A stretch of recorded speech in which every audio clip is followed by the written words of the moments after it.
I think we're live. I got to turn down my sound too.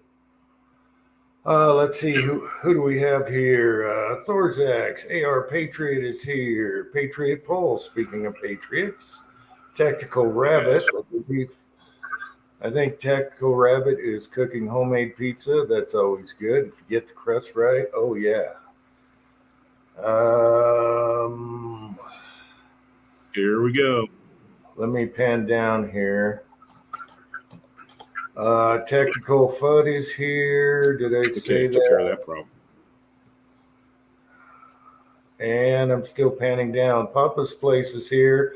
Papa's Place, I tried to give you decent measurements, but every time I did, plus my hopper is full. Every time I did a measurement, I got a different number. I should have got the son's really good devices to measure with. I just use calipers. Bama Dad is here. Chessboard. I think I'm caught up. All right, how's everyone doing tonight? All was good. I spent 3 hours doing the zinc master thing. Macman is here. Okay. Macman, how you doing? Well, over the last couple of years, my yard has been not a priority for me to go work on. So today, I raked and I raked and I raked and I raked some moss. And I have probably about a 12-foot, 3-foot wide, 3-foot high thing of moss in my backyard now that I got to get rid of. But I've been doing that, a little exercise on the old shoulder, I get a little tired, start hurting, I go back inside, go back out there, hit it again, so I stayed on top of it. But I've been kind of working today, Try green tumbleweeds with a weed eater. It's a nightmare. I need to get a bigger device, a big long one with the 2 handles, and just start ripping. But luckily the sun did the side yard, and that really helped because it's too hot out. 67 STAMC is here.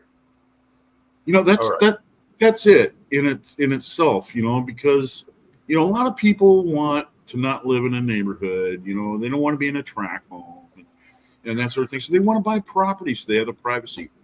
Man, you need to think about that, because property, you either have to have the machines, the tools, or animals to control it, because it will absolutely take over your life, cutting back everything. I look at all the tundra and stuff that you got, Jim, and I'm just, wow. Yeah, but our yard isn't big. The rest is just the woods, takes care of itself. Well, yeah, you can let it do its thing out there, but man, just around the house and keeping it from invading into your house and stuff.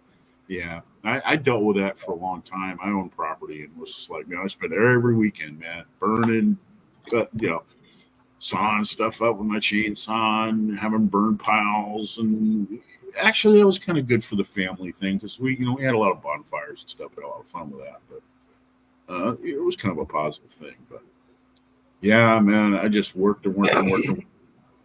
And you know what? I went and stopped by the old place the other day. Those people let it go to hell. I mean, they did. I looked around like, what the hell? And I stopped on the way out, and one of the neighbors recognized me, came over to the car waving her arms. And so I rolled down the window. Her husband died. And she told me that, blah, blah, blah. She said, how are you? I said, I'm doing great. She says, Dave, I got to admit one thing. When you and Sherry were living over there, that place was grade A, squared away all the time. You were the pride of the neighborhood. You kept that place just manicured, Dave. And now we got to look at that. And the other people that have sold and moved in, they're getting the same way. And it's, you got to stay on top of it. Jungle will take over, man. Anyway, that's. Yes, it will. Let's see. Crazy Scotsman's here, and Daniel Sports Highlight. Now, since the Scotsman's here, I didn't mention it last week, but people are doing a fundraiser for Scotsman. He's got some medical issues, and so I don't know. I'm not in certain circles, but you can You can go to his YouTube channel. I think Hillbilly Up is handling a lot. I don't know if the Georgia Shooting Connection is. They I are don't Georgia, know. Jamie, and those guys. They're also, Okay, you know, so you get any information you need, you can get it from Hillbilly Up, or you can get it from okay. you can get it from the Scotsman, and you can also get it from the Georgia Shooting Connection. Okay, so if anyone out there has earned a fundraiser for himself, it's the Scotsman because he does it for everyone else. I don't know if I have his correct address. I'll have to text him. But you have those other channels doing a fundraiser and giveaways. So I want you guys to put up some money for the Scotsman. I'll scrape what I can. It's kind of tough right now, but I wanted to mention that because I didn't mention it last week, and I just kind of found out about it. I'm not in all these circles, so I don't know what's going on totally. I don't even know what's. I think it's his back and some other things. Anyway, take care of the Scotsman people out there, and I'll mention it again throughout the chat. But I felt bad I didn't mention it last week, but I just found out about it then, and I forgot. All right. Another thing too, when you make a donation to the Scotsman's Fund Drive, there's a lot of prizes and stuff that's been donated by different people that have channels and things like that to, kind of help out here. We're going to turn it into a fun thing. And, I kind of look at it this way, well, it's not just me. Everybody feels that just send whatever whatever's laid on your heart. If you only got like $10 or you only got $5 or $20, it doesn't matter. This isn't a popularity contest where everybody's going to get in there and I gave the most. Well, it all adds up. It all adds up. So anything you can do it. If anyone earned, I'm all about earning. You earn it. If anyone earned, it's the Scotsman, okay? I'll tell you what, Scotsman's one of those guys that if you went out and partied with him and you ended up at a strip club, you would buy him a lap dance on you. He's one of those guys. He's a great guy. He really is. I'll tell you what, he might come across I'll tell you what, he gets close to your heart, man. You couldn't ask for a better brother. I'm telling you that right now. He's a great dude. All right. Hopefully you'll get it worked out. I do not like doctors. They give you the runaround. They milk it as long as they can and make you wait. They make you wait forever. We're going through this here, okay? And I just can't stand doctors and lawyers.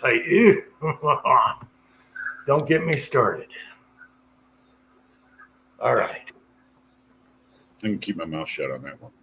So I'm glad we got this covered. And people that don't know, I think Hillbilly did a thing on Scotsman's channel. So just click on the Crazy Scotsman or Scotsman American, I guess. Is it? I got to go back and look now. What is it now? All right. I think it's the American Scotsman. Yeah. Okay. But he's a Scotsman. I don't know. If you're not subbed, I mean, it comes up anyway. So, yeah. Sub up, contribute. He earned. Broke Loader is here. Hey, Broke Loader. Okay, so Andy, you were talking about zinc. What? Yeah, well, I got things going on. I decided to cast today. It wasn't too bad. From 11 o'clock to 2 o'clock, I guess I was casting. Doing those type 3 wad cutters. I think that's going to be my main bullet for the Rossi, but I haven't fired all the testings. And now I'm trying to figure out this, what powder? The 296 and 110, supposedly the same powders. Yes. And all that stuff I got to trade. Where I bought the oh my God, the Dillon Square Deal B. I got 3 sealed bottles of H110 that are probably about 5 years old, but not opened. And I got a full can metal can, but the round can. So that's got to be like 12 years old, I'm thinking, but sealed, never opened, of 296. And I'm looking at load data, and it's driving me nuts because using the same bullet on different things, the powder levels are all over the place.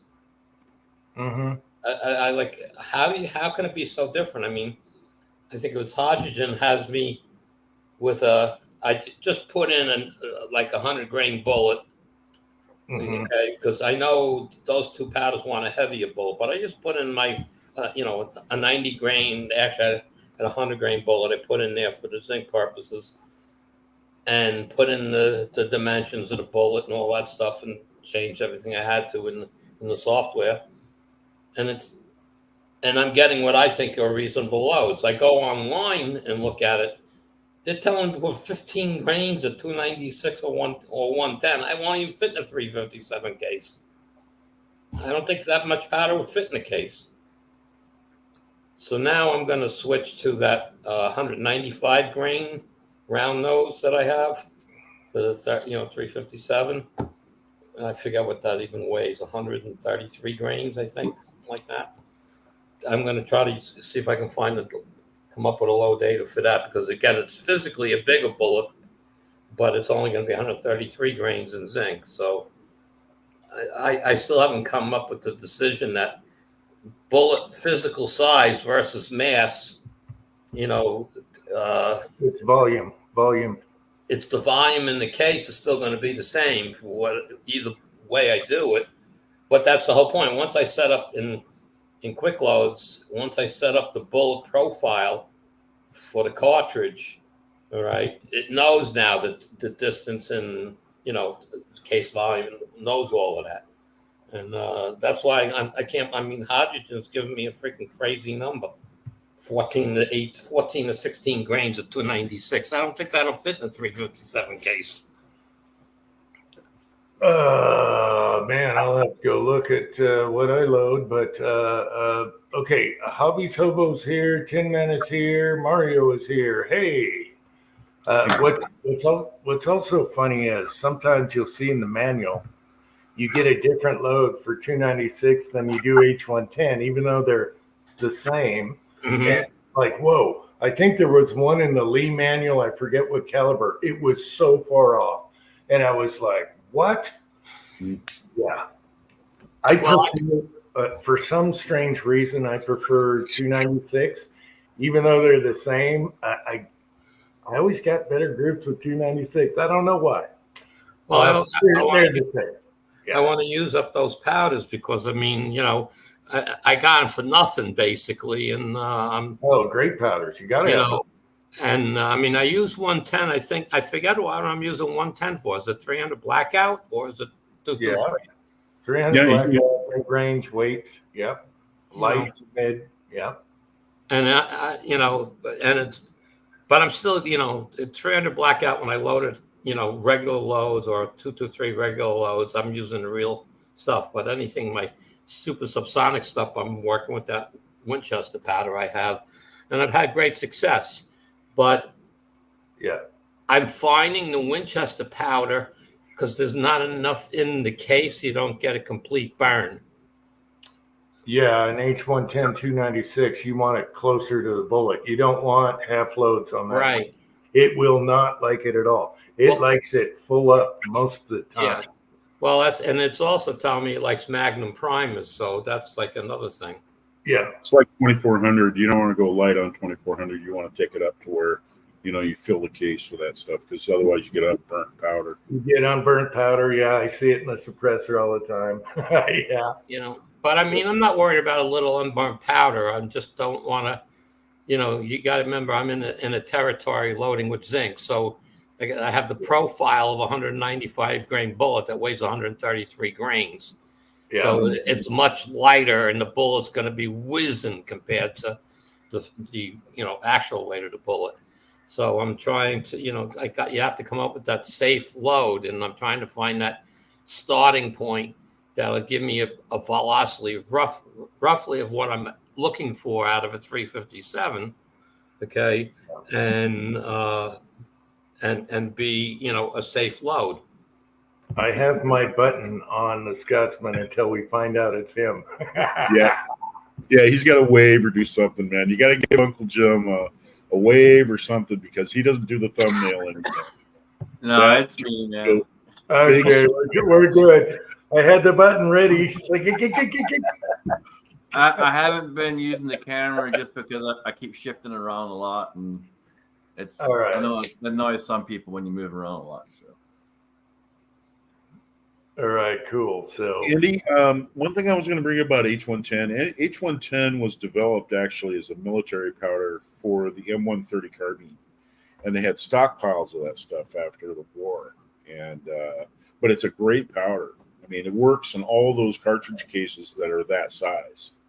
yep, You know, it can I'm be a talking flamethrower, but it's a good magnum powder. Yep. Oh yeah, yeah. It flat kits with it. You can get some real good velocities.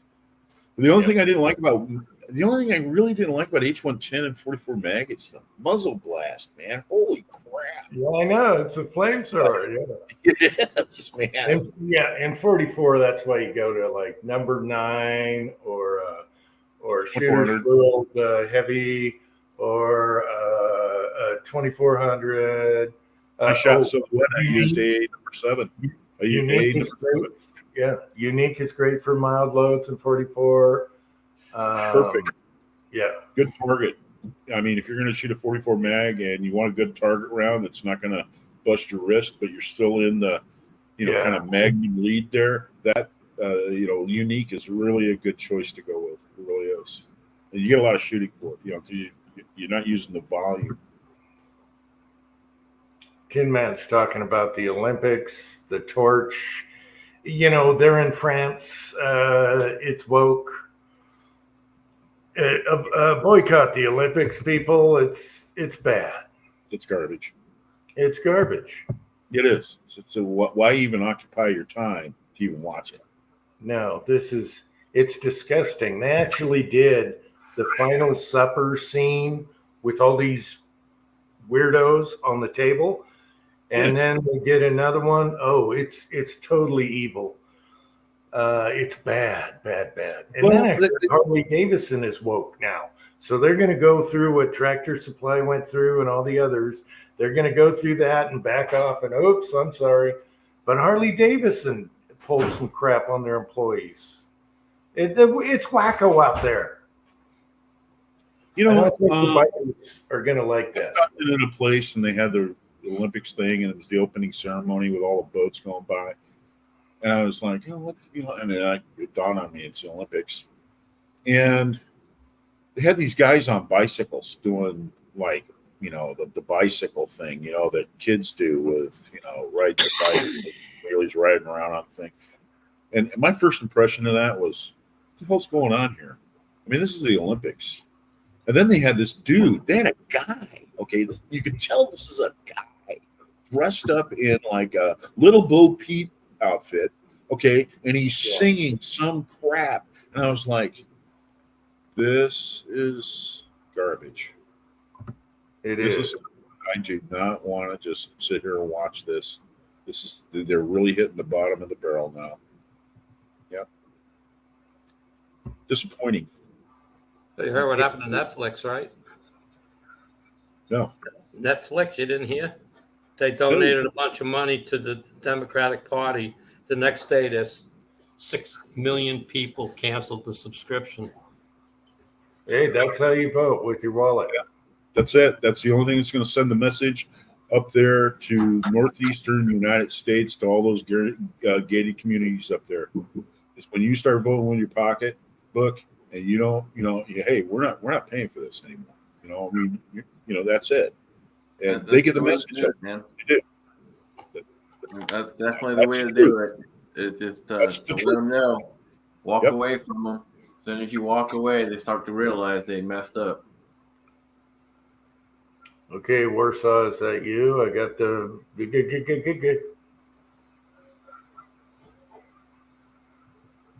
It probably is, because he was asking for permission, which he doesn't need. So it's him.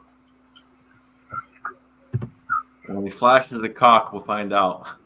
Dick bastard. Well, we've all seen that before. Just don't wear makeup and boobs. Okay, all right. I I don't gotta support buy. that. Gotta buy a phony rooster and put that on my camera. Yeah. How's it going, gentlemen? Good. Scotsman, I haven't seen you in a while, man. It's been like 1 or 2 years since we last chat. I don't know, man. It's been a minute. Oh, it hasn't been that long. It's been a while. No, it hasn't been that long. I don't know if it's been a year, but it's been a little bit.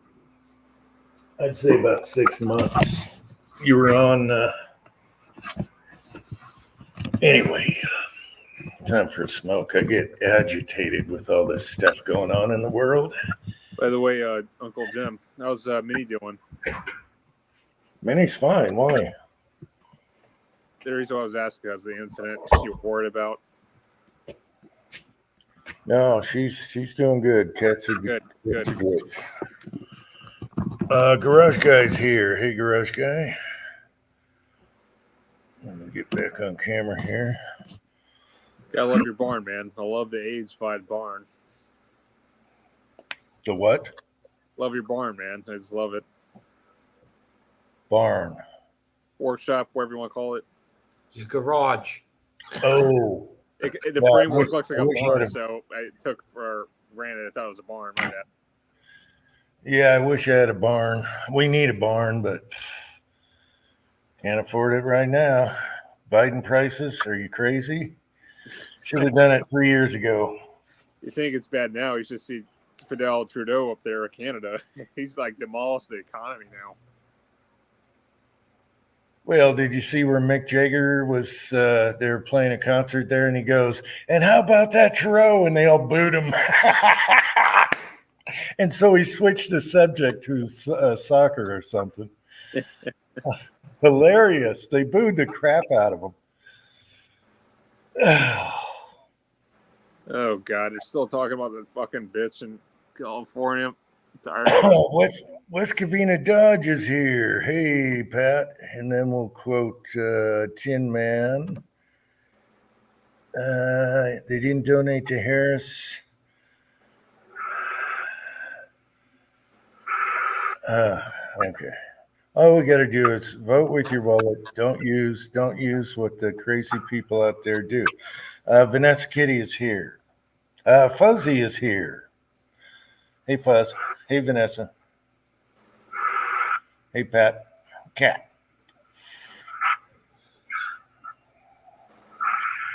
Anyway, we got a new runner now. They got rid of the zombie puppet. Who? So, Oh, Potato Head. oh my gosh, that's the best they can do. Oh well. Now we got to get rid of RFK Jr. RFK he's getting no respect though. So it's. I'm sorry, but that guy's a snake. I don't care what people tell me. He's a snake. I know a lot of people are really hot for him, but if they looked into his policies, there's some really bad policies. There's some good ones, shrink the agencies, Yeah, I mean, but there's some bad ones in there. So yeah, I mean, like I saw an old video with him being interviewed. It said, "I would not support a gun ban, but if Congress wrote one and they voted on it, I'd sign it." That's what he said. Yeah, he would. I mean, both his, yeah. Well, yeah, you can't blame him. He lost family. But yeah, he's got some really bad policies. Definitely. He sounds like a decent guy, very smart, but he's got that, something ain't right on some policies. That's, how much money would be dumped with this guy, just on crap? Oh, crazy. And he wants to shrink the military in half, which is bull crap. So. RFK is not like his father, I'll tell you that much. Well, they did to his, just like they tried to do to Trump. It's the same deal. Now they're saying there's a different sniper that actually shot at 400 yards. Water tower? No, they got the guy, the kid. I don't know. There's so much crap on that. We'll never know. It's just like Vegas shooting. We'll never know. No ballistics. Honestly, And they found 8 brass on the roof. I think So there was 8 shots though. Yeah. What's going on here?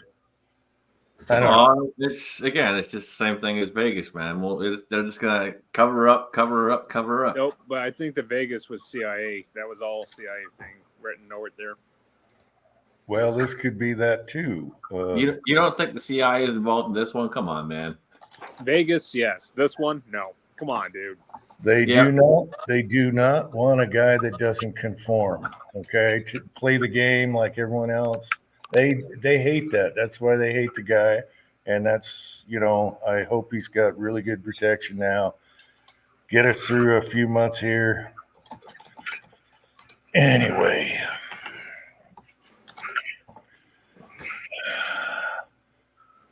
Dirty old what did MacMan say? Dirty old, I didn't get that. I got to pan back.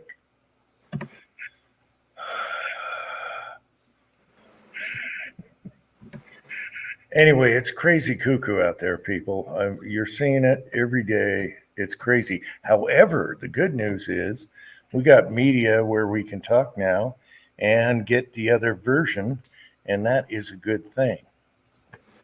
And I got to give it to Musk. I never liked him. I got to give it to the guy. I'm liking the guy more now. He actually turned around, and I like that Musk guy now. Didn't like him a couple years ago, but like him now. Did you see the interview with him and Jim Jordan? Jim Jordan?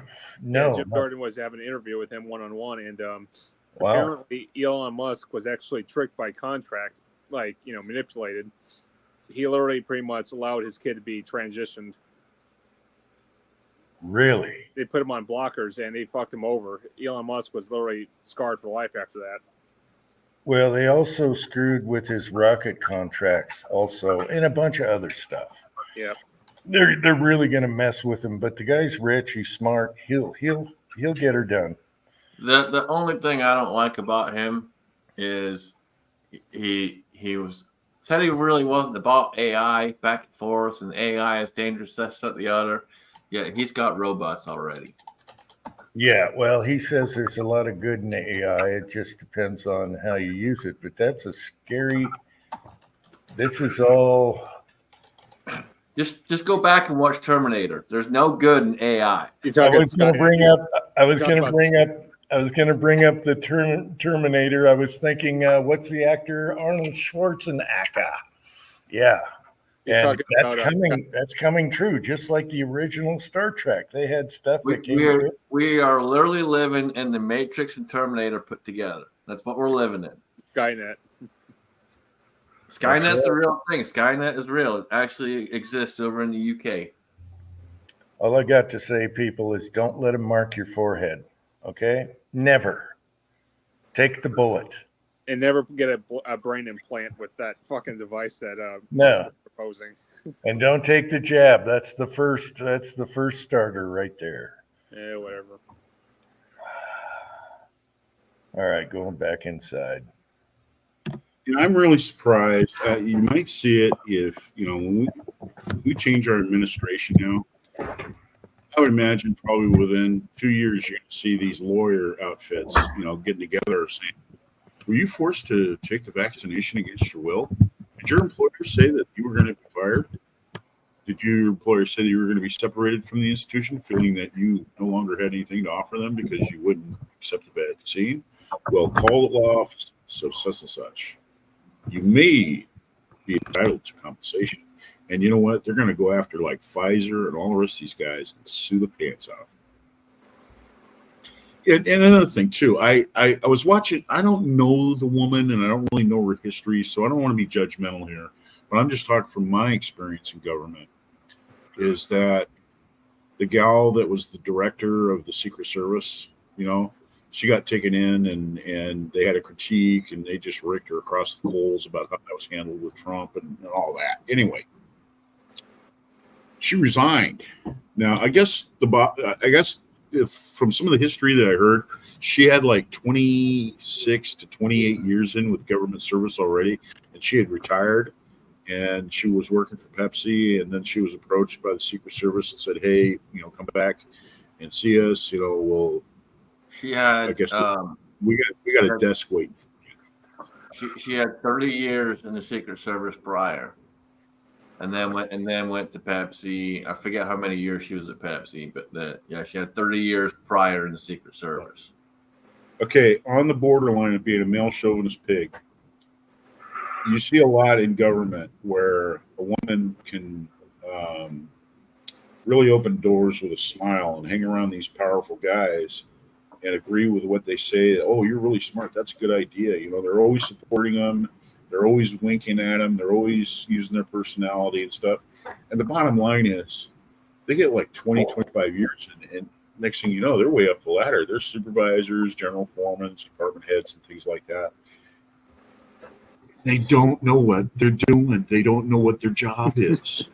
And the bottom line is the curtain falls on them.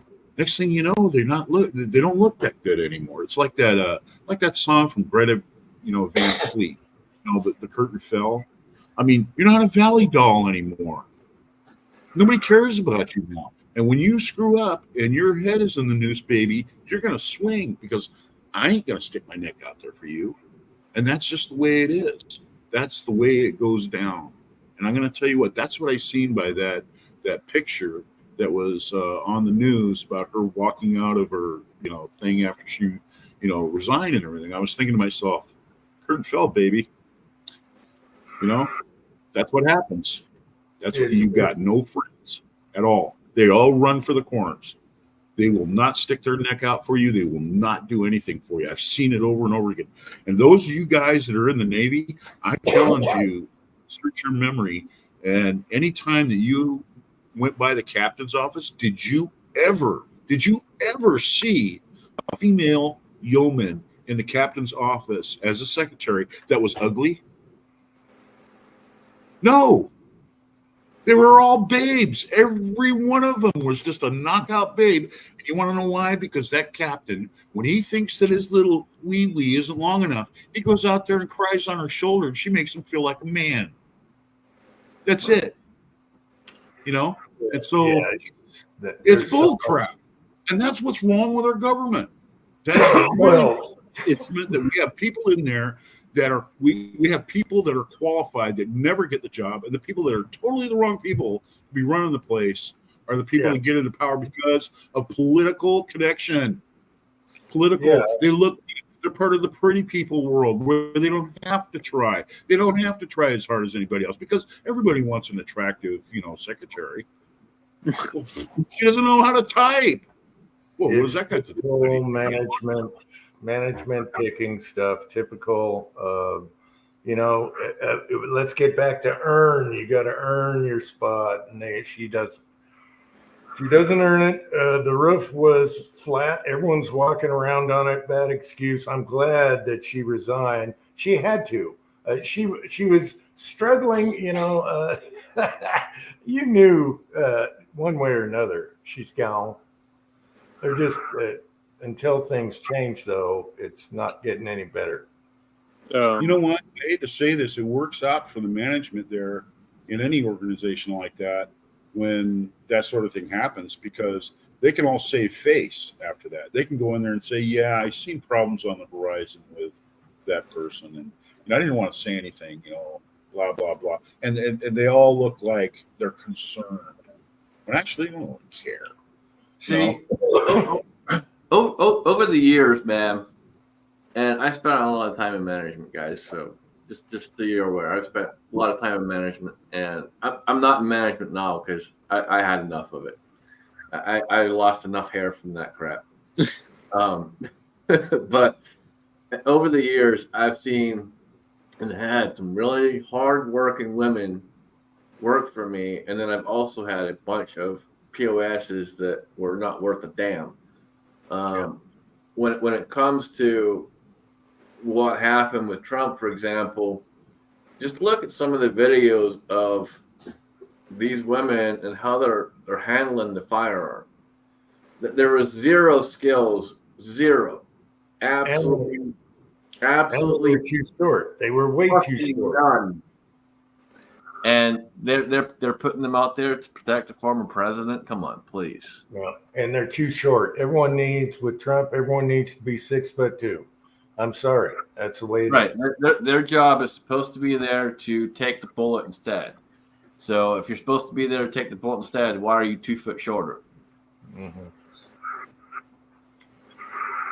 Yeah, it's garbage. You got to earn, but management doesn't go that way. You get in the upper stuff, and it's political, and whoever does the favors or whatever, they get the job, and it's BS. You got to earn. That's one of the reasons I never got along well with the rest of management, because I'm not a yes guy. I'm gonna tell you what I fucking think guy.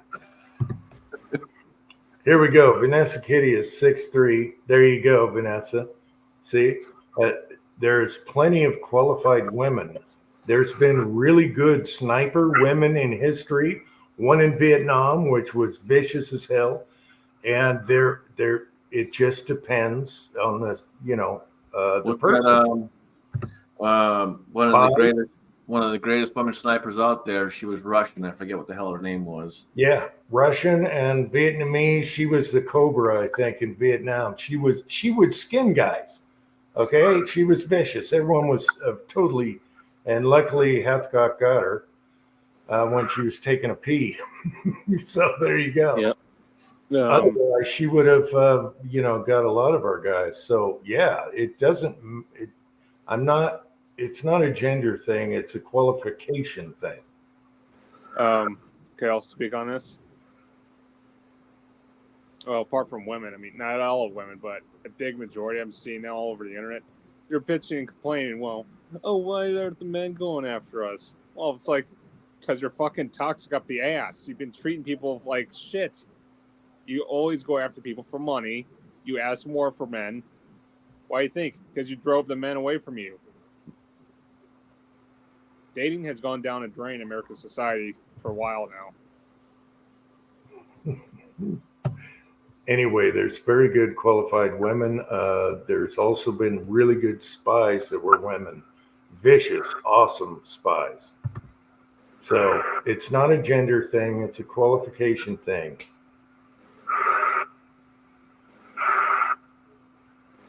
Hey, Thor, what do you think on that? Well, I agree. I agree totally.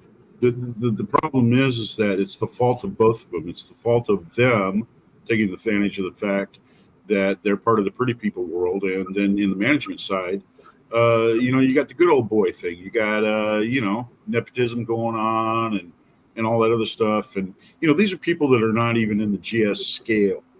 I mean, they're not. They're WDs and this. I would probably be willing to bet that she was probably bringing in maybe $180,000 a year doing what she was doing. They're not going to post what she was.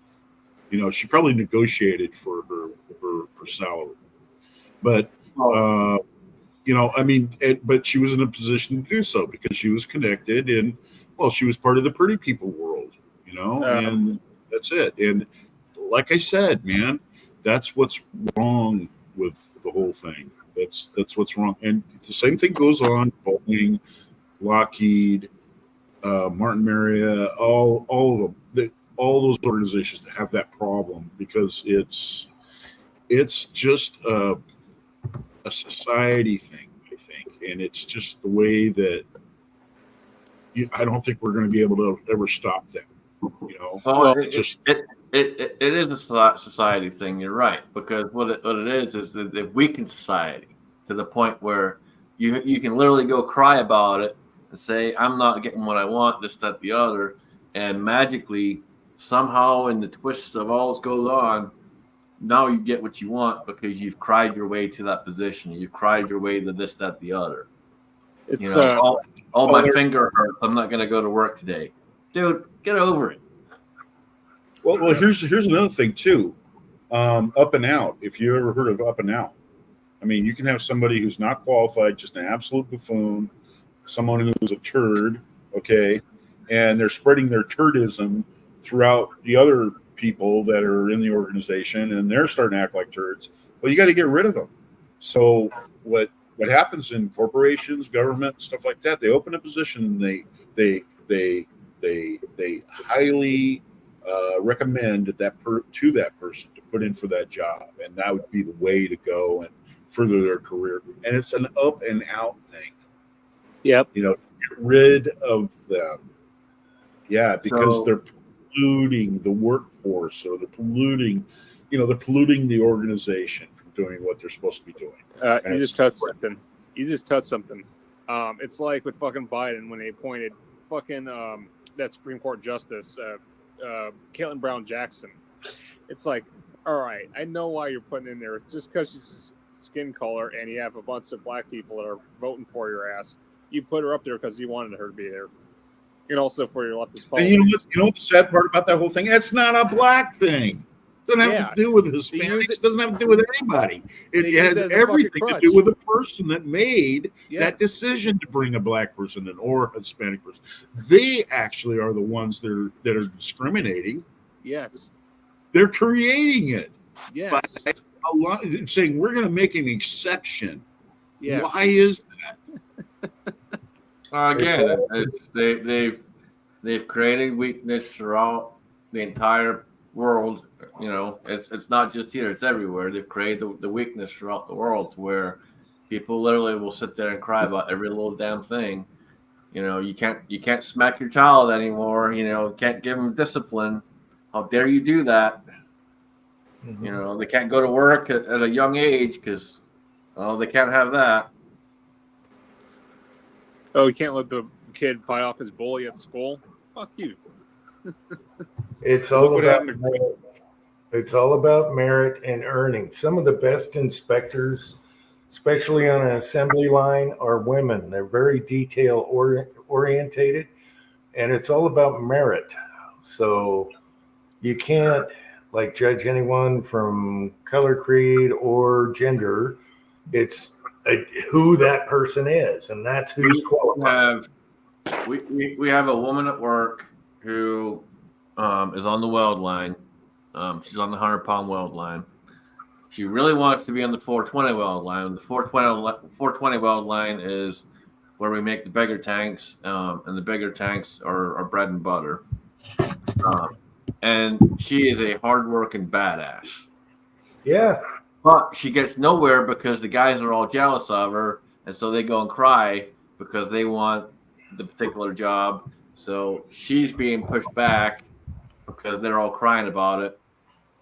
And it's like, dude, she busts her ass more than anyone else on this freaking line. Yet she won't give her the opportunity. Yep. That's right. I worked with some woman ass kickers. They were ass kickers. It just depends on who and who they are. That's it. Yep. But when they try and induce this stuff, that's why Mrs. Pepsi got there and all that. And then she wanted to do 30% women in security and all that. No, that's not how it works. If you got 30% of really good ass kickers, yeah, okay. But you're still not going to, it's like firemen.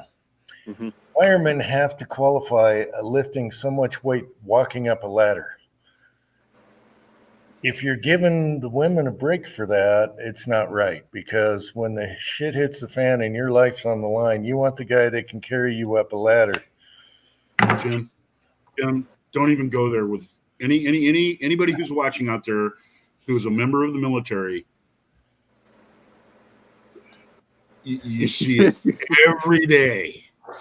Exactly what Jim is telling you right there. You see that. You have to follow that every day in the military. Women are, allows, a certain amount more percentage fat. They don't have to lift as much. Their PRT is different than yours, blah, blah, blah, blah, blah. And all the exceptions have been made, but yet they want a combat role. The Marines actually, when they started letting women into the Marines, they actually got a little step stool thing so that the women can run up there, jump up on the step stool, and then jump over the top of the hurdle. You should all be able to. You got to jump over the hurdle. Oh, Thor, you mentioned Marines. All right, that's one thing. but you'll never see in your lifetime or my lifetime a female Navy SEAL. I was going to say SEAL, but didn't. However, you might, because I've known some SEALs, and that is a political world right there. I've known some SEALs that you can't even be in the room with them for more than 5 minutes because they are so full of themselves that their arrogance about who they are, it starts penetrating you like radiation. You got to get away from them, man, because you literally start feeling sick around this guy. I mean, I'm telling you, but you know what? I would rather have that guy who you can put on the beach to carry out a secret mission because he obviously believes in himself. But I've never heard of a female SEAL.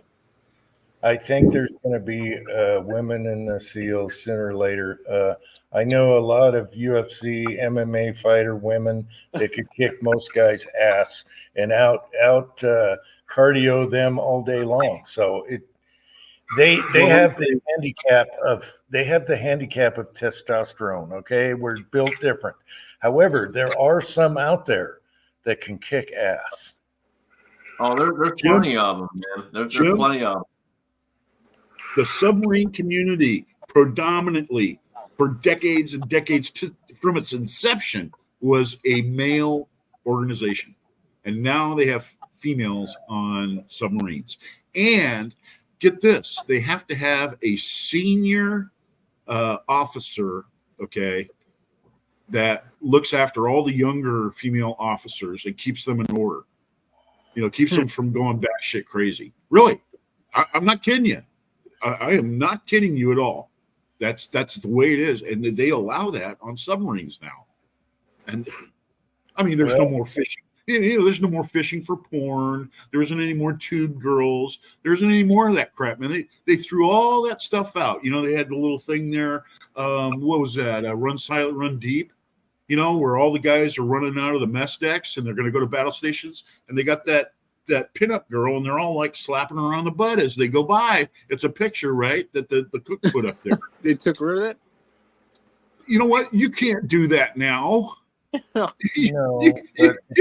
really. I mean, the captain would crap his pants. I've seen that. It's just he would just like he should have.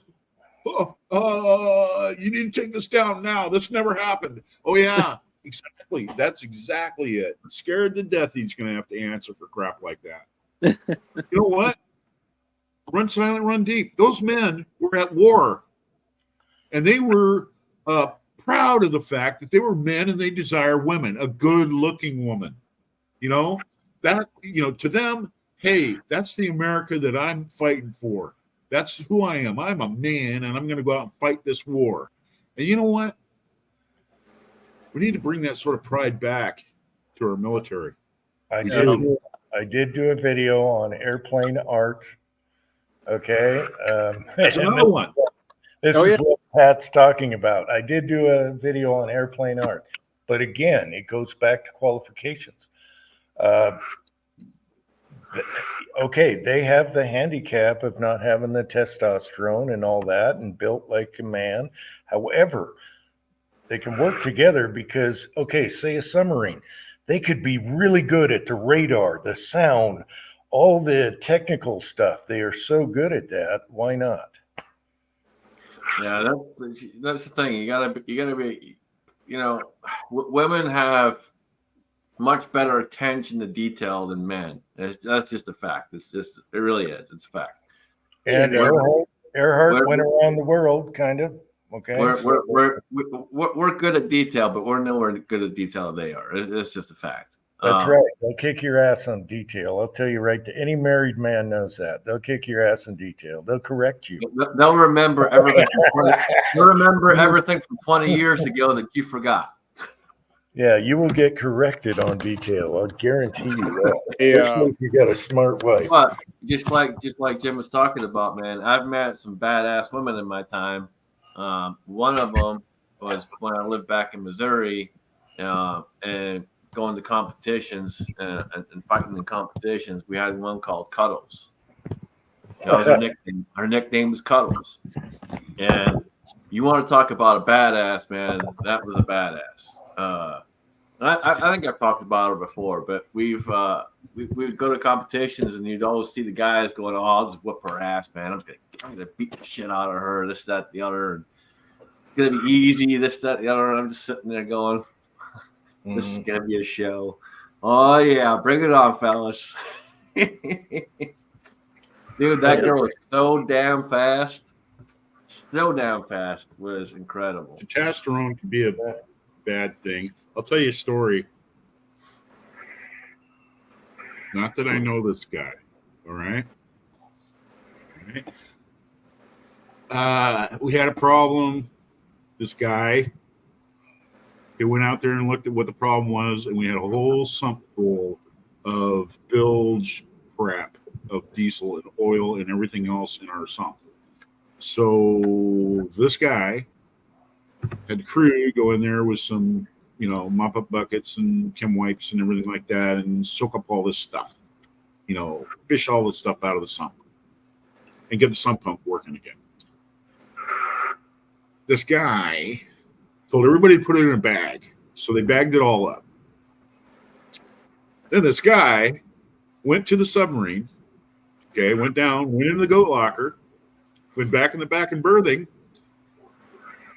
found out which one the MDiv chief was his rack, ripped open his little curtain, and threw that bag of oily soaked rags and everything like that, and then said to him, "This belongs to you.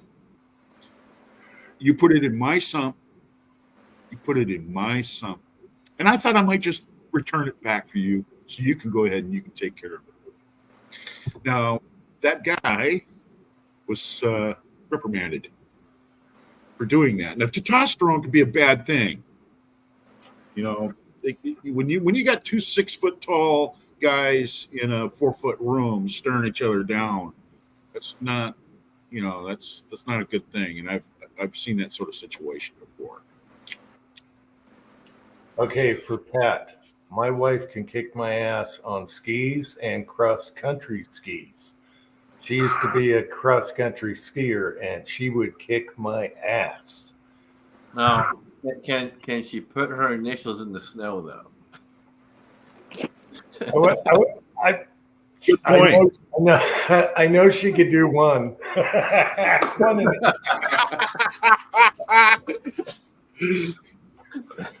She could do the U. She could do the J. I guess you got to shift. She could do the spot after the U and the J. She could do the spot there. U spot, J spot. Yeah, if she does the crab walk, she could do Uncle Jim. Yeah. Yeah.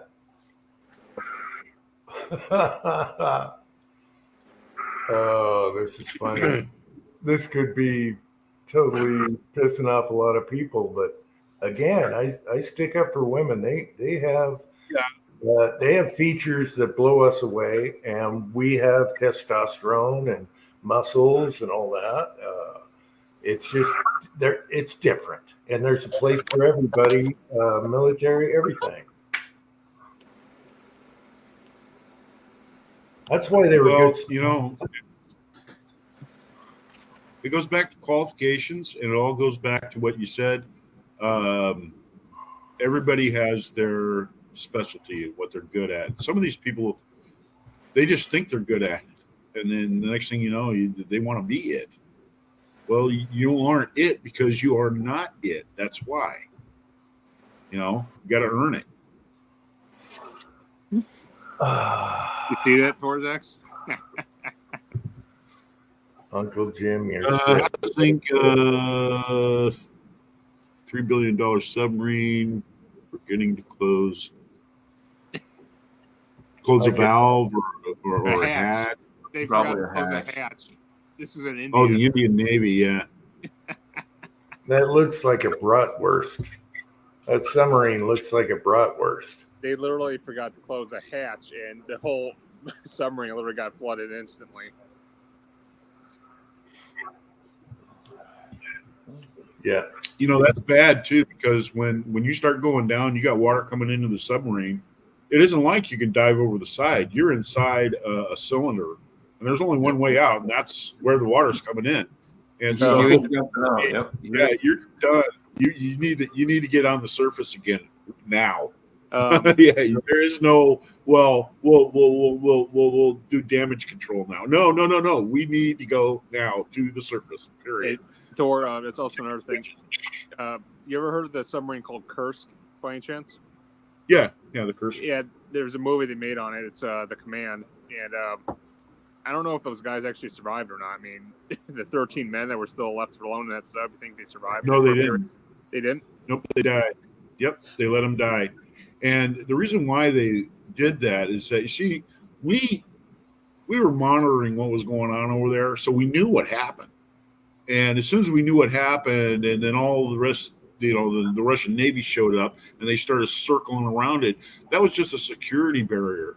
And when we showed up and they finally admitted that they had something happen, then we were like, oh, by all means, let us assist you. We've got all kinds of rescue stuff and everything. They said, no, we got this. We got it. And you know what? They let those guys die because they did not want us to know their secrets and their crypto or any of that stuff. Those men were going to die with the Russian secrets in that submarine, period. That was the way that the Russians were about that. And then they didn't accept our help. We probably could have helped them, but bottom line was that they were protecting their secret interests. And, it was a missile. They just don't want to know us. They don't want us to know their game plan. And I hate to say this, but that'd be the first thing that we'd be looking for down there. Yeah, you got to go back there and help those guys out. We're going to be hanging around over here. Yeah, that's what we'd be doing. Oh yeah. So okay, we got Harvey Weinstein giving Dr. Zink crap. He's never fell asleep on our chats. I don't stay up late enough to do that. And he's tired. He hasn't been getting sleep. No, another thing apart from the women and difference, or even nationality, doesn't matter, but I'm sick and tired of the fucking politicians out there pushing this equity agenda everywhere. The word they're looking for is equality, not fucking equity. Birmingham, are you watching the UFC? It's on tonight. You're from the UK. Is that the Birmingham you're talking about? There's some good fights tonight, baby. I hope Leon wins. I mean, Jim, am I wrong about that, by the way? About what? Just the normalization of the word and term equity instead of equality that's been pushed everywhere now. It's just cuckoo out there. People get back to, what reality is and we'll be good. But they're pushing the BS. So,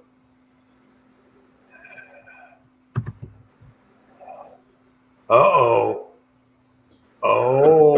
shit. No, I know who he's rooting for. Oh, Leon's going to headshot dead. Leon. Oh, man. Okay, well, I don't think it's going to work out for you.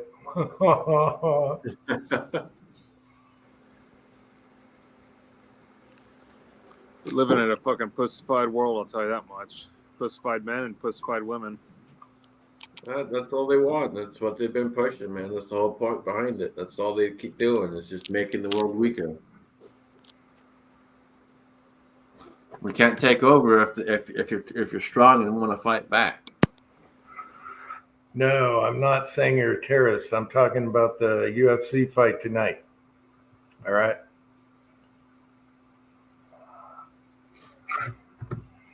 Yeah, it'd be like the same concept like people living in fucking New York City or Chicago. Not all of them, but I'm saying some of them. Don't believe it.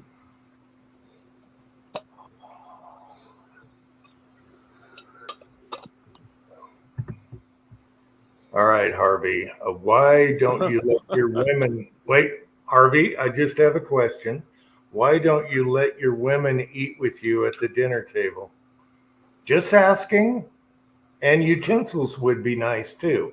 You can spread all kinds of diseases eating with your fingers with 8 people. I'm just saying. All right.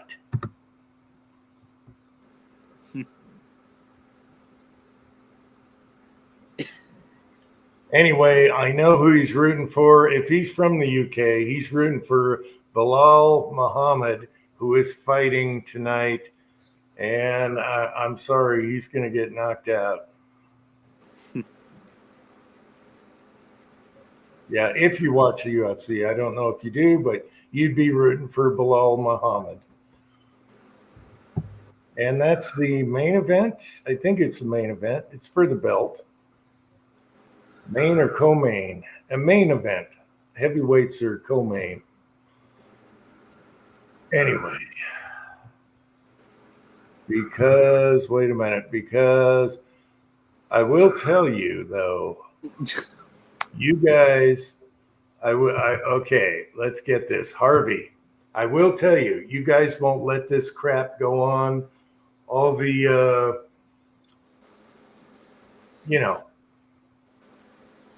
all the woke stuff, you guys don't let that happen. You throw them off of buildings. That's what you do. Anyway. All right, you want to add to Uncle Jim? It'd be like Muhammad Ali wouldn't take shit from this world either. I still like Cassius Clay. He had the best name in the world, and he changed it. Cassius Clay, man, what are you doing? That's the greatest boxing name ever, and you changed it to Muhammad Ali. Are you crazy? Cassius Clay. How good? Oh, well. Yep. Hey, be whatever religion you want. Whatever makes you happy, Fists of concrete, man, and he went and changed his name. Just don't shove it down my throat, okay?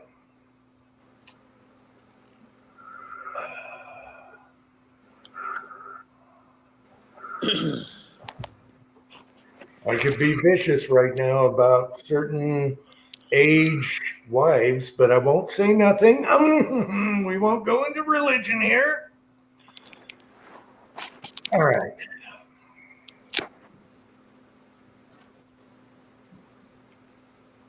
Yeah, so if he's watching UFC, he's going for Bilal Muhammad. He's not very popular because of his mouth. And I hope he gets his ass kicked tonight. Just because of his mouth. No one likes him. Unless you're from Palestine or whatever, then you're a big fan. But he's going down. He's going down tonight. If it doesn't go the distance, he's going down. And I'm thinking head kick. Oh, speaking of which, do you see what Netanyahu said?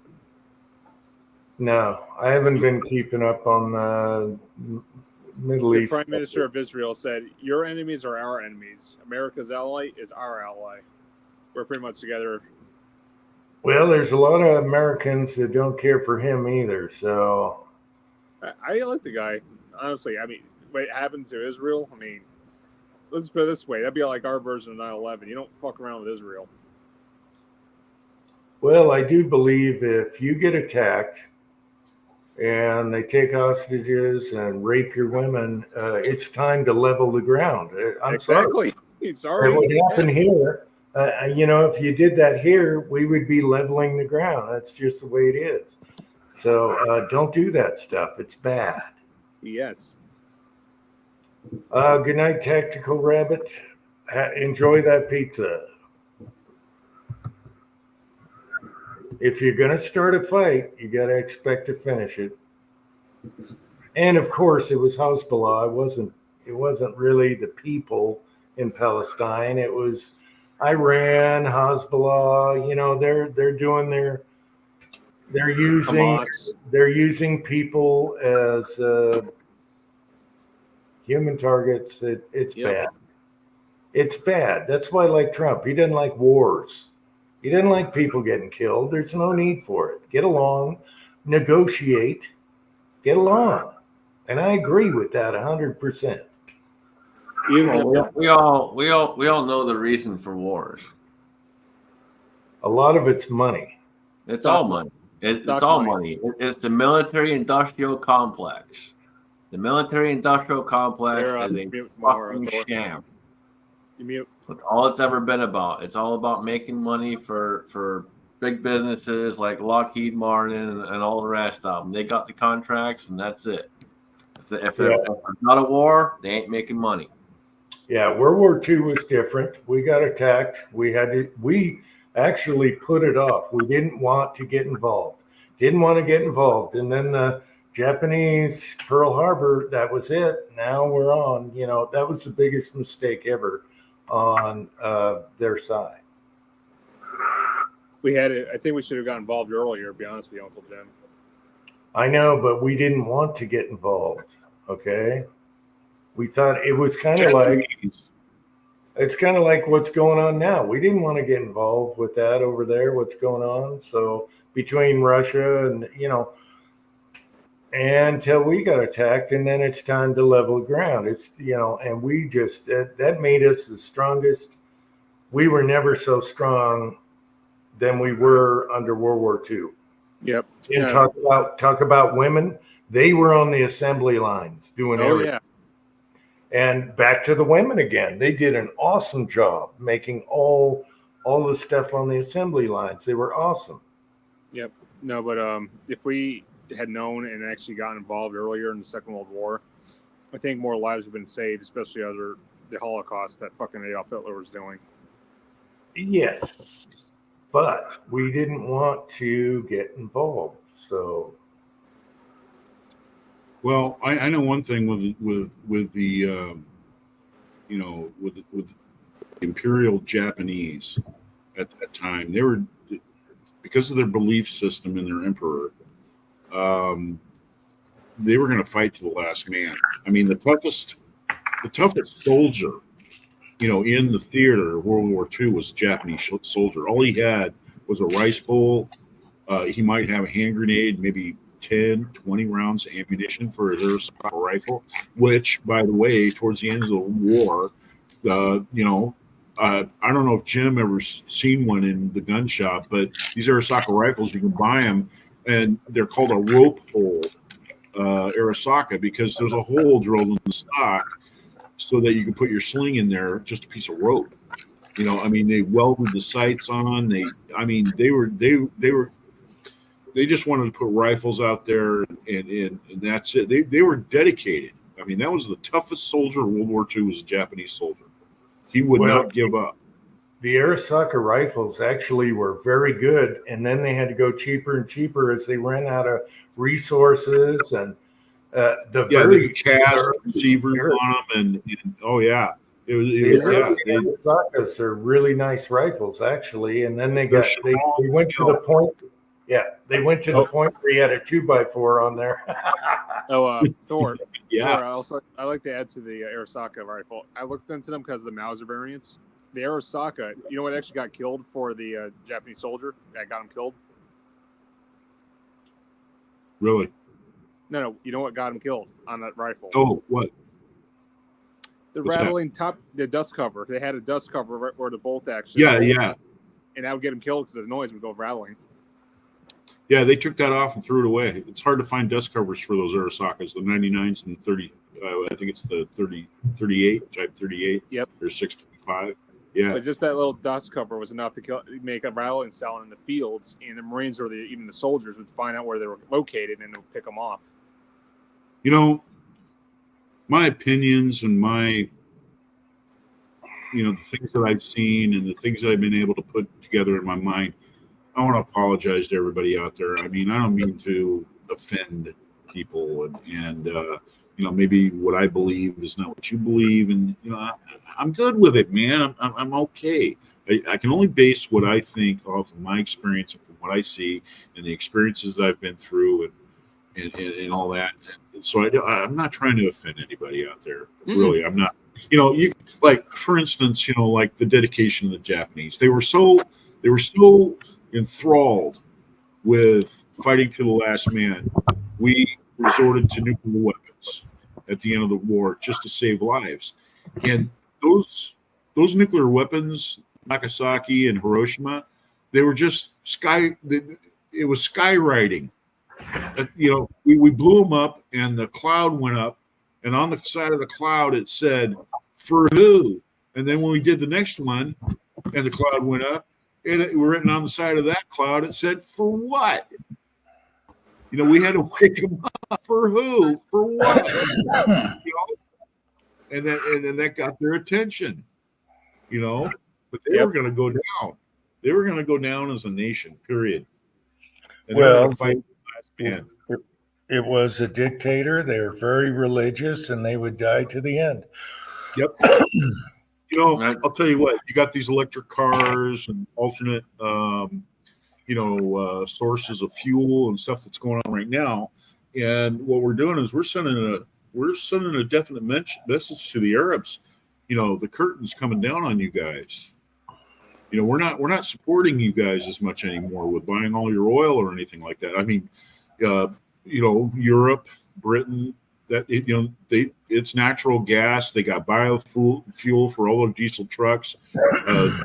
Is using biofuel for their jets and all that stuff because they're not buying this stuff from the Arabs anymore. And the reason why that is because we have to hit them in their cash flow, okay? Because otherwise they're going to get enough cash flow to sit at the big people's table in world events and have the same amount of votes, the same amount of cards in that game, and discuss what they feel is important, the way that we have to live. And that's the reason why you see what's going on with alternate fuel sources. We do not want them to get in a position of power. They know that, and they know what we're doing. It's just like in the Carter years. Jim remembers, Andy remembers. We had speedometers that had 55 written in red because that was the national speed limit. And what we were doing is we were sending a message over there that we're cutting back on our reliance on oil from you people. That was the energy crisis, and we're doing it again with electric cars and stuff and sending the message over there. And what they're pissed off about that. That's the reason why they're harassing Israel. That's the reason why you got Hezbollah and everything, because we are expelling at our expense, having our Navy over there and our surveillance over there to protect Israel, and that's a drain on us. Yep. And they know that. That's the reason why they're, you haven't seen any real super heinous attacks in Israel, because they just want to keep harassing and being a threat. They don't want to go through with what it is that they say that they are. They just want to keep us there and just occupy our time and our money being spent and everything else like that. That's their way of getting back at us. Okay, Gunswater is here, and Bama Dad, are you talking about an M1 carbine? Because IBMs, they were M1 carbines, not M1 Grands. And then Singer, I don't think they made an M1 carbine. You're probably looking at Rockola, which was a jukebox machine. I can't remember a Singer M1 of any kind. Maybe you're thinking of Rockola. I don't know. Did they make a Singer M1 carbine? I don't know. IBM, though, I've held a few. I wanted them. They weren't mine. Well, Just because the computer thing. Anyway, I wanted a Rockola. I wanted a Rockola so bad, but they're crazy price now. Singer didn't M1 Garen. No. I forget how many there was, but it wasn't a lot. No. Really? There were four manufacturers of M1 Grands. You had the government Springfield Armories that were made by the government, and you had Winchester, and those two were in World War II. When the Korean conflict came up, the Korean War started, then you had H&R and you had the tractor. The tractor. Yeah, International Harvester. Yeah. And then you had Springfield rifles, and that's it. That's all. That was it. Yeah, I don't remember. I'll have to go look that up. But Singers, they made 1911s, but IBM was M1 carbines, and the Rockola is very sought after, but there's one rarer than that. But as It's far as the gram, ASS, Allied Switch and Signal. yeah, there you Allied go. Switch and Signal 45s. There's less than 1,000 of them. Yep. On the 1911, yeah, they're super rare. They are rare as hen's Yeah. teeth. Yeah. And you guys know I have a 1931 four-digit M1 Grand. 1939 gas trap converted 1941 barrel, which someone told me that barrel's worth a ton, just the barrel, because they got shot out. And mine, you put a bullet in I'd go grab it right now. You put a bullet in the muzzle, it doesn't go in. So it's awesome. And then it has the first cartouche Winchester stock, which is rare, but someone sanded it, so it's worthless. So there's a couple comments out there. Bama's dad said it was for the carbines. So Singer was the carbines. Yeah, I was going to say carbine because Grand, there's only so many makers. And I still think, I don't recall a Singer carbine. I don't know. I'll have to look that up. That's first for me. And then Chessboard says Singer made him for Underwood. Okay, Underwood, that's very common brand. You can get a lot of Underwood carbines. So if Singer helped make, they had everyone out there making stuff. Maybe they made parts. I don't know. Yeah, that's you gotta remember. All they made were parts. All they made was sights, and then there was companies that all they made was butt plates and trigger guards. They'd have places made receivers, other places made barrels. Yeah, it was all made to mill spec, so it all went. They all had a specification they had to meet.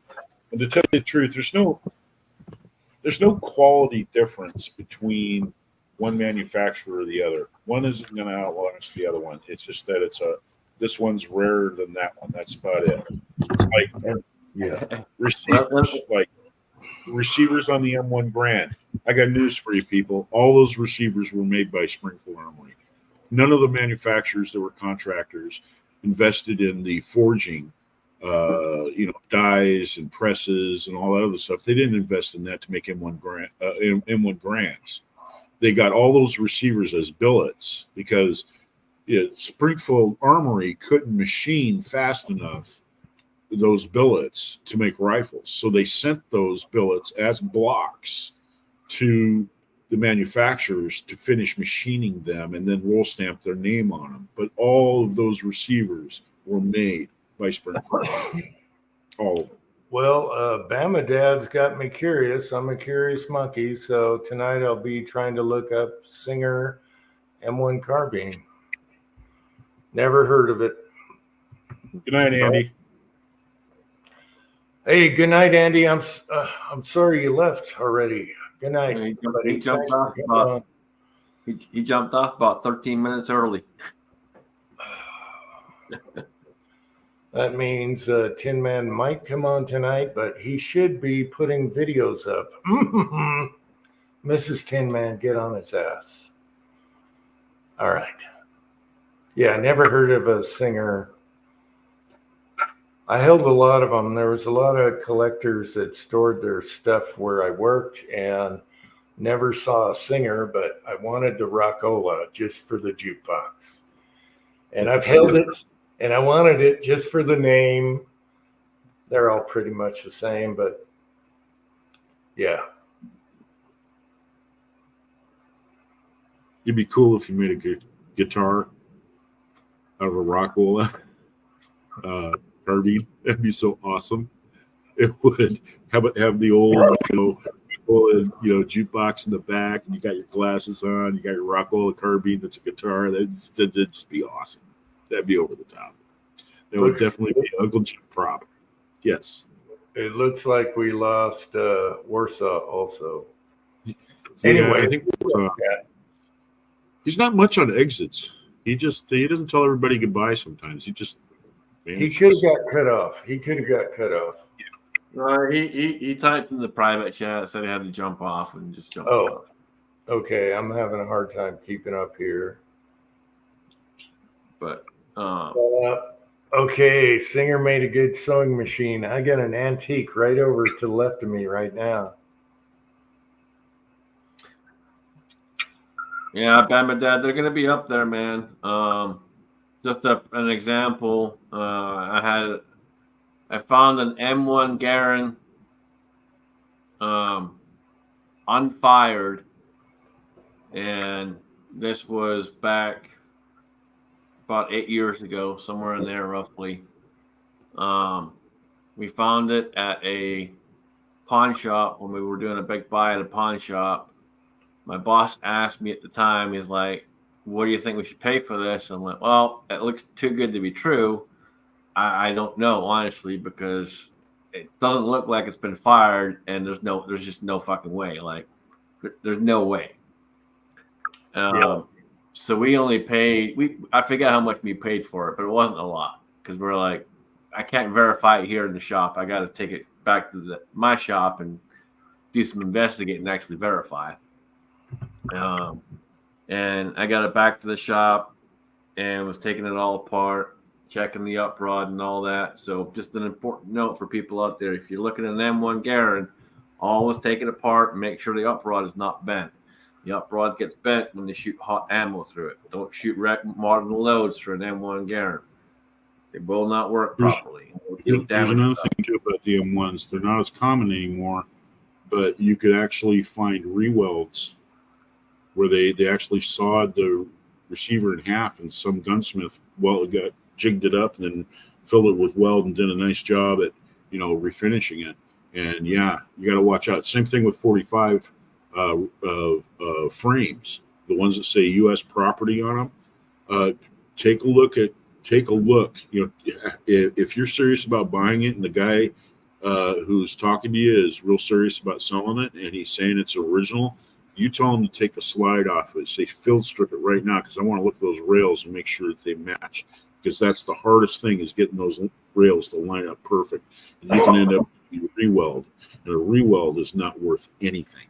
Yeah, I mean, there was a time where they had a bunch of cut M1s. They cut the Yes. receivers, and then people would take them and TIG them if you're lucky together, and they could separate if you shoot them. Yeah, they're dangerous. Yeah, so Dangerous, another thing too, watch out for people. Sometimes people, a guy will come to an M1 Grand. He doesn't know a lot about M1 Grands, and he's going to sell it. And sometimes he's trying to entice you to buy it. And he says, "Yeah, it was my uncle's. He went, he landed on, Normandy, and he took it home from the war and all this other crap." That happened to me. I went to a gun show one time. I was looking at M1. The guy handed it to me. He was telling me this big Linus thing that it was his grandfather's or whatever, blah blah blah. Took it home from the war, and I look at the barrel and it says Blue Sky Ordnance. I just give it back to him. That's the thing you got to be watching for. So like when we picked up this one, I originally thought it had been rebarreled because the barrel was in way too good a shape. I thought it had been rebarreled.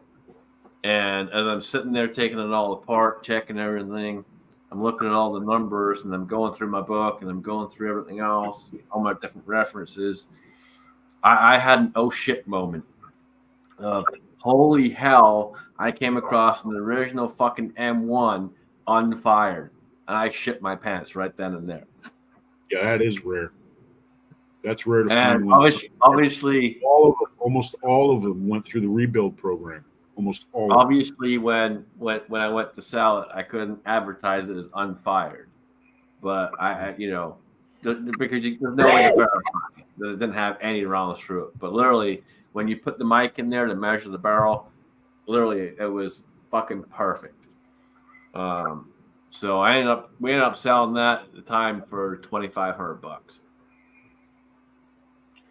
Gunswater went and brought up something too. My M1, my match gun, I rebarreled that, and you can rebarrel an M1. It doesn't take a genius in order to set it up and time it and stuff. As long as you got a barrel vise and an action wrench, you can do it yourself and then ream it, because it's a pull through reamer, and you use the bolt to set your headspace. So it's pretty much a done deal. But anyway, yeah. So watch out there. Don't fall for the big line of the story. The little old lady walking around with a rag with a 45 in it. Oh, it was my uncle's. Blah blah blah. No. Well, one of the biggest indicators is when you go and say, "Can I take it apart?" and they go, "No."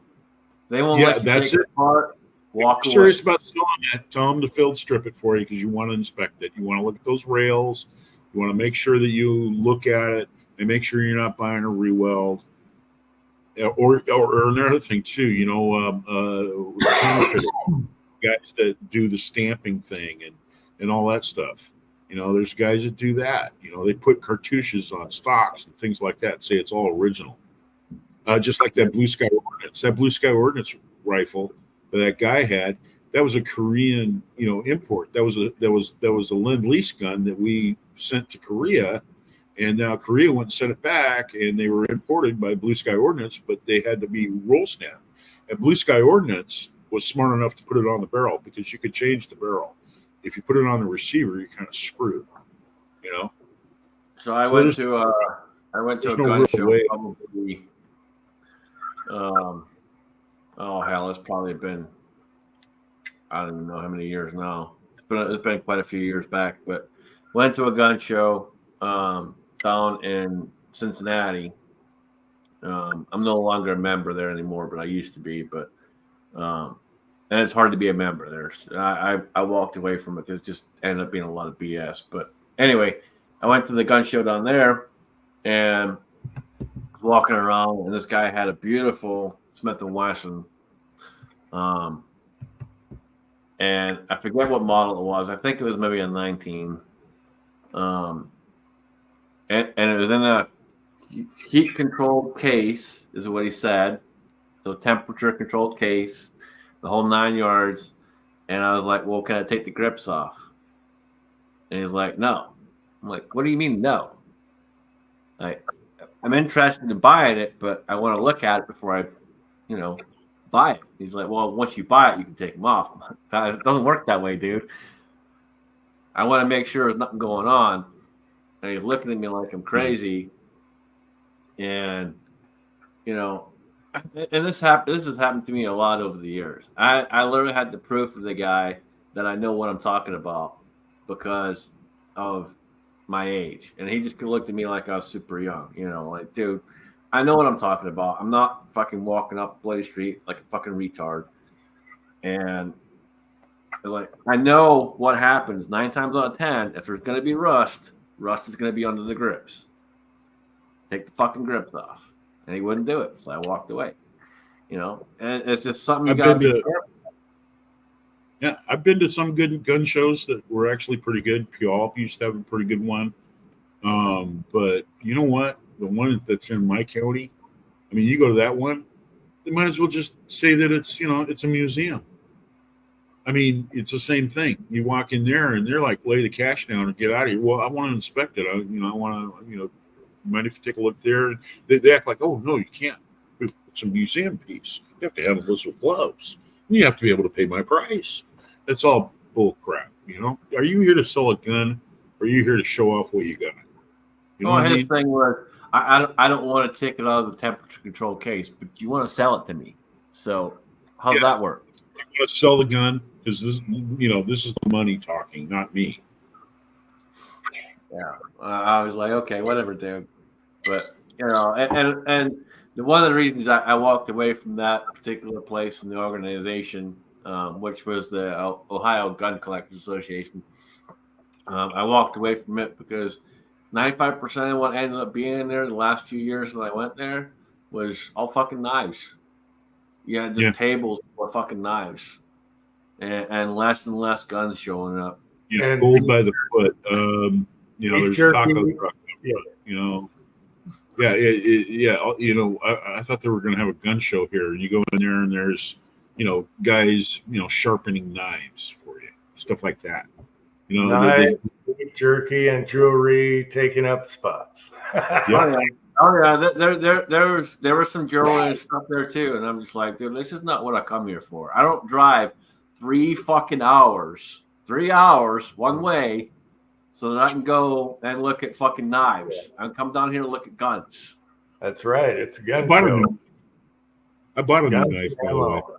Yeah, guns and ammo by the case. Yeah, Yeah, I got a new knife. It's a Benchmade. Benchmade's awesome. Yeah. I have one like that. Let me see a close up of that. I might have to go get mine. Yeah, it's an assist. Yeah. Yeah, and I got it because I only got one hand right now. I went out fishing the other day, and I was trying to get my pocket knife out. I had to cut my leader. Got catfish. I hate them. Swallow the hook. So I'm sitting there screwing around with my pocket knife trying to cut this line, and I knew where I could get this, and I went ahead and laid down the money and got it. Now I can open it with one hand. That's awesome. Yeah. Sometimes you One just need hand it. is- You're holding something with your other hand. Okay, and now you're going to screw around with your knife trying to get it open while you're trying to hold on to something. It's crazy. There's nothing Yeah. wrong with assisted knives. Nothing. It's all a bunch of bull crap. Goes back to the switchblade. Like for well, why am I explaining to you why I need one? Well, I'm old school. I still carry the Kershaw leak, and you just press the top and it opens up.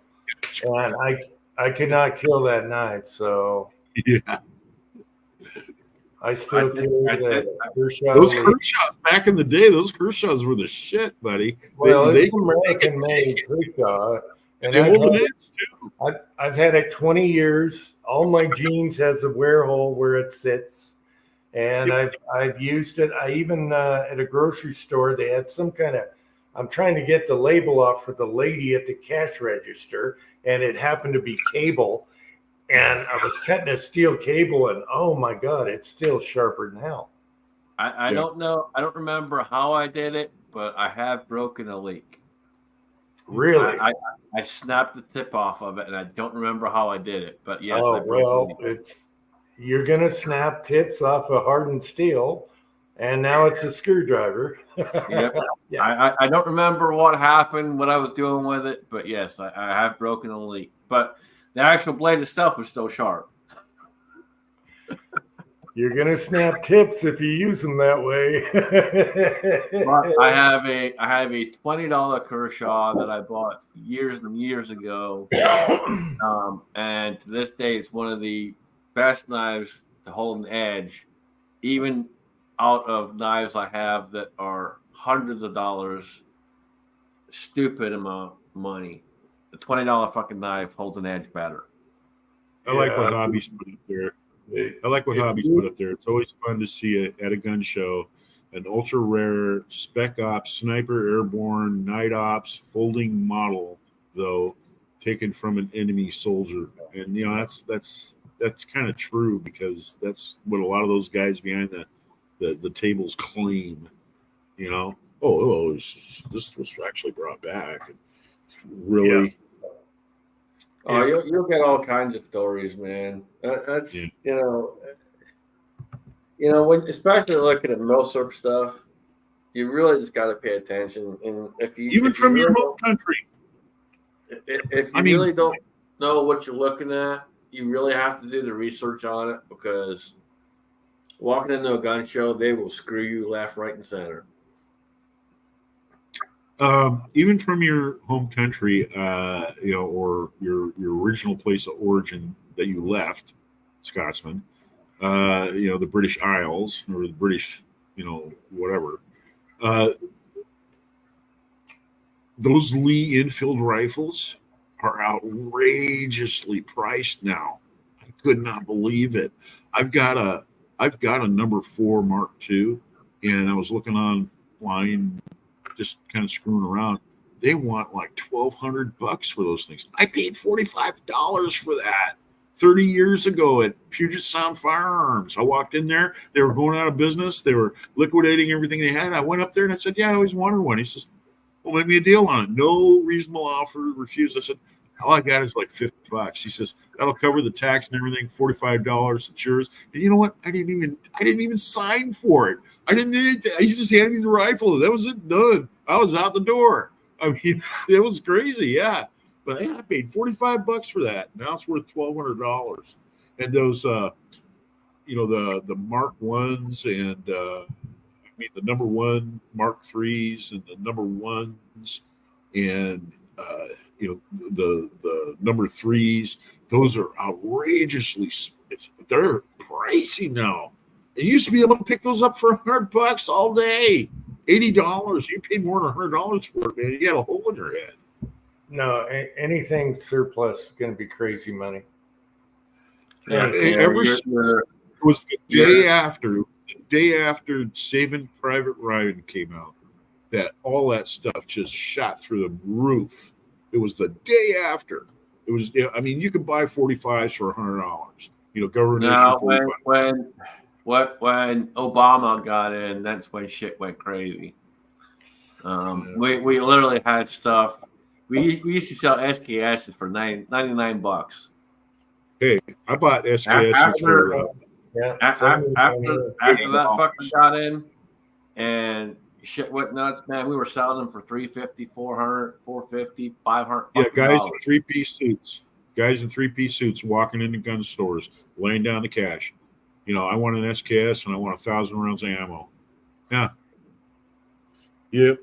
Anyway, back to the British thing and my, number 4 Mark II. I did, by the way, one of Hobby's countrymen up there in British Columbia, he has a show that he's a historian about all the, all the British, military and the rifles and everything. He goes into all the way from the Snyder rifles, you name it, man. He's really good at it. But he was casting some bullets, and I looked at the mold, and it was an NOE, and he announced what it was. And so anyway, I got with NOE, and I turned around and I got that mold. So I got a 5-cavity mold that I can make 303 British rounds with. This casts them in 316 is the diameter, but I can size these down. And I wanted to do that because those British bore diameters are a wide net. I mean, you don't know what you're going to get. You got to slug the bore on those because the economy, production, wartime economies and stuff. They were just making rifles, and there was a wide acceptable thing that was going on there as far as dimensions. So, yeah. Right. Hopefully, I can get my shoulder up. I'm tempted to go out there and start shooting, left-handed. I need to start going out and shooting and getting back into life. Well, you should go out, even if it's a 22. Mm-hmm. Take the 22 out there, get back in the groove. Yeah, man, do some planking, man. Yeah, I've done that. I've actually went to the range and just screwed around. Usually I run into somebody who knows me though, and that then it turns into a big chat that takes about 2 hours. When you're retired, that's what a lot of those guys do is they go out there and just hang out with their friends. I mean, but I bet you're half of that. You're an hour of that talk. I was gonna say I've been on the phone with you, man. I know exactly how that goes. But I bet you're half the talker. You like to talk guns. Yeah, I gotta admit, we're all guilty as charged. Oh yeah, we are. Things on my mind. The folks in the side chat, man.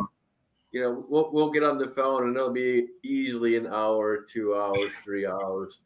It doesn't matter, man. We'll just hang out if we can. We don't care. Here, check this out. I should do a video on this.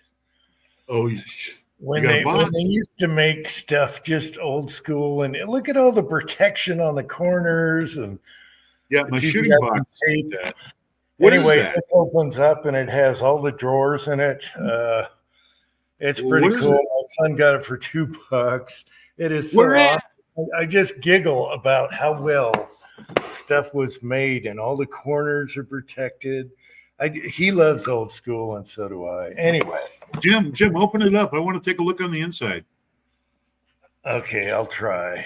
That might be an old gung ho box. They made different models of them, and then they finally started making the 4-gun models, the standard model. Anyway, they used to have 2-gun models and everything else. It's got Oh drawers yeah, that fold Okay. open. cool. How cool is that? Yeah, that's awesome, dude. And they put protection on every corner, even on the halfway. We just love old school. It's that knobby Naugahyde covering they put on there too. It's really tough.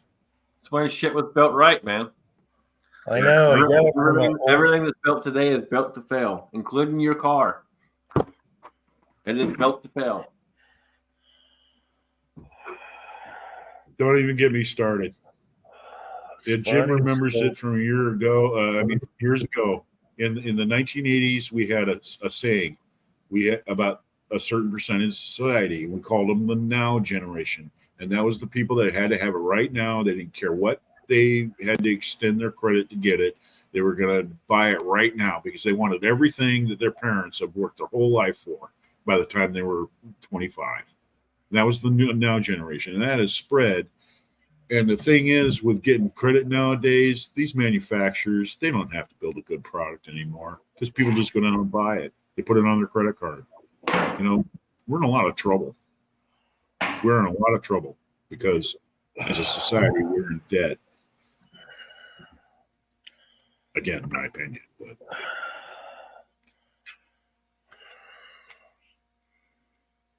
Yeah, Bama Dad, that's the way to go, man.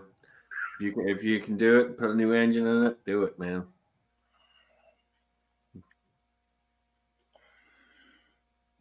Or rebuild what you got. Or drop a engine. I don't know what car you got, but you get crate engines. As long as your trans and rear and everything else works. 13. My cars are older than 13 years. What are you talking about? My newest vehicle is my vehicle's not 1999 is the newest. I got a 90 and a 99. So, but they're low miles. Well, under 100. If I had something from the 90s, man, it'd be racked up there. I love my dad's van. I'll never sell it. And my son likes my truck, so he's never going to sell it, even though he doesn't drive it. So Yeah. according to what my insurance company knows, I do roughly 10,000 miles a year. No, it's probably closer to 25. I know. I gotta talk to my insurance because I don't go anywhere now. And I'm like, hey, I do 5 miles a year. Whatever. Yeah. I need to up my insurance on low mileage, yeah. Kyle is here. He's gonna be on the rickshaw coming home soon. 30 minutes, okay. Hey Kyle. Yeah, it's funny.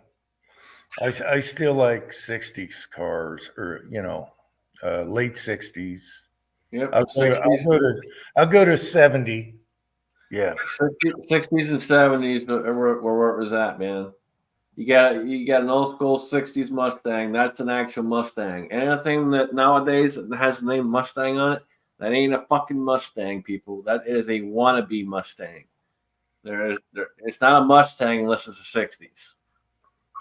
Well, I just saw a company that does a repop on the 70 Chevelle, and boy, did they do it good. And it has, what does it have, 1,000 horsepower or 1,200 or something like that. Anyway, it looks like the original Chevelle, except for the rear end's a little beefier coming around the sides. Oh my God, if I was rich, and they hand make these things. So they used to do a repop on the Trans Am. They did the GTO, but now the Chevelle looks, and I wasn't a huge Chevelle guy, but oh my gosh, this thing is beautiful.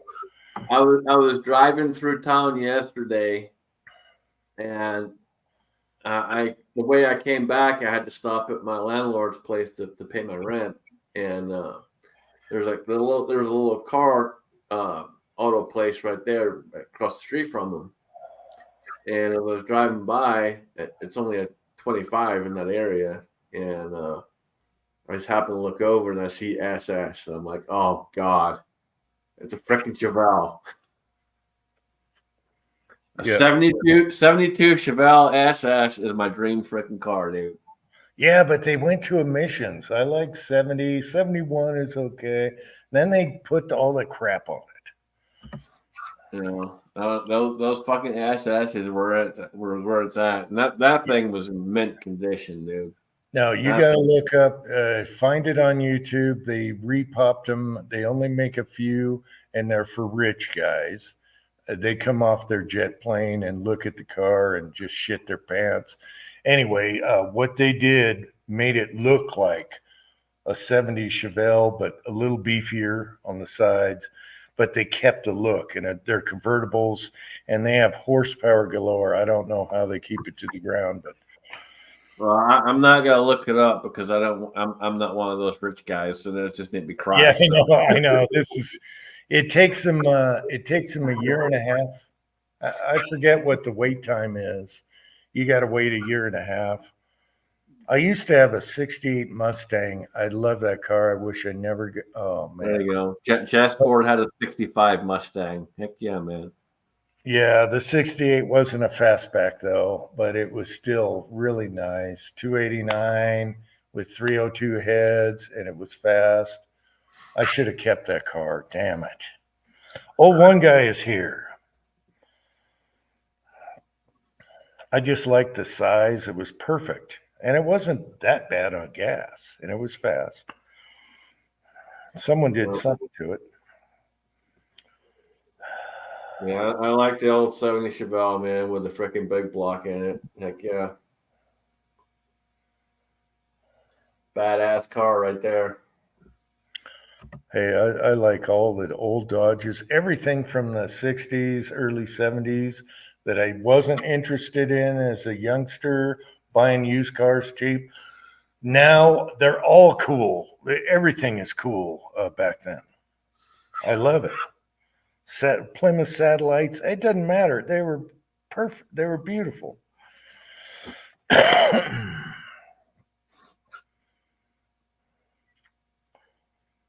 Yep, Chevy did kill the Camaro, man. The Camaro is the fucking look at it now. It's horrible, dude.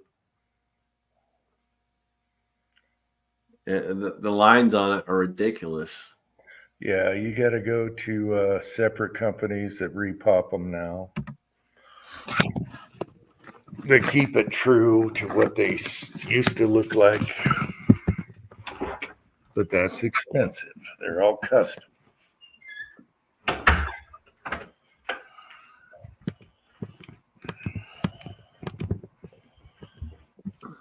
To me, it's all about the lines, man. The lines have got to be nice and flowing, and then you got to have that big block in there. Well, let me tell you what I did. I was online, and I've been looking at trucks because I want to get a truck. Don't really care about it, just want a truck as, just a utility vehicle. Kind of like Uncle Jim's, you know what I mean? You actually go out and do some work with it, Well, I ran across this truck, went over and looked at it, and I'm going to tell you, people, non-use. It's probably the worst thing you can do to a vehicle. You got to start them up and run them around. You got to drive them. Guilty as charged. This truck had 13,000 original models, had the original tires, and it was a 1990 Chevy 2500, the 3/4 ton. I don't care for the body style because that's when they went from the square body style to the more rounded look to their. I never really cared for that body style in that truck, so I was kind of turned off about it. But that truck was mint. But the thing is, non-use. I mean, it's only got 13,000 miles on it. It's 34 years old. So, you buy that truck and 10,000 miles later, the next thing you know, your main is leaking, or, you start having all these gasket problems or hoses or whatever, because that stuff ages, and, you can't, that's just something that you can't do anything about. Rubber's going to get old, and it's going to start doing its thing. But I will say this much: your house is made cheaper than your car, believe it or not. Your house starts deteriorating a lot faster before a car will, under the same conditions sitting out in weather. Yeah. The housing industry has found that out. Yeah, Patriot Paul. I like the 60s Pontiacs. I had a Tempest convertible, 2 GTOs, 3 GTOs. And the Tempest, believe it or not, is worth more because it was rarer than the GTOs. I love those cars. They were huge, but they handled good, and they were fast. Well, they lifted the hood on this truck, and it still had the sticker, the dealership sticker, on the radiator that had been peeled off. He still had the window sticker. I mean, when you opened up this truck, it still smelled brand new in there. And it was everything I want in a truck, really. 4-wheel drive, I like GM products. You should have bought it 4-wheel drive. It's got 13,000 miles on it. I don't want to end up having to do a bunch of bullshit to it. It's worth it. It's worth it. The guy wanted 14,000 for it. Oh. And yeah, so I'm like, okay, so I got the money, but I don't want to end up spending the money on that when I can spend the money on other things that are more valuable to me right now than just buying a truck, And he took my phone number. He's called me a couple of times, and I've talked to him a little bit. But the last conversation I told him, I said, "Look, just good luck with selling your truck. It's a nice truck." And somebody was really looking for a real low mile vehicle and everything. Oh, there was one other thing that was kind of a detraction from buying that truck. It had a receiver hitch in the bed for a fifth wheel, and that's something that I did not want. So I'd have to take it to a body shop and have that filled and painted over or whatever. I don't want any big holes in the middle of my bed of my truck. Yeah, it was a stick shift. It was everything that I wanted. My daughter would have loved it. She loves driving a stick. I taught her how to do that. So Thanks for the link, man. What? It's me, all right? Calm down. I had to make sure it was you. I got the remove button ready. Jesus Christ, dude. Hey, I'm gun shy. You've seen what's going on. He's got his finger on I'm the not a button, man. troll, all right? It's Jesus, dude.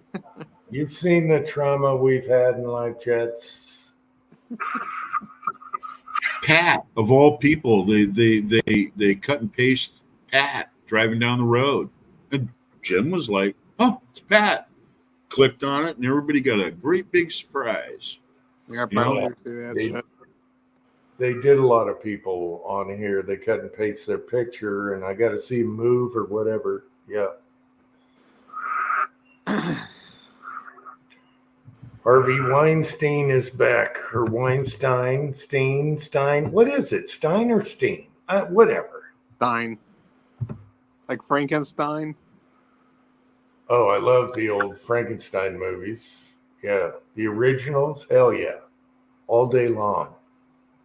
Who thought about putting a square head on a guy and bolts in his side? I mean, it's perfect. Oh, how about Putting on the Ritz? Remember that one? Yeah. But Putting on the Ritz. No, I grew up with the original horror movies. We used to have Nightmare Theater when I was a kid, and we couldn't wait for Friday nights. We'd stay up all night and watch that. And they had all the old horror movies, which weren't too gory. It was all acting. Loved it. That Warsaw, what you brought up there, that was actually Young Frankenstein. That had Yep.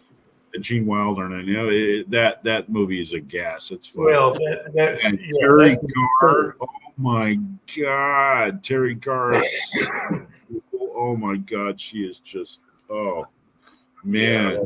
And that's all natural too. She's not fixed up. That's the way she really looks every day. Well, back in the day she did.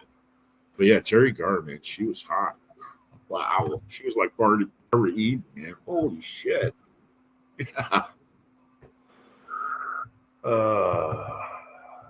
And I'll tell you one thing. I found out I wasn't homosexual by the time I was 10 years old because of Barbara Eden, man. It was like, ooh. Yeah. Ooh, I never had those thoughts. Never. I did. I seen her running around in that little pajama thing that she was running around in, and I was like, oh. All right, here's our. Oh, you're talking about homo. I never had those thoughts. I became aware of what I like. I like women. Hey, Thor, here's a question for you: who would win, a redhead or a blonde? Oh, redhead all day. A redhead versus a blonde. Who would win? Redhead all day long. Fucking redheads. Yeah, Redheads, they're crazy in a bad way, but they're crazy in a good way in a way. red. They're crazy and they're feisty. Yeah, You know, I was gonna say feisty. Yes. Yeah. All right, fellas. I got to jump off, but appreciate being here. Good seeing everybody and everyone who's jumping in and helping me out, guys. I really appreciate it. Yeah, I hope everyone contributes because you earn. So, you guys watch the beginning here, and yeah. Yeah, either Hillbilly Up or Georgia Shooting Connections. They'll just get a hold of them. They're handling it, and yeah, we'll have some fun with this. This is a fun drive. Is what it is. And they're doing giveaways, so you can get some stuff while you're at it. They got some good stuff up there. Got to admit that. Yeah, I Appreciate think everybody. Appreciate it on the side chat too. Thanks, guys. All right. Good night. Have a good Well, one. Scotsman, you're loved, dude. You're loved, and a lot of people have taken you in, and you've gotten close to a lot of people's hearts, man. I just want to let you know that you're a good dude. Yeah, and I hope you get it all straightened out. Hope you get it all straightened out. Yep. I'll keep you guys posted on what's going on. So appreciate it. You might need a redhead. Actually, that's what he probably really needs.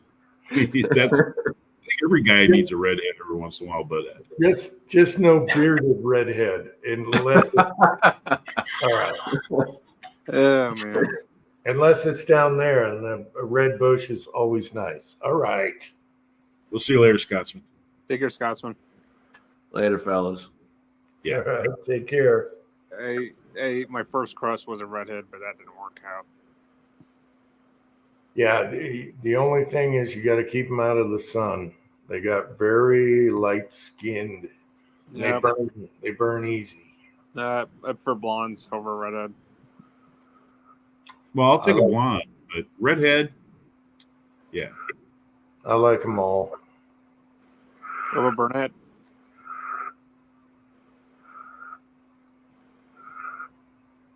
I like them all. I can't choose a hair color.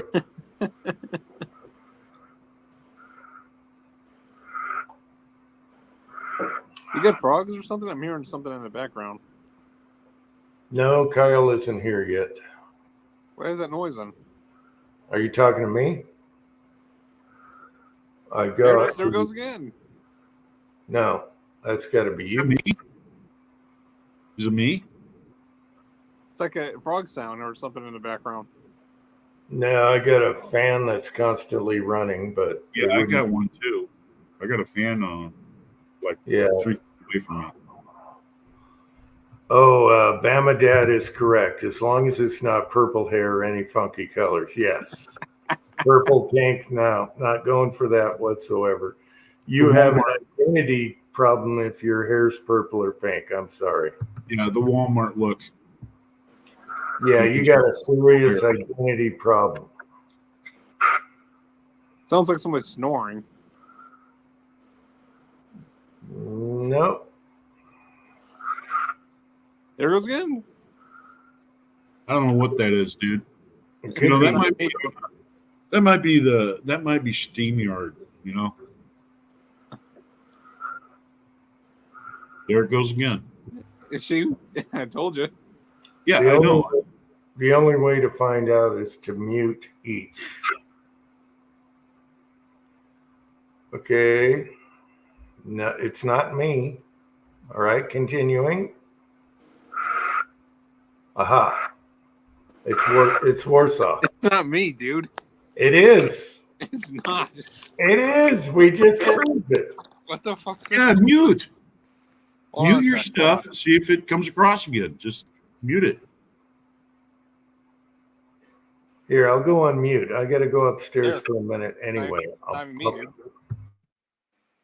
I'll be right back, but I'm going on mute. You guys figure it out.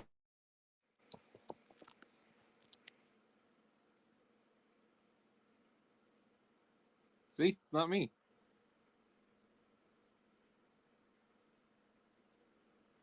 I don't think it's me.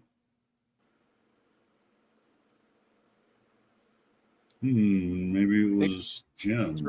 Maybe it's StreamYard. I think it's StreamYard. The way they're broadcasting or something, maybe they're, we're picking up little, distortion Interference. like that, interference or whatever. Yep. Yeah. I'd say I'm getting a little worried about this here, Uncle Tor, What's that? because of the Chinese, the fucking Chinese Navy and everything going on. Well, okay, so we're the only country in the world that will actually go ahead and take tanks and missiles, beams, bullets, rifles, troops. We'll put them on ships and we'll go to their shore. Yep. Okay. We're the only country in the world that does that. The Chinese don't. Neither do the Russians.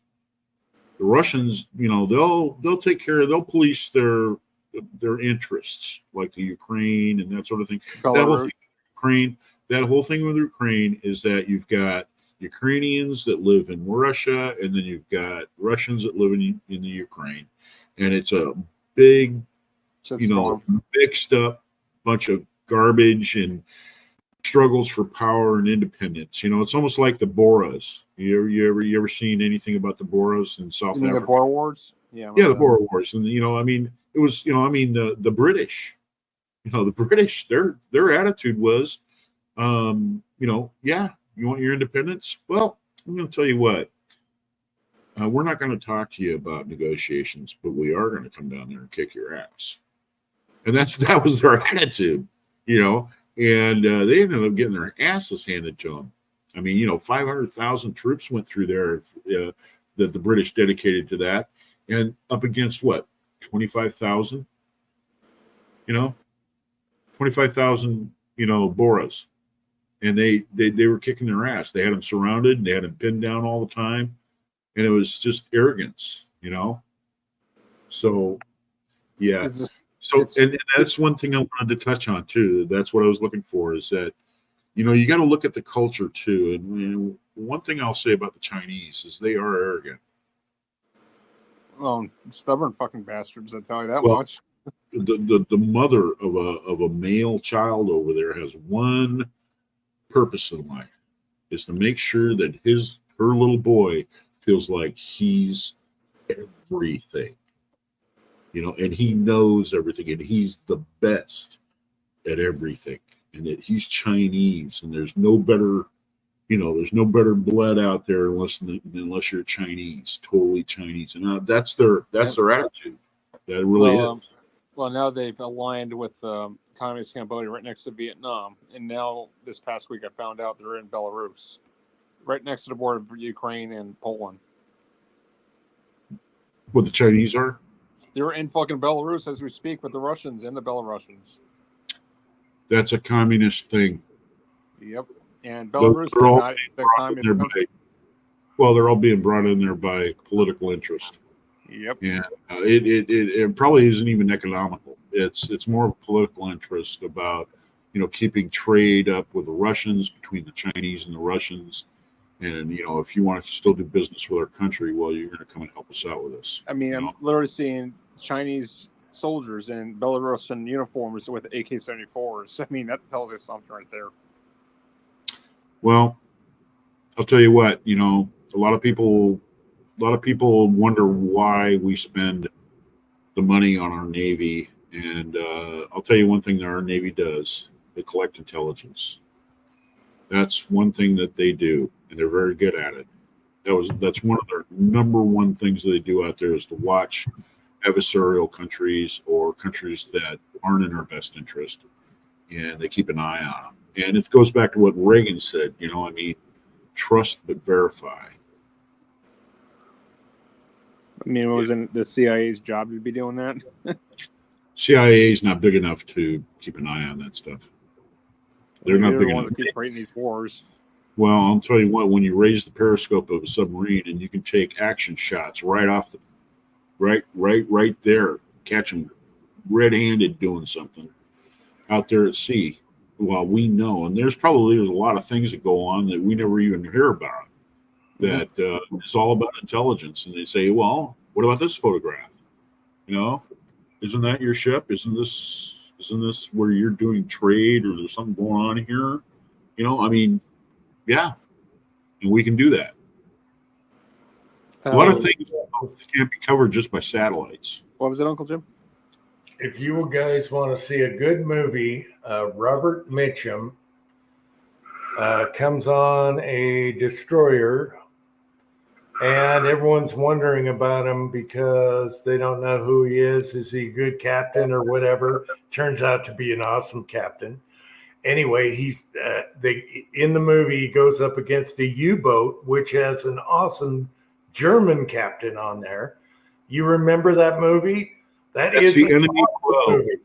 And they go Great. to the end, and then at the end, they both have a smoke together, both captains. Awesome movie. I love Robert Mitchum for sure. But if you guys, what's the name of that movie? It's called The Enemy Below. The Enemy Below. Enemy Below. Or Enemy Behind or something like that. No, The Enemy Below. That's what it's called. It's a famous movie. You guys I like it where the submarine captain put it on the bottom, and he's down there on the bottom, and they've been down there for hours, and the crew's starting to freak out. I mean, they don't know what's going on, and people are starting to freak out and everything. And so the captain goes ahead, throws this record on the photograph, and he starts playing it, and he cranks it all the way up. And he's looking up at the top of the ceiling, right? And he knows that the DDS up above, the destroyer escort up above, they can hear that down there because they can hear what's going on. And the guy's sitting there saying, "Everybody sing," and everything like that. He that does put an awful lot of the psychological thing between enemies. Well, the great thing about this movie is both captains were awesome, and Mitchum they weren't sure about because he just got on the ship, and he already lost one ship, and the tactics they used against each other, they gained respect before they blew each other up, and they gained respect for each other. They're like, "Damn, this guy's good." Both ends. And well, he's gonna find out I'm an amateur either. That's exactly what that Russian, the German captain. You guys can watch it. I think it's on. I think the movie is on YouTube because that's where I watched it. And The Enemy Below is what it's called. You guys want to watch?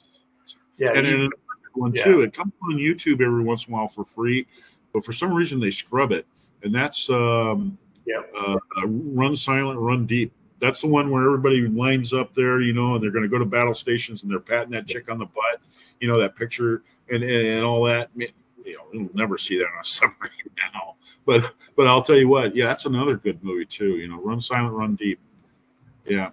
What was I going to mention? Apart from that, shoot, I just lost my train of thought. Oh yeah, now I remember. Thor, did you ever see there was actually a joint operation between the United States and North Korea to save one of their ships in Somalia?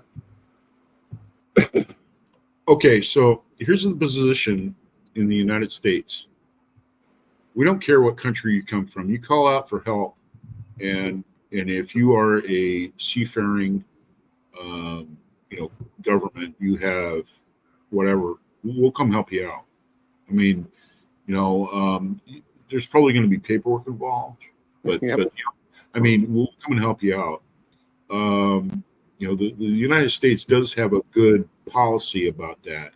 We're not going to let, they might be North Koreans, but their ship sunk, and that's sailors. Okay, we got sailors in the water. We don't just have North Koreans. We have sailors, and we're sailors. We're going to help them out. You know what I mean? And that's it. Yeah, and that was actually a joint operation. Yeah. I never even But heard I about didn't that. think we had a joint operation with North Korea. Yeah. No, we did. We actually, the North Korean government actually asked for our assistance with the American Navy, and we were the closest ship over there in Somalia. And because this North Korean oil rig or vessel was literally being infiltrated by these pirates, and they literally requested our help, and we're like, all right, fuck it, even though they're communists, we'll fucking save your ass. So we sent in a fucking. Well, we got a good policy about helping out. It goes back to the whole mariner thing. Throw a line. Throw a life disc. If there's more than one in the water, cut one of your rafts loose and throw it over the side for them. I mean, they're sailors. Yep. They might be from another country. They might even be our enemy, but we're not going to let them die. Yeah, but we went in there, and we actually sent in an actual maritime force. Not on boats, but we literally sent in some men out there with armed rifles, and they already took out the rest of the pirates. And believe it or not, Kim Jong-un actually appreciated us out. Well, Never I'm heard sure of that he probably called the Biden administration. No. just This is up and promised some chop suey to him and the whole bit next time he's in town. no. That was during the '90s and early 2000s. Oh, okay, all right. Yeah, early 2000s. It was on Simple History Channel if you check them out. Well, we've been there for other countries, even the Soviet Union back when we had the USSR. I mean, they've lost 9 to 12. I can't remember what it is. They've lost 9 to 12 submarines because of problems. They've lost one near Hawaii. Yeah. And the thing is that just about on every one of them, we knew what was going on and contacted them and said, "Hey, we need our help." And of course, the Russians didn't want our help. And that's just the way it is. Thank you, but we'll handle it. Just like the K-19 or K-19. Yeah, there's another one. I mean, we knew about all those. They can't hide that stuff. okay, I got to address this here. So Gunswater's talking about Trump's doing a thing in Minnesota, of all places. Oh my gosh, Minnesota is so screwed up. Anyway, I posted a video on Trump playing with Bryant,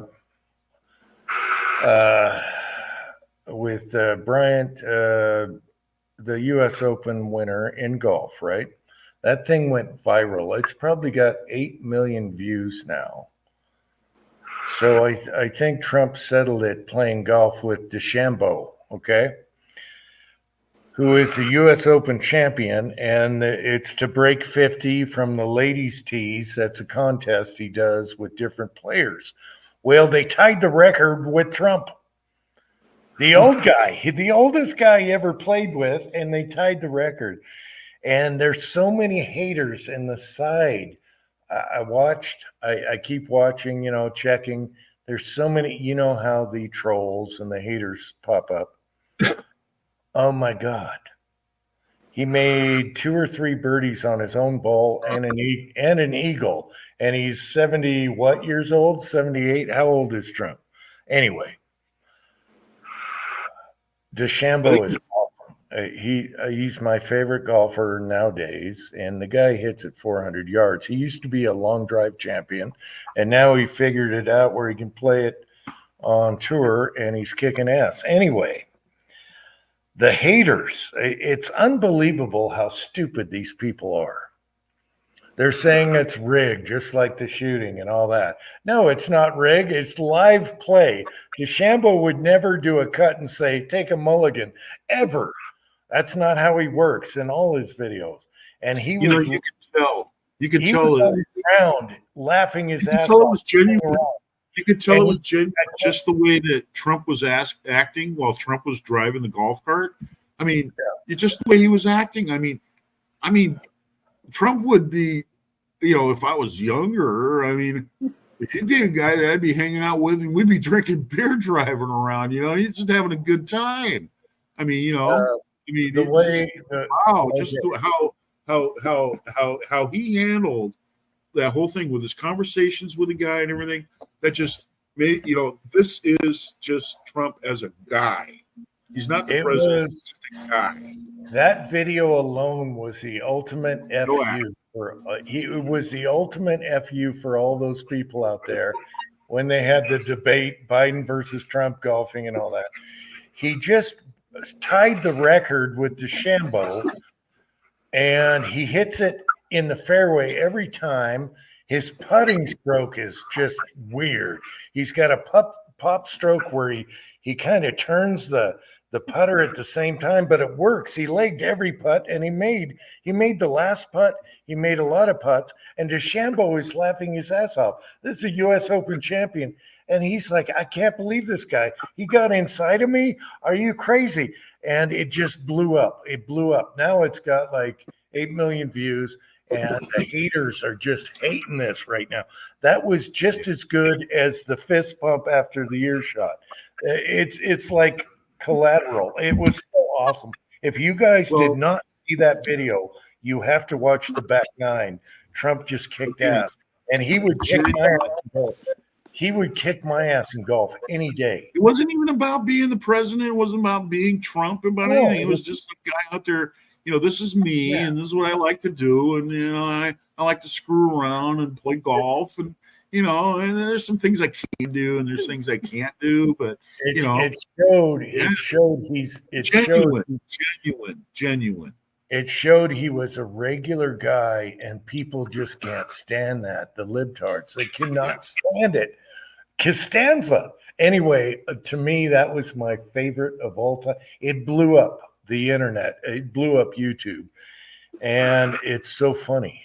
So anyway, as a side note, Trump and Tiger Woods, which was the king of the game back years ago, they were good friends since Tiger was a youngster. And Tiger won't come out and support Trump, but I don't know what his deal is. However, they've been friends forever. So there you go. If you know the guy, you know the guy. And this video showed it. And that's what made me so happy about watching it. And I've watched it 3 times, and that guy could kick my ass on the golf course right now. Okay, 67 Rebel SST AMC. Trump being shot, do you think that he'll pass some sort of gun control? I don't think so. And I'll tell you why. No, but he Kamala knows his voting base. He knows who his voting base is, and he realizes the problem in this country is with people, not with firearms. Okay, this is all right. Well, we got to talk about this because this drives me crazy. When Trump was just elected and he's early on, he has a swamp on his ass. They had the bump stock shooting, and he's just trying to figure out who's who and what to do and everything. There's no way in hell he's going to do anything gun related. And he put in the judges that had turned around the bump stock, turned around the pistol braces. He put in all these judges, and you should thank his ass, you 2A guys that are, I'll never vote for Trump. Well, screw you. Enjoy what we've been going through right now. Screw you, super 2A guys. And I'm a patriot. I'm a 2A guy. Screw you guys. F you. He's never, his son, let me keep talking. His son is super, take the tax stamp off suppressors. Don Jr. is super guns, and Trump doesn't know anything about guns. He thought the AR, when he got shot in the ear, was a powerful rifle. He doesn't know. However, his son, and he's got an ear to people, he's different now. You're not going to see any of that. What has threatened us? Nothing. You mean like when he The put a only bump threat is stock what's ban? going on right now. That's all I got to say. Okay, that I got this much to interject. When that bump stock thing came up in the very first conference that came up, he was behind the podium. And I don't know if you remember this, but when they started talking about the bump stocks and all that other stuff and giving him this crap, he leaned back and he looked right at the ceiling like, oh my God, I can't believe we're going to even talk about this crap. You know what I mean? He's a sensible guy. All right, how about all right, take away guns later. Take away guns first, court system later. Whatever the fuck it was. They were on his ass about that too. But you got to remember, he was only 2 years into it, and he didn't. He's a businessman. His Yeah, son. but no, what a fucking process of due process. Yeah, but it's not going to happen now. He has his ear to the ground. He listens to people, just like in the golf cart. He knows what's going on now. There's no freaking way he's going to do any gun law stuff ever. Well, he knows the swamp and he knows what they're after, and he's for American people. Why is he here? He's not making money. He's losing money being a president. He's going through hell. Why is he here? For America. And that's it. Let me ask you this. What about Kamala Harris? Hell yes. Do you worry about Kamala Harris? He's not worried about camel toe. No, but I'm saying the gun laws aspect. You think that bitch will destroy America? She will. She wants a national ban. Okay, for all you super Tulo guys that refuse to vote for Trump, No, who's been going after gun laws these last 3 years? Democrats. Who's the enemy of Trump? Democrats. Swamp. It's not going to happen. You're here. There's a lot of people donating fucking money to her, apparently, even on YouTube. It's all bullshit. You guys overreacted, didn't see the big picture. Now we're screwed on everything. Go buy a pack of eggs right now. All right, go buy a steak. I don't have to buy eggs. Screw you. How's it going, Tin Man? Oh, it's going pretty good. How about you? Good.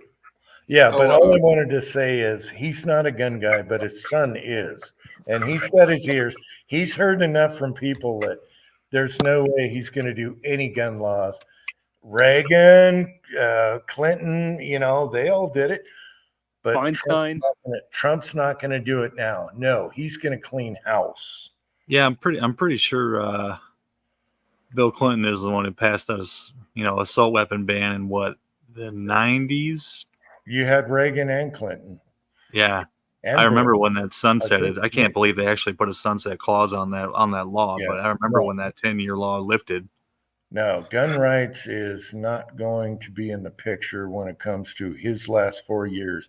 He's only got a few years left. He knows, he listens to people. That's what's great about him. He negotiates, he listens to people. He knows what the swamp is now because it took him a few years to figure out. And that's why I think if you guys don't vote for him, you're idiots. And look at your pocketbooks, look at your 401k, look at everything. Look at your retirement. Look at the difference. And he had to deal with COVID at the end, which they're trying to make him look like he fumbled the whole ball. No one knew what COVID was. What the frick, people? And he didn't say you must take the shot. He said it's optional. It's up to you. And he took something else, and they got on him for that. So there you go. There's the difference, and it's earned. So whatever you guys want to think, I hate you super 2A guys that'll vote for someone else and throw the vote away. And now we got a zombie puppet. Are you kidding me? And now we got a camel toe, the laugher that has no, she has zero, what do you call it? Brains to run a country. That cackling whore. Okay. Anyway, Tin Man, how's it going? Going good. How about you? Pretty good. Getting worked up about politics, are you? Well, a little bit just now. I'm just sick of the Super 2A guys. Yeah, I know. And I'm a 2A guy. I'm a patriot. I'll eat a bullet fighting for my rights. So if I don't get some of these people. These super macho 2A guys, they can kiss my ass. Super macho 2A guys, they crack me up. Anyway, how's it going?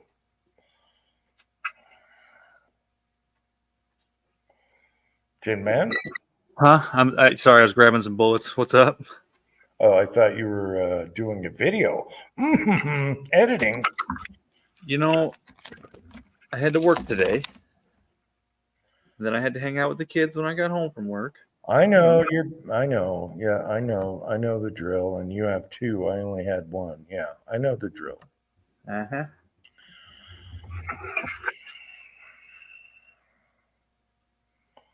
You shoot your contender yet? I shot it once, and I changed the scope rings now. Well, I haven't put them on, but Shoot it.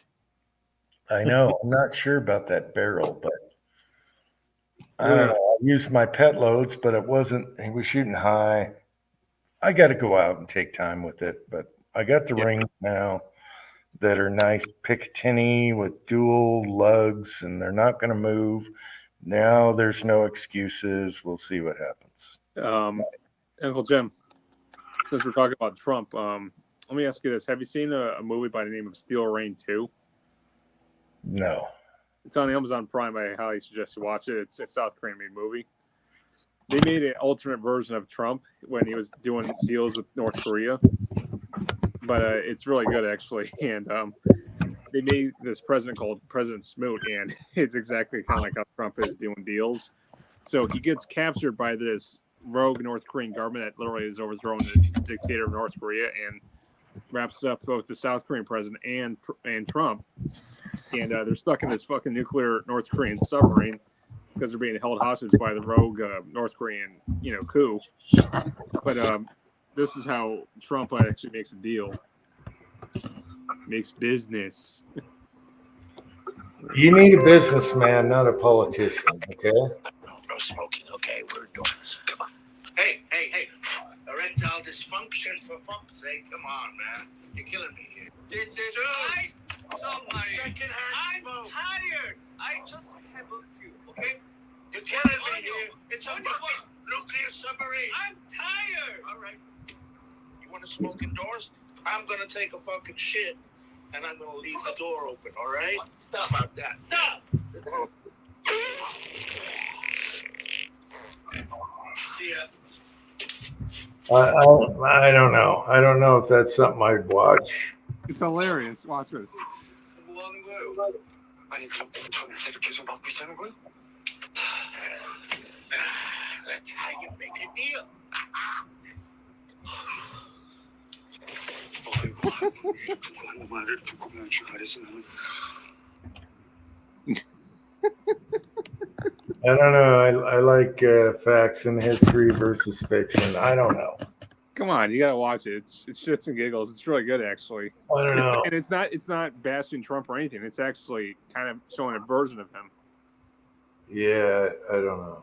I just look at merit, what has been done, even crossed the border with Rocket Man, and Kim Jong-un. no one else did. So he got along with people, and he's a negotiator. He's You not. tell me President Trump would not say the word fuck if he was angry or something? Oh yeah, he does. I've heard him say it. No, I have him in a golf cart with bleeped out words. Yeah, when he was talking about Kamala and all that. Yeah. You're talking about Biden. He's like, he's so fucking bad. Well, if you watch that movie, he actually is captured by the North Korean soldiers, and he's like saying, "I'm gonna fucking kill you. Oh, I'm gonna kill you," and then he injected with the drugs to tell the truth. I will fucking kill you. Anyway, Yeah. Patriot Paul's asking what movie that is. Steel Rain 2, you can find it on Amazon Prime. You could also watch Steel Rain 1, which is on Netflix. It's the South Korean made movies that are basically previously World War III, pretty much, we're trying to avoid.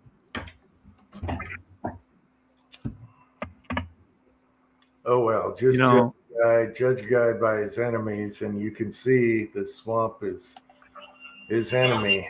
So there you go. If you can't figure it out by now, I can't help you. All right, I'll tell you this much, all right, Jim? If I had like $100 right here, right beside me, if Trump made arrangements with peace between Ukraine and Russia's stepping out of Ukraine's territory, I'll give you $100. If he stops the fighting? Stops the fighting and the Russians go back to their land instead of invading Ukraine and taking it over, I'll give you $100. Okay, watch and see what happens. Now, the reason the Ukraine is so important to them is that's how they nuclear plants. lost most. That's how they got invaded and lost most of their people. The Russians did through the Ukraine, the Germans, and so you can understand how sensitive they are about that. And the Ukraine is corrupt. So is Russia. There you go. But he knows them both, and he knows how to play poker. And that's why I will take that $100 all day long, because he's going to put sanctions on them that hurt them so bad, it's not worth their while. You think Russia gives you shit about the sanctions we currently passed in the books right now against them? What are you talking about? We already gave them sanctions in Russia's federation and didn't do shit. Who? We did. Biden? The world did. No. Biden? The world? Are we talking Trump? What is Trump's card he's got that the world didn't do? A whole lot more.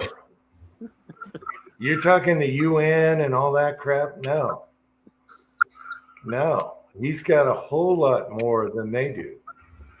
The UN is bullshit. It's all political. I'm not talking about the UN, and I'm talking about finances. That's what I'm talking about. He can hurt them bad. He can hurt both sides bad. Real bad, especially when you start drilling. Especially when you're drilling oil. All right. Like I said, if he could work it out with North Korea, Kim Jong-un, I hope he works it out with Putin. But if Russia steps one more territory foot on hold in Ukraine, it's game over. I don't believe that. You do realize their goal for Russia is literally to take half of Ukraine's territory and literally just say, hey, fuck you, this is our territory now. The Russians are very sensitive about the Ukraine because that's how they got invaded. They're very sensitive. However, you can put sanctions down on these guys that are so bad. Same with Iran. He did the same thing there. It's all about playing poker. And he can play Texas Hold'em all day long. I mean, my view on this, Ukraine has its right to have its own independence from Russia. That's the only thing I agree with. The Ukraine is corrupt as hell. So is any Soviet-era communist country. I'm not going to sit here and pretend like I give a shit about Ukraine or Russia, because I don't. I just want people to stop dying. I don't care how it happens. Same. And that's what Trump says. I'm sick of people dying. There's no need for it. I'm not making money off it. So I'm sick of paying for it. Same. Israel is the only exception, I'd say, because that money should be going to the government and help them out. I mean, after what Hamas did, I don't blame them.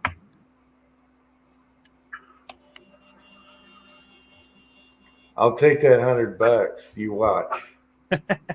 But by the way, that $100 was sarcasm. I doubt it's going to work out. I'll take the $100. Oh no, I was here. It wasn't sarcasm. Yeah, it was a gentleman's bet. He knows them both really well, and that money wasn't going to you, by the way. It's going to Trump. He'll know how to work. He'll know how to work that button. The day he gets Putin to negotiate to leave Ukraine, I'll give him $100. That's what I'm doing with Trump. I agree totally with Jim. he's pulled up his chairs. He's sitting at the table. He's got his cards in front of him, and he's looking over at Vladimir and saying, "Hey, I don't know what you're holding in your hand over there, but it's really up to you. And it's not my circus. It's not my monkeys, Yeah. I may not agree with what you're doing. You have to agree why you're doing what you're doing, and so does the Ukrainians. But I'm just telling you, Vladimir, and it's not about you and me, having any type of friendship or anything like that. But I don't agree with what you're doing. I just don't. And the people that support me don't agree with what you're doing. He can put hurting on both sides. He knows both sides. Hungarian knows what's up. Poland doesn't want any part of that. Patriot Paul, no. Biden didn't start this war. It was the Obama administration back in 2013. The CIA created a coup, and Ukraine's government overtake it, and literally planned Zelensky as the new person to take over after a couple of years later.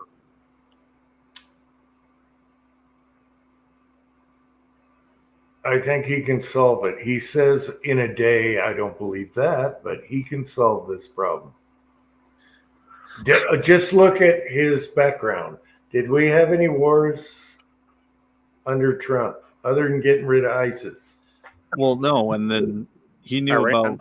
about Russia moving on Ukraine right when he took the White House, and he warned Putin then, and Putin didn't do it. He waited till he got out. So I mean, He it's not like waited it was for a the new puppet. thing. Yeah. And now that we're super weak, we're free game right now, all the way to January. We are free game. Anyone could just whip on us right now. Yeah, these next 100 days are kind of iffy. But especially after the earshot and the fist pump, no one's going to mess with Trump after this. They're like, no, he's too strong. We're not fucking with that guy. I just hope that enough people actually get off their ass and go vote this time. There's a lot of Democrats that flipped, so hey, it might help. Kyle, where are you? Kyle, get on here, man. Yeah, I've seen a lot of presidents that were good on the world front, and one of them was Nixon. Nixon was awesome on that, and so was Reagan. And He just got caught at what everybody else was doing. He got caught at what everybody else was doing. Nixon He was doing anything different than anybody else. Nixon was bitch. awesome. Nixon No, he wasn't. was, yep. No, Foreign It- affairs. He passed laws that people nowadays would say he was a flaming liberal. I mean, he got the extension for the VA. All the guys who went to Vietnam. He extended their VA benefits. He extended unemployment at the time. He actually got the Environmental Protection Agency. He created that. Nixon did that. And people nowadays would say that he was a flaming liberal. If people just knew what the heck he did, but he was a conservative guy, and that was it. He just got caught. He got caught at what everybody else was doing. I'm going to tell you something. The people, okay, the voting people. I'm not talking about the fake votes and how many votes Biden got, but the people that voted for Biden. Okay, you know who those people are? Those are the people that watched too much Barney as kids. Okay? oh, God. They did, and they think the world should be just like Barney said it was going to be, And I got a feeling that when the network went up to Barney in his costume and said, "Hey, it's been a really good run, and we're going to cancel you this season," I bet Barney looked at him and says, "It's okay if you strike me down because I've become more powerful than you've ever imagined." And he clicked his heels and he ran off laughing that weird laugh all the way to his dressing room. He polluted those young people's minds. Okay, so like Tin Man, for instance, he watches what his kids watch. He him and his wife are adults about that stuff. You know what I mean? I'm not going to have somebody who is on TV telling my kids the difference between right and wrong and what's acceptable and what isn't acceptable. You know what I mean? I have turned shit off like that before. Right, exactly. And you need to do that as a parent. You need to watch what your kids are watching. When my daughter was little, she was a Barney generation. And you know what? We wouldn't let her watch Barney. The first episode that came on with Barney, I looked at my wife looked at me, and my wife said, she ain't watching this crap. What was it? We turned it to something else. Hey, Thor, remember Sesame Street? Yeah, that was another one that, this whole bilingual language thing. No. That's that. Remember Bert and Ernie? Yeah. They were theoretically a gay couple, and they were normalizing that. Well, the whole thing between break down who put that out. The Children's Television Workshop. Think about that. That's our title. It hangs out in front of our door. Has nothing to do with children. It's a workshop. Yes. That's exactly what it was. The whole bilingual thing, like back when I was a kid. Spanish. You might as well be speaking Chinese. Nobody knew anything about Spanish back in those days. But Sesame Street brought that in. And now, you look on the label of anything and you got several different languages. We're the only country in the world where if, people come here and they expect us to speak their language. I think we all need to start to learn how to speak Korean. If we're speaking Chinese, if the fucking communists invade us. Why Korean? They're building an electric vehicle battery manufacturing facility right down the street. Oh, God. Kyle, I already had my feelings about that. And you know what? The United States is going forward with that as sending a message to the Middle East saying, you know what? We're depending way too much on your foreign oil. We're going to cut back. Well, the thing is, this was my point. This was my point, Dave. This area that I grew up in, North Georgia, hillbilly heaven.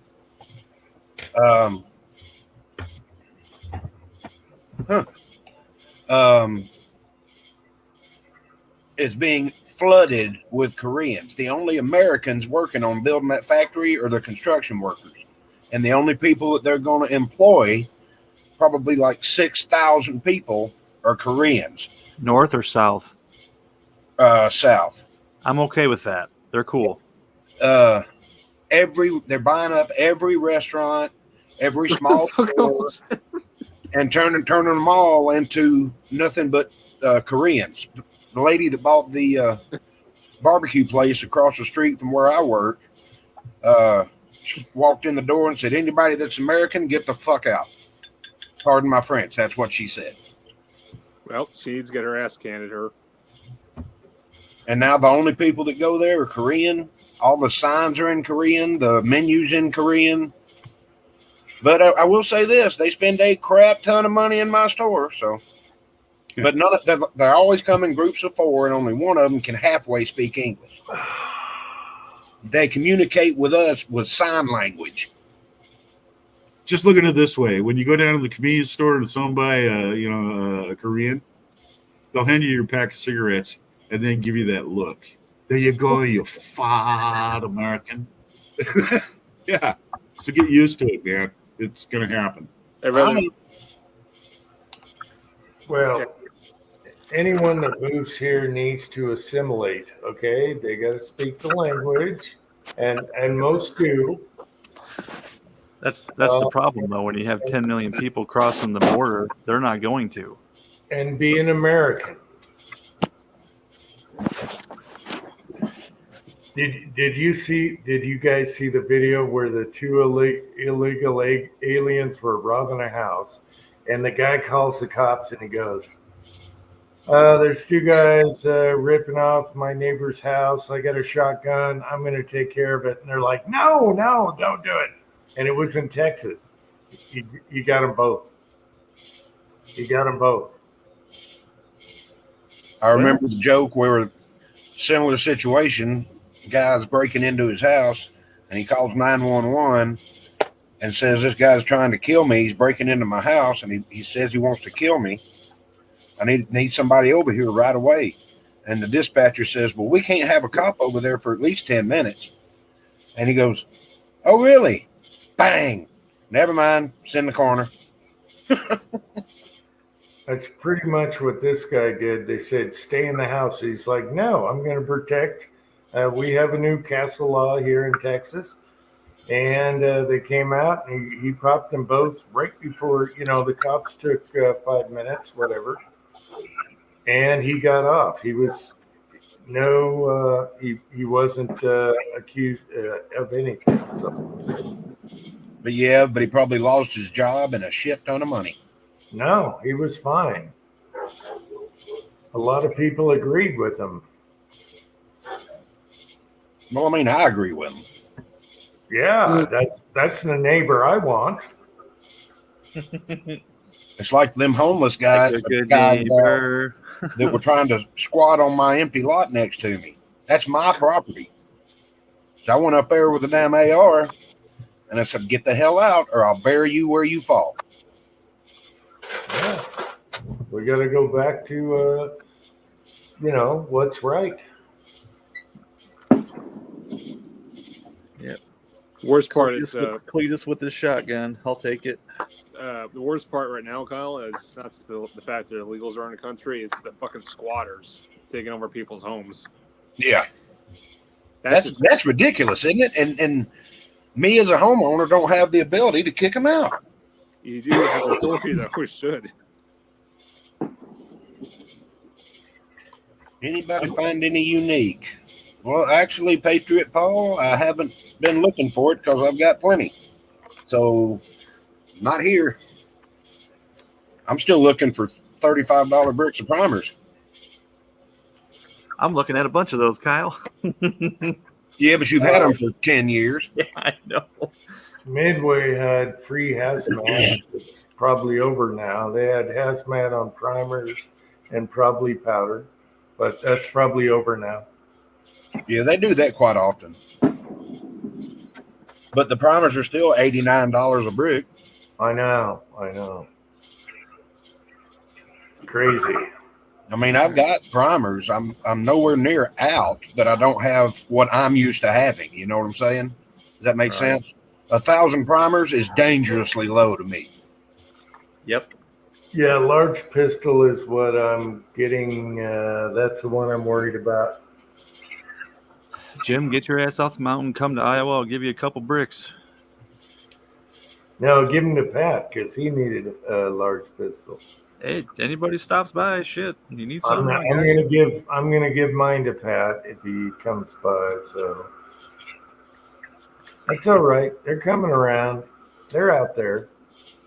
They just cost more right now. Ammo is actually getting cheaper. A lot of people are freaked out about 223 and all that. Green tip. I'm seeing that on sale all the time now. Yeah, I tell you what, I haven't seen large pistol primers in a store for quite a while. But if I go to Shields right now in Iowa City, they got them for $70 a brick, Winchesters all day long. There you go. And is it for both Magnum and regular? That I don't know. I'd have to look at the box. I like those primers. Yeah. It said it didn't say regular or Magnum on the box, the picture of the box on the website, but I don't know if that's the same box they have in the store. You know what I mean? Yeah. Because they do both, right? Do they do both, like one that is only large pistol and one that does both large pistol and Magnum, or do they just do the one that covers everything? I don't know. Yeah, my favorite that does both. So you don't have to worry about. You don't have to worry about your powder. It's for Magnum and standard. Right, but do they just make a standard large pistol that they don't recommend for Magnum? No. So I don't know. That's what I'm saying. I've got a brick that says both right over there, but I don't know if they make them. does.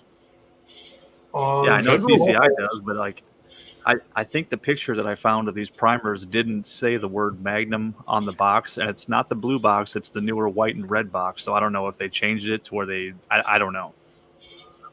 Wow, James Pollard, $50, man. It's hitting your doorstep.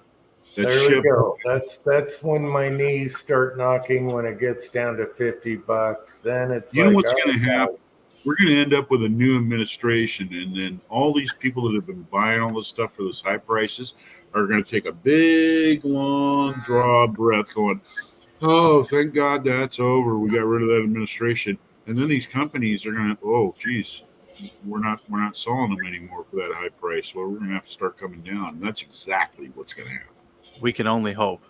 Well, I mean, you said something earlier about ammunition prices going down. Right now, with the price of reloading components and powder, even if you cast your own 9mm bullets, it's cheaper to buy.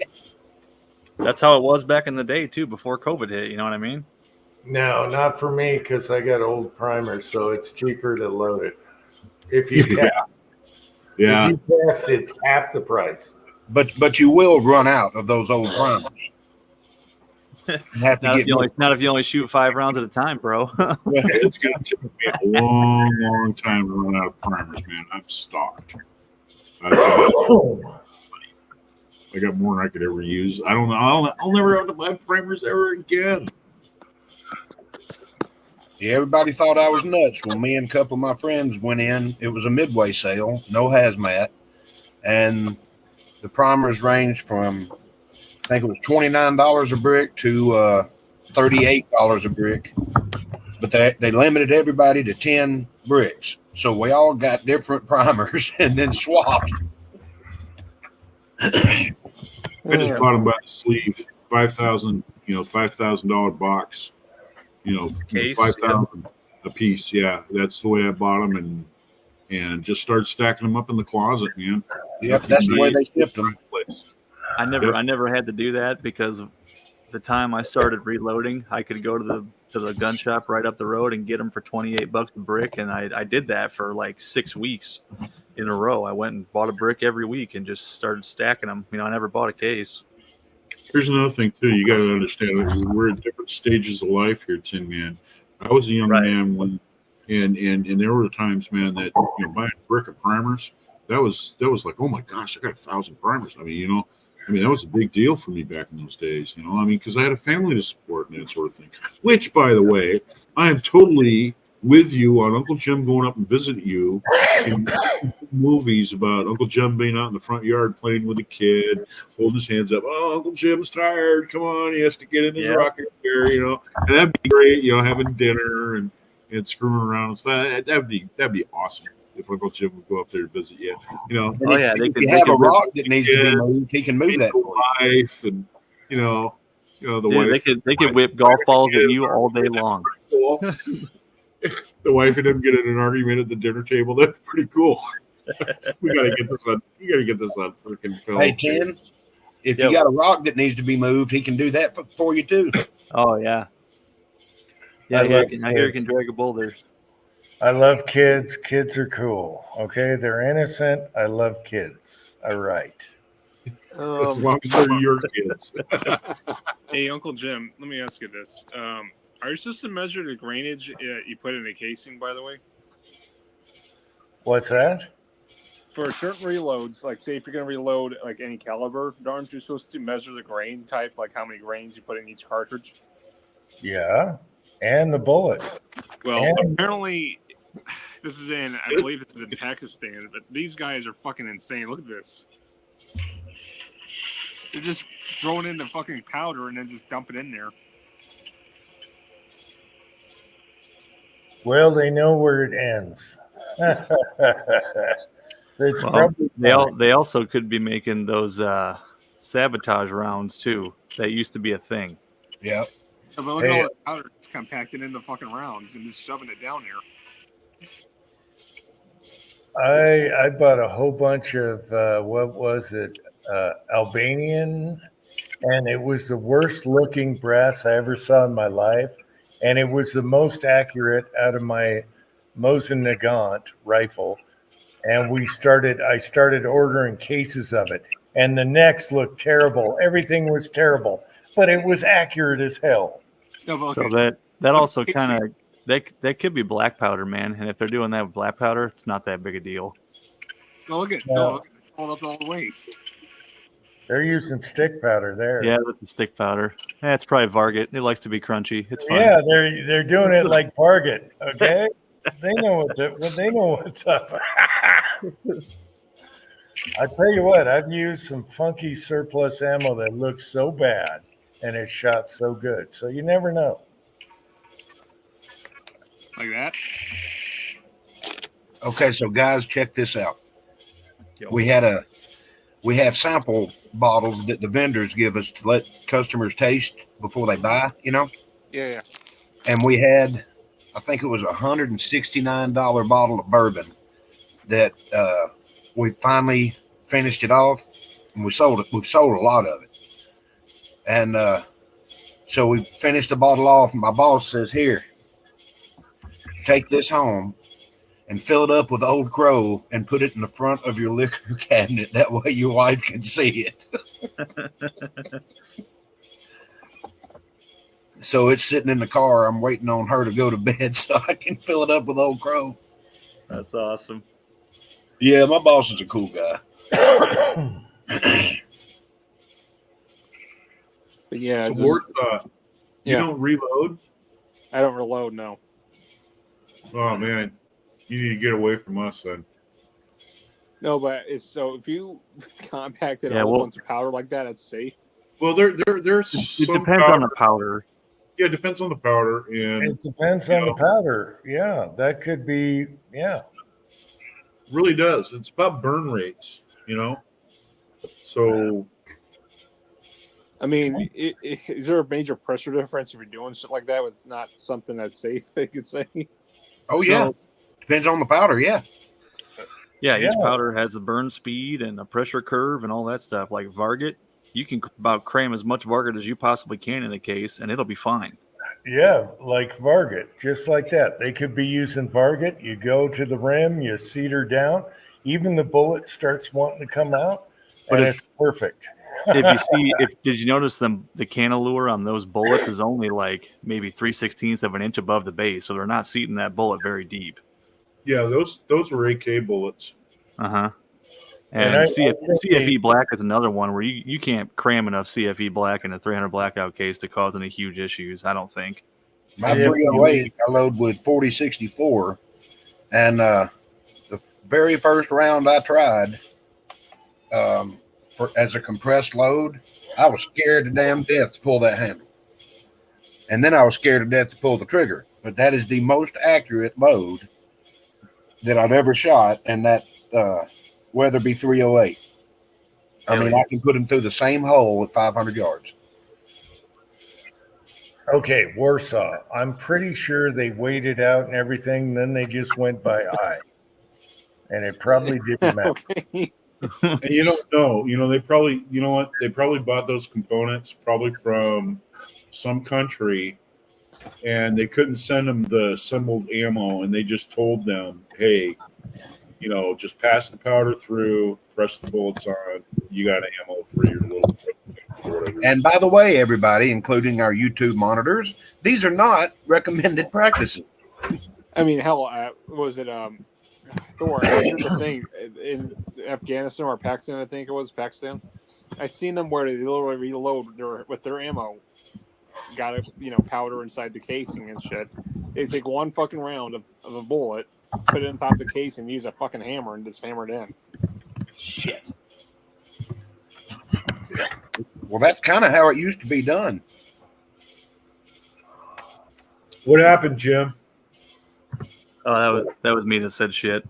Oh, I was trying okay.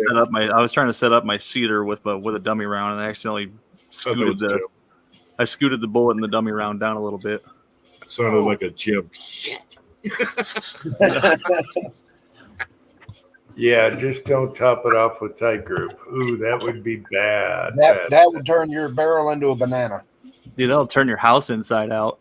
That and ram shot silhouette. Let me tell you, 0.2 of a grain means a lot. Yeah, the shit they do in fucking Pakistan is ridiculous.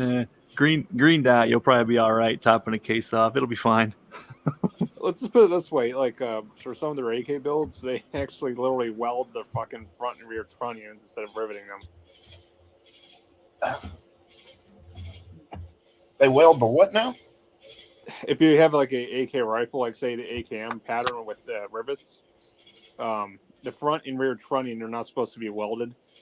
But in Middle Eastern countries, they literally weld up the receivers to the trunnions, Okay. and it's enough for a pipe bomb to go off. Yeah, it'll be fine. They've been doing it for years.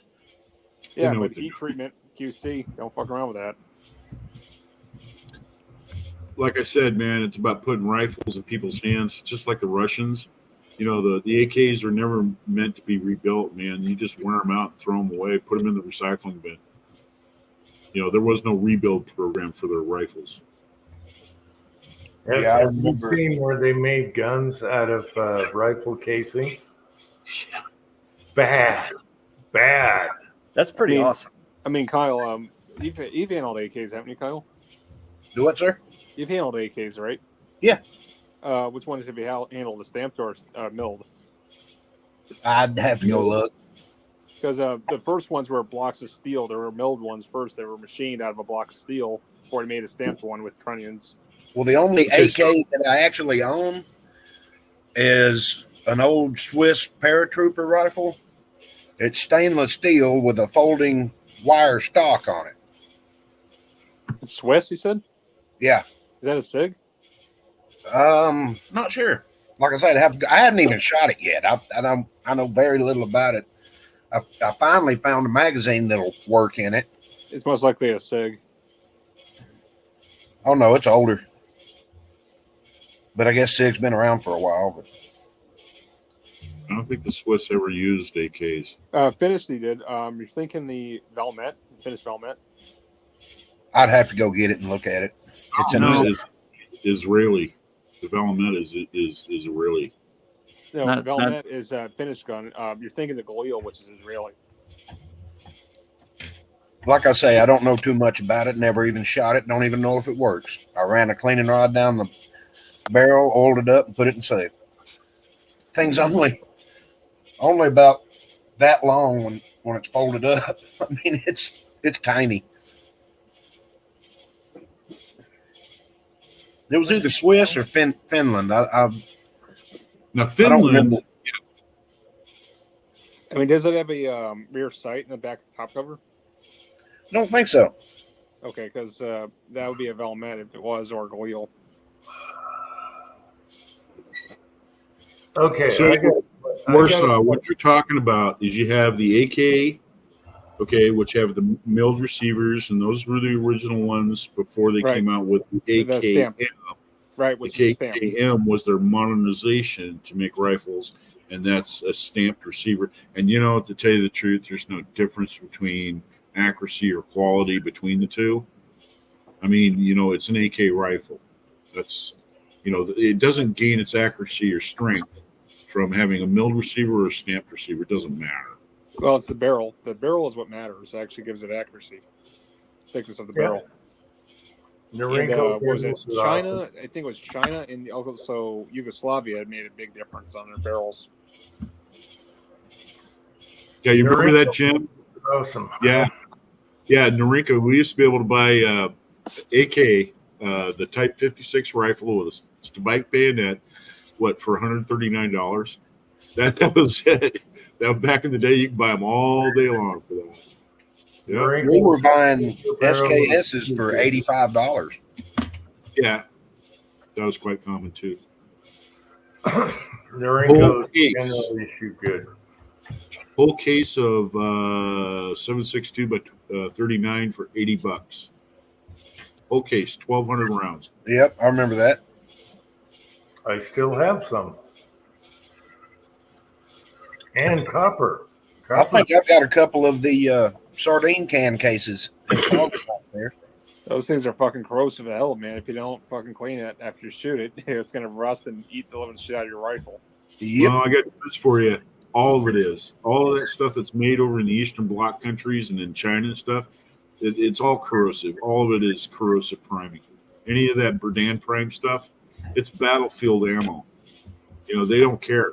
And again, if they wear their rifle out, they just throw it in the recycle bin. They just get a new one. It's cheap. Yep. Do you know how much fucking time and money and energy they're wasting just to make another rifle? Have you seen the way they make them? They're not Yeah, but wasting they don't too care, much dude. time. No, they're not. All right, Tin Man, I got a question. In that I have an answer. In the SSK barrel, what was the lightest bullet you tried? 125 grains. Oh, wow, you went that okay. Well, that wasn't my ammo. That was some factory Frontier shit I had laying around. But as far as my reloads, the lightest was 150. Yeah, I got a little. I got to do some Lee mold 155 with and without gas check. You know, some cut, some not. Yeah, just watch your throat. You know, you got a tight throat on that barrel. So I don't know. I don't know about that bullet. Why not? That bullet's good. Depends where you see it. You know. Yeah. No, that bullet should be okay. Yeah, that's a good shooter. I was going to load up some today, but didn't do it. I still don't have the scope mounted now that I got the range that I want. Yeah. What Y'all powder are would going to you make use? me go get it, aren't you? What powder would you use with that or that Lee bullet? H110 296. 296. That's what I figured. Yeah. That's how I blew holes in primers was with that bullet and that powder. Well, you went too short or too much powder? Both.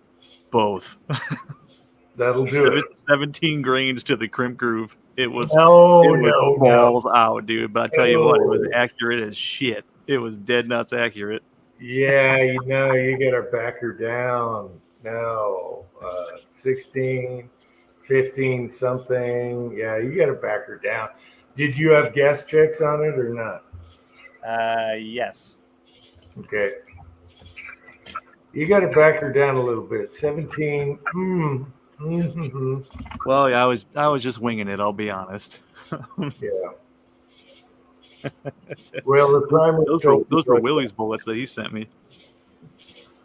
Yeah, the primers told you what's going on. I know. I looked at I shot a 5-shot group and 2 of the primers had holes in them from the firing pins. Yep, time to stop. Yep. I've done that with my 308 as well. Yeah. But man, it shot awesome. So We were all shooting at H110 296 likes to be hot. So we were out shooting, and I let one of my female friends shoot it, and she shot it, and of course hit a bullseye at 500 with it. She goes, "Wow, that shoots really good. Can I shoot another one?" I'm like, "Yeah." She couldn't get the bolt open. I was like, "Oh, those were the hot ones." Oops. I had to beat it on a damn table to get the bolt open. okay, I got a question for Pat. Are you sitting in an air-conditioned room so you can avoid coming on the live chat? Yeah, dude. I need me some Pat. I miss you, Pat. Pat is sitting in an air-conditioned room. A SIG 552, that'd be a short-barreled rifle. You couldn't even have that then. Y'all are going to make me go get it, aren't you? I'm not asking you to pick it up. You can't show it on camera anyway. You're not I supposed to show know it. I can't show it, but I can sit here and look at it and tell you what it says. Well, we can see it off camera. We don't have to see it on camera while we're on live. All right, we'll get it when it's over.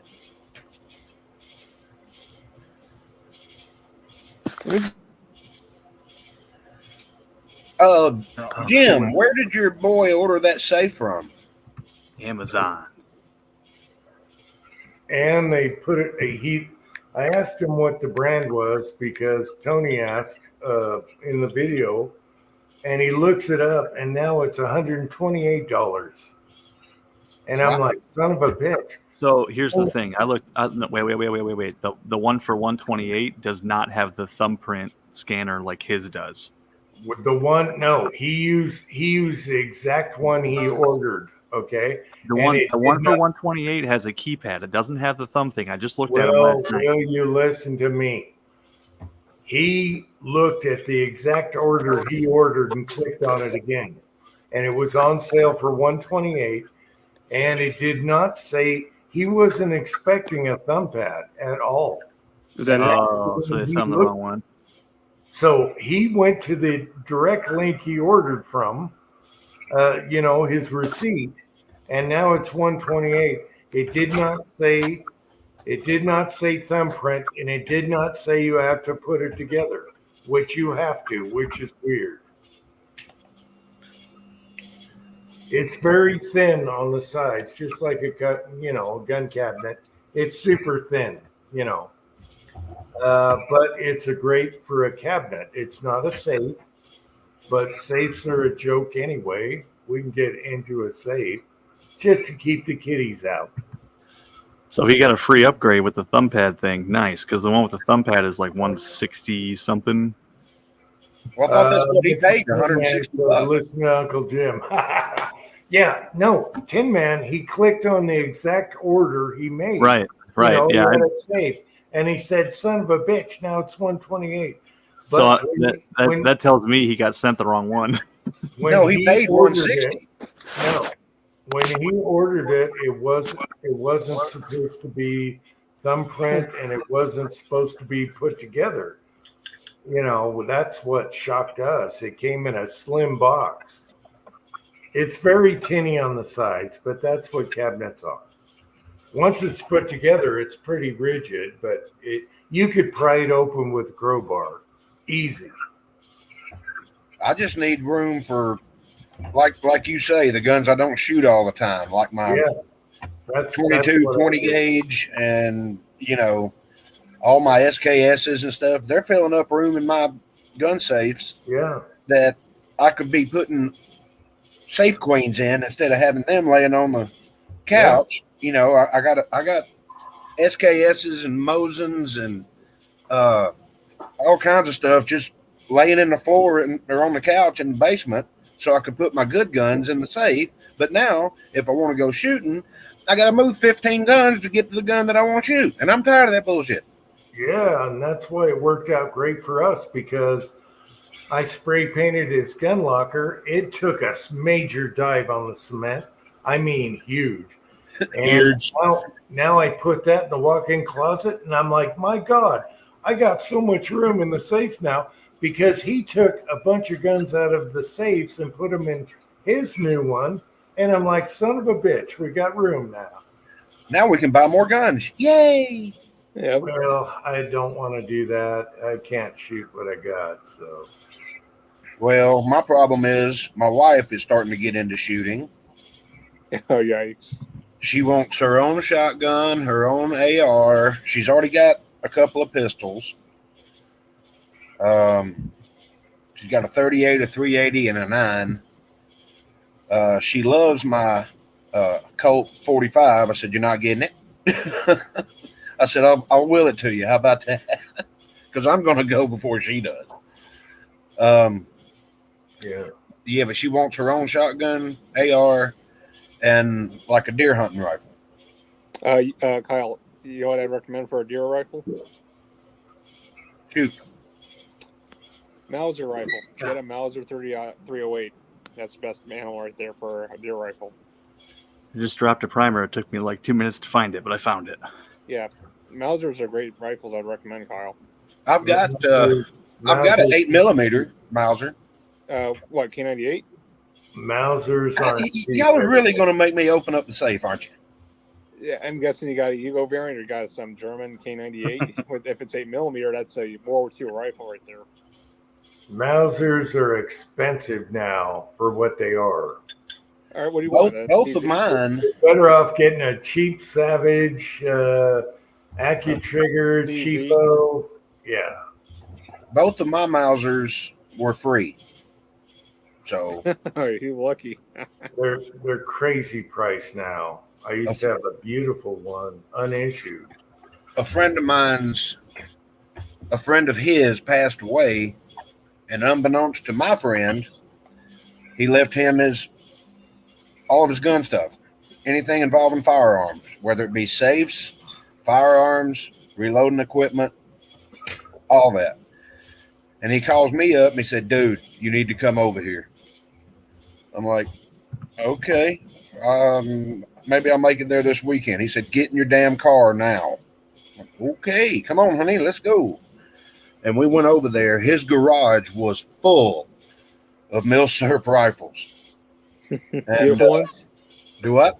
Beautiful. Just beautiful condition. A couple of them were. He let me have one that was brand dang new. It's still packed in Cosmoline and wrapped. He gave me like, I think it was 7 SKSs, Holy shit. a couple of 8mm Mausers, I think 3 Mosins, Holy shit. and he gave me that little folding AK. He when I come to the door, he just hands that to me. He says, "I don't even know what this is. Take it." Wait. I was like, "Good Lord, dude!" He goes, "Oh, I still got to make another couple of trips over there." He said, "I'm looking to have like 5 gun safes too." And he said, "But the good stuff's upstairs." I went, "The good stuff?" Hell yeah. And we go upstairs. There's 2 Mac 10s laying on the bed, Holy shit. a 50 Barrett, some other stuff that I really can't talk about because hopefully he got rid of it. He said he wasn't going to keep any of it. Mm-hmm. He said, "I want it out of this house and I want it out now." He's like, "Do you want any of it?" I said, "Hell no." I said, "I have a gun themed YouTube channel. Hell no, I don't want that shit in the house." He said, "That's kind of where I'm at. I got a guy supposed to come look at it. I mean, all kinds of shit. 5 or 6, like designated marksman rifles, just all kinds of stuff. I mean, just in his bedroom, there was probably 25 or 30 grand worth of guns. Might have been more than that. I don't know. Goals. Huh? I said goals, life goals. We loaded up everything that he gave me in the back seat of Angel's little Kia Soul, and I said, "Please God, do the speed limit and do not leave your lane." I said, "If we get pulled over and they see all this in the back seat, we're gonna have some splaining to do." Bonnie and Clyde ain't got shit on us. I had so many SKSs, I gave one away in the Willie giveaway. Yeah, a nice one. Yeah. Yeah, Michael Hurtnick got one. Oh, Hurtnick? Where is he tonight? Hurtnick. Bitch. Where is Michael? It was kind of fitting that he got it because he sent me all kinds of pipe tobacco and, pipe accessories and all that stuff when he saw me smoking a pipe on this chat. I didn't know it went to Michael Hurtnick. Where is he tonight? He's always on here. Damn it. Michael. That's a good thing he got it. I asked him if he wanted a blade bayonet or a pokey bayonet, and he wanted the blade bayonet. And I think I only had 2 of them that were blades. And I grabbed one of them and realized that the magazine catch was missing. So I got to order one of them to get that one going again. That's easy. eBay. That's usually your best friend. Right there is eBay. Super easy. Let's see. Hell, he gave me, those milk carton crates? Yeah. He gave me 2 of those full of PMags. Oh, There you shit. go. I'm telling you, I got some good friends, man. It's spoiling the living fuck out of you. That's what. Yep. Well, I helped him out when he was on hard times. He stayed here for a while, and That's nice. I said, "What I owe you for all this shit?" He goes, "You don't owe me nothing." Patriot Paul, no bud, no. Okay, I might have told this before, but my latest Norinco, I've had several AK-47s. The guy, it's an old guy. His family bought it for him for Christmas with a case of ammo, the Norinco in the box with all the short magazines, which are worth a lot of money now. and all that stuff, everything complete, slaying everything in the box. And he told me, I hate AKs.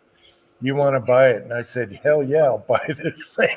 And he got it for Christmas. It was under the bed for like 10 years. And I'm like, hell yeah, I'm going to buy this. And I forget what I paid. It was $300 or less. And nowadays it's crazy. And a case of ammo. Yeah. And this is before I knew this was a no bad no. I had SKSs in the past, so I had ammo sitting around. Well, of course, I flat rate boxed all that stuff to Willie.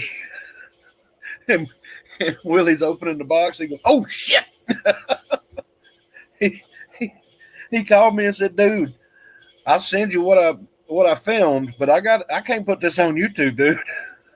He said, "You shipped live ammunition to California through the U.S. Postal Service?"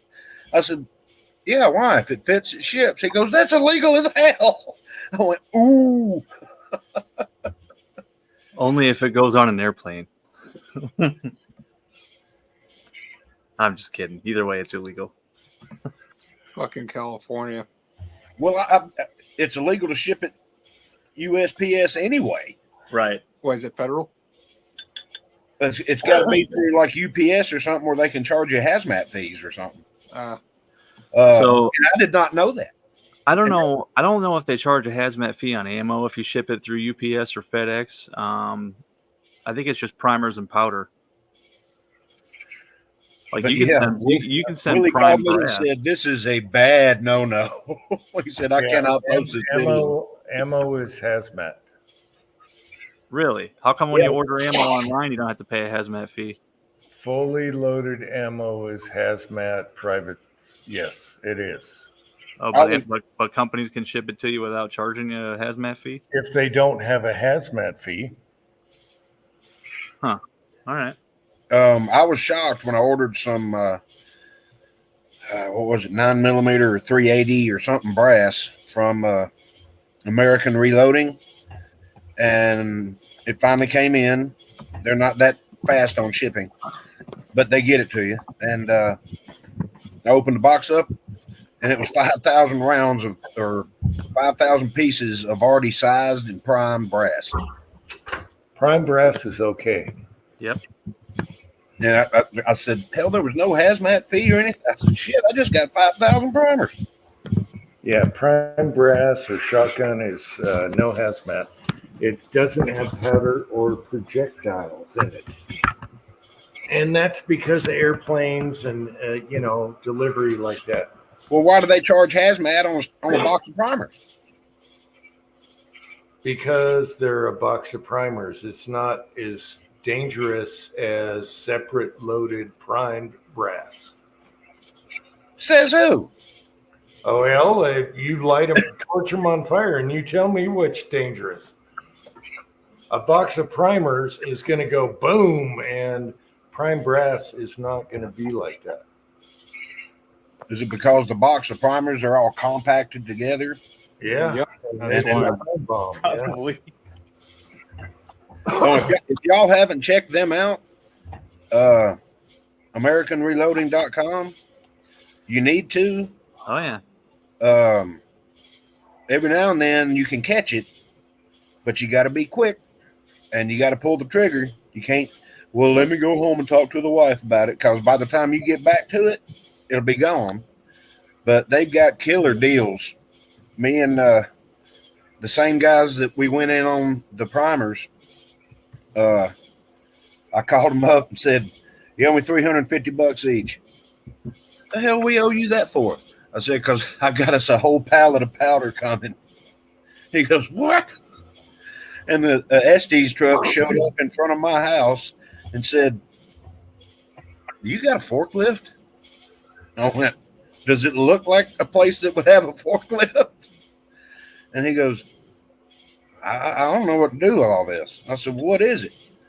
And he rolled the door up, and I was like, "Holy God." It was all in 5-gallon buckets stacked on a pallet, shrink wrapped. I think there was like 12 5-gallon buckets. I called them up. I said, I don't give a damn if you're at work. Get your ass to my house right now. We got to unload this truck. So they loaded up their share in their vehicles, and I took mine in the house. Hell yeah. Took a long time to go through the first 5-gallon bucket. It was pretty much powder that was pulled from military lots that were past their use by date. You know, that's what they do. They disassemble lots of ammunition from law enforcement and military and all that stuff, because apparently you won't shoot if it's past this date or whatever.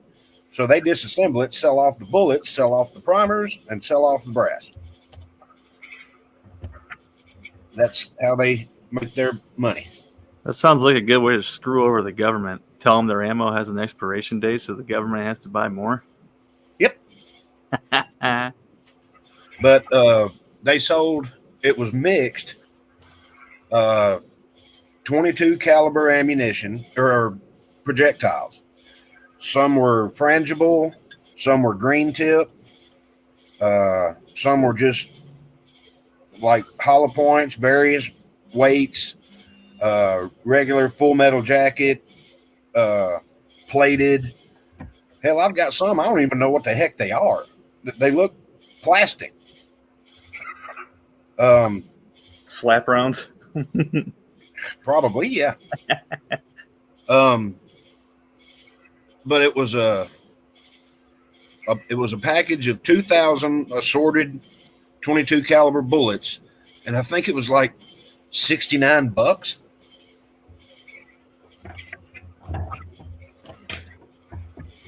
That's crazy. Patriot Paul, AmericanReloading.com. Yeah, when they sell powder, it'll be called like MP252, and then in the description it'll say similar to, you know, Right. Hodgin H110 or Exactly. whatever powder. Yeah. But yeah, they had a huge lot, and we just bought it all.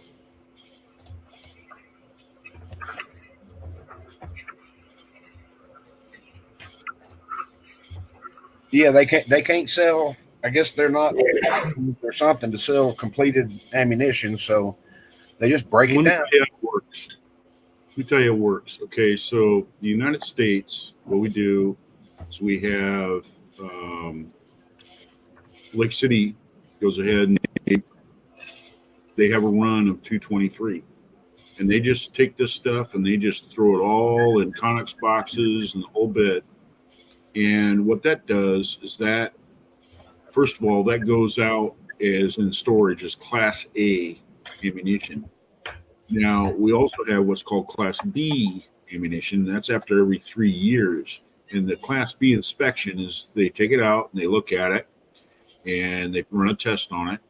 And if it's good, then they go ahead and put it back in the Conex box and lock the door, you know, and seal it again. And then that stuff ends up going out on container ships. And these container ships from the American Sea Lift Command, they go around the globe. And I'm going to tell you what, those container ships are filled to the, filled just busting at the seams with ammunition, bullets, you name it. And what it is that, you know, we may need it in a conflict or anything like that. Then we have a supply already on a ship, and we go ahead and, you know, unload it where where we landed, basically. But then you have Class C, which is your expired after 6 years. That's expired, and then your Class C ammunition goes into training and that sort of stuff. And they only keep that stuff for 3 years. And then they send that stuff out to be demilled. Or we sell it to the Saudis. Well, I'll tell you what happens to a lot of it. We end up, we don't sell it to them. We give it to them. Yeah. We give it to them. We don't sell nothing. We just take it off our hands. And so, you know, millions and millions and millions of rounds of ammunition. See, I got into this conversation because people were running around saying, well, the U.S. military, they're taking up all the primers, and look at Winchester, Look, I got news for you, man. Winchester does not make ammunition for the military. Remington does not make ammunition for the military. Okay, Lake City does it all. They do everything. Winchester is, the primary contractor at Lake City now. It used to be federal, but yeah, and that's it. So, yeah, all this whole thing about primers and how the military's taking them all was all bullshit. That's all bullshit. I'm telling you that right now. This whole thing with primers and all this other stuff, man, it's all manufactured shortage. That's all it was. They seen the administration come in and they said, all right, buddies, let's make some money. And that's exactly what they did. And it was our own people that did it to us. His own 2A community, gun shops and manufacturers and everything like that. Those are the people distributors that fucked us over. And, if you haven't got that through your head, that's the way that consumerism works. Supply and demand. That's why it's important. You can't just look at Trump. Say like Trump goes ahead and gets in office, and all of a sudden we have this big controversy about, the Second Amendment and all this other stuff, and they want to outlaw certain guns, blah, blah, blah, blah, blah. Hey, I'm not so worried about the feds. What I'm worried about is what I got locally down there in freaking Olympia. Jim knows what I'm talking about. All of our states are like their own little private countries with their governors. Okay, and they can pass laws in your state that can outlaw all kinds of shit. Okay, and it doesn't matter what the federal government is coming. The federal government can turn around and say, "Oh no, that stuff's all okay to own and everything like that," but your governor can turn around and make it illegal and a felony in your state to own that or to have that or whatever. So watch the way you vote locally in your that has more of an impact in your life than the federal government does. Amen to that, Thor. And here's the thing, like you said, they can turn your Second Amendment right into a crime against you, and they can prosecute your ass on the state's level if they wanted to. So I'm going to tell you what, Jay Inslee is our governor, and people like Jim worked hard all their life. They worked here in Washington State. They branched out. He from what I gather, he worked for a company or something like that did a lot of contract work and stuff. But he worked all that time. He lived in Seattle, and he just got so sick and tired of the liberal bullshit that's here that he left. Yeah, he left. He said, "Fuck you, Inslee. We're gone. We're out of here. We're done. We're done with this crap." Because it just, I'm telling you, man. And Seattle, which is King County. You got Pierce County. You have Snohomish County. Those counties are the voting populace that makes the rules for all the rest of the state. So if you go to Spokane, most people in Spokane are pretty cool. I mean, they're conservative and stuff like. You go to Wenatchee or Yakima, or you go down to Vancouver, down by Owaka or something. You're looking at just some really grassroots people who give you the shirt off their back. But if you go to Pierce County, King County, or Snohomish County, they're just full of a bunch of freaking snobbish son of a bitches that we can do without them. Well, Snohomish isn't bad. Snohomish wasn't bad. Thor, here's another thing. Moving state doesn't solve the problems because guess what? A week or two, or even a month or a year, the policies are just going to go down to the next state over. You just left. And well, as public, we have a responsibility as this public is not to be rebels, but when it comes to that level in our state, we need to make a stand. We need to turn around and say we're not going to follow laws that we don't believe in. Period. Come get us. Also unconstitutional, by the way. Well, come get us. I don't even talk about the Constitution. Come get us. This is my way of life, asshole. And that's the way you need to put it across to those people.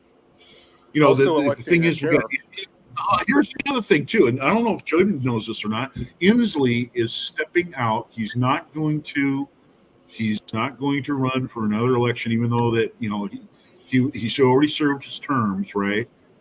Well, he announced that he's retiring now in Idaho. Our state governor isn't even going to retire in our state. Now, what does that tell you? And that little fink, that little pencil neck fink, Furman, whatever his name is, he's our state attorney general. That little cocksucker is going to run for freaking office, and I bet that King County and Pierce County are going to usher him right in. And now we've got real problems. He is the problem. He's the guy that passes all these laws. He's the guy that puts all these laws underneath Inslee's nose and says, it'd be really good if we would have passes because, we're supporting voting. Here's the thing: if you want to make a major impact, but not just the governor, if you want to stop lawmakers, vote out the legislators. That's my 2 cents. Yeah. We've got the most liberal laws. We're the highest tax state in the union here in Washington State. They tax you everything. We pay the most in car insurance here. Just basic car insurance, just public liability, property damage at the bare minimum. What they'll cover on a car that's like 5 years old, you're going to be paying $700 every 6 months just to put insurance on it, just so you can drive. And that's per car. It's crazy. I'm paying. It's crazy expensive here. I'm paying less than that for two crazy. vehicles. Dude, I pay like $420 for full. I pay $420 for full coverage on two nice vehicles.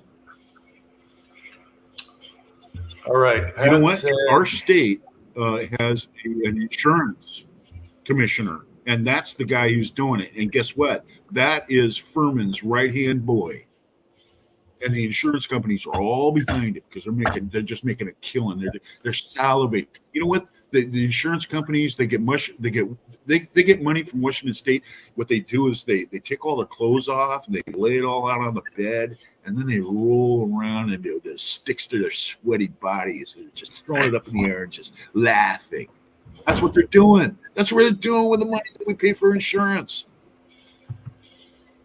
Don't get me started about Washington State. I hate this place. You hate the state I government? like the place. I like it, but I hate the politics here. I hate the communistic crap. There's the difference. You love the state. It's the borders. It's the state government that you hate. It's worse than California. Here, that's where it came from. It's worse than California. It came from there. California went in and passed all their laws, and then Washington State stood back and they went, California. They watched it go through the courts down there, and they said, well, we're going to avoid that. We're going to avoid that. We're going to avoid that. We're going to avoid Washington State. And when these people started doing all this stuff in California, they went past all this stuff in Washington State, but they already did their homework to put in all the loopholes so we can't get around it. That's what kind of assholes we have here. Communistic assholes. Morally corrupt maggots. And then want to bitch at you for if you owe 25 cents on your income taxes that your accountant missed. Well, we don't pay state income tax here. It's all sales tax. Everything's sales tax. We don't have a state income tax. Yeah, we went up to, like, Tennessee doesn't have a state income tax. And we went up there for something. This was several years ago. And, like, say, a 12-pack of beer would be $8.99 here. Well, it was $11.99 up there. I'm like, the beer that I buy in Georgia has to come through Tennessee to get to Georgia. How can I get it cheaper? And we don't have any state sales tax. You can buy a carton of cigarettes in Idaho for $35. In Washington State, you're going to pay over $100. Yeah. You're probably going to pay $135 for a carton of cigarettes in Washington State. Buddy of mine, he went to move to Tennessee. That's what a lot of people in Spokane. I had a girlfriend in Spokane. We used to go over there. I used to go across the border all the time. I'd fill up the trunk with cartons of cigarettes and booze because it was cheap. It was so cheap. And another thing too, in Spokane, you go across the border And as soon as you get across the border, the first thing you see is these Conoco gas stations they have over there that have like 30 or 40 pumps, because everybody in Spokane buys their gas over there. They do not buy their gas in Washington State because of the taxes and all the other added bullshit. There's a bridge between Arizona and California over the river, Colorado River. On the California side of the bridge, gas is like $6.79 a gallon.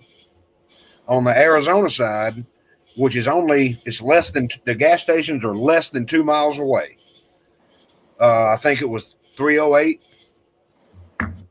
I mean, I'd drive 2 miles to save that, wouldn't you? Let me tell you this much. Okay, so,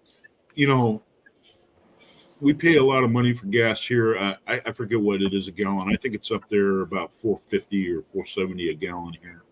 But I could see a cost increase here if it actually, they actually had to truck the shit here or whatever. But right over there in Anacortes, what Jim was talking about, up there in Snohomish County, right over there in Anacortes, we got a great big. Yeah. They don't have to ship it anywhere. That's where it all comes from. Yeah. So, I mean, it's just, dude, man, don't get me started about Washington State. I hate this place. I hate Thor, let me tell you. If you think you hate it in Washington State, try talking to my friend up in Canada, dude. He hates it up there. Oh, you know what? I'm going to tell you what. I don't even want to get into that because, my buddy, Hobby's Hobo, great guy. Mike is a great guy. He's a down-to-earth sort of guy.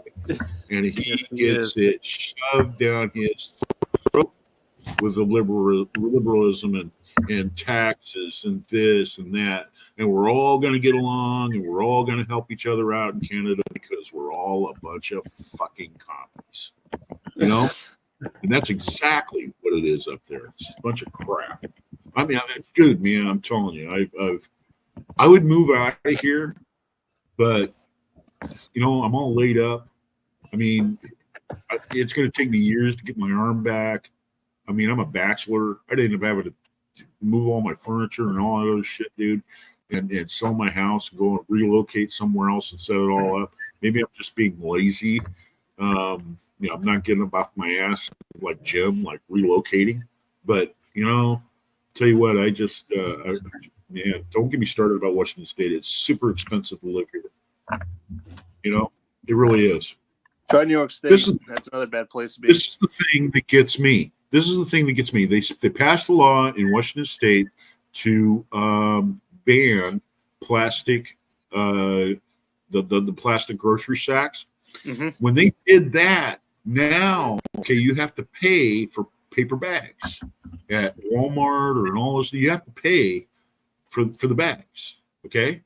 And so anyway, but if you go over to Pierce County or you go to King County, you go to the grocery store there, the nice woven, bags that you pay for, over here, you pay like $2 for in Walmart for your groceries. They give them away over there. That's how bad it is. That they know that that's the voting control in Washington State, and this was a good idea. So yeah, you go grocery shopping in Pierce County or King County. Oftentimes they just give you those bags. They don't even worry about it. And just like food programs, I went down and I went and visited a friend of mine that lives down in Puyallup. He actually lives out in Graham, a pretty rural area. A lot of conservative people live there. But, I'm driving along and I went past their school district. There's all these vans out front and all these cars are all lined up. I mean, they're all waiting out on the road and pulling in one at a time. And I went by there and I asked Chris, I said, hey, what's that all about? He says, oh, those are the food trucks. Don't you have those? I said, no. Oh, yeah. You just go in there, pull in, tell them what you want, fill up it in a box, put it in your trunk, and down you go. It doesn't cost you anything. I said, what? He says, yeah, they do that like once a week or, twice a month. You can go down and get all your groceries, Don't ask any questions. I said, wait a minute. You're never going to see that in that county. You're never going to see that. Okay, Thor's. West Covina Dodge asked, can you still pump your own gas in Washington? Yes. Yeah. Yeah. You can't get somebody. You can't get somebody to pump it. No, That's- You're going to get out of your that's car. prob- and that's- pump it. when That's probably we- county all by we got county is- too. Is that Yeah, we don't countywide or have service statewide? stations. We don't have service stations here. That whole thing about pulling into the mobile station and the guy coming out and saying, you want self-serve or you want full serve, that doesn't exist here. It's all self-serve, and it's all convenience stores that run the gas stations here. Yeah, you got to the run weird- in and the- the dude the or weird- use your car. Yeah. The Yeah, you gotta pump weirdest your own thing gas. was when we were moving back and forth, the weirdest thing ever was in Oregon, they had to pump your gas. And I'm Yeah, like, are you you can't get out and pump your gas.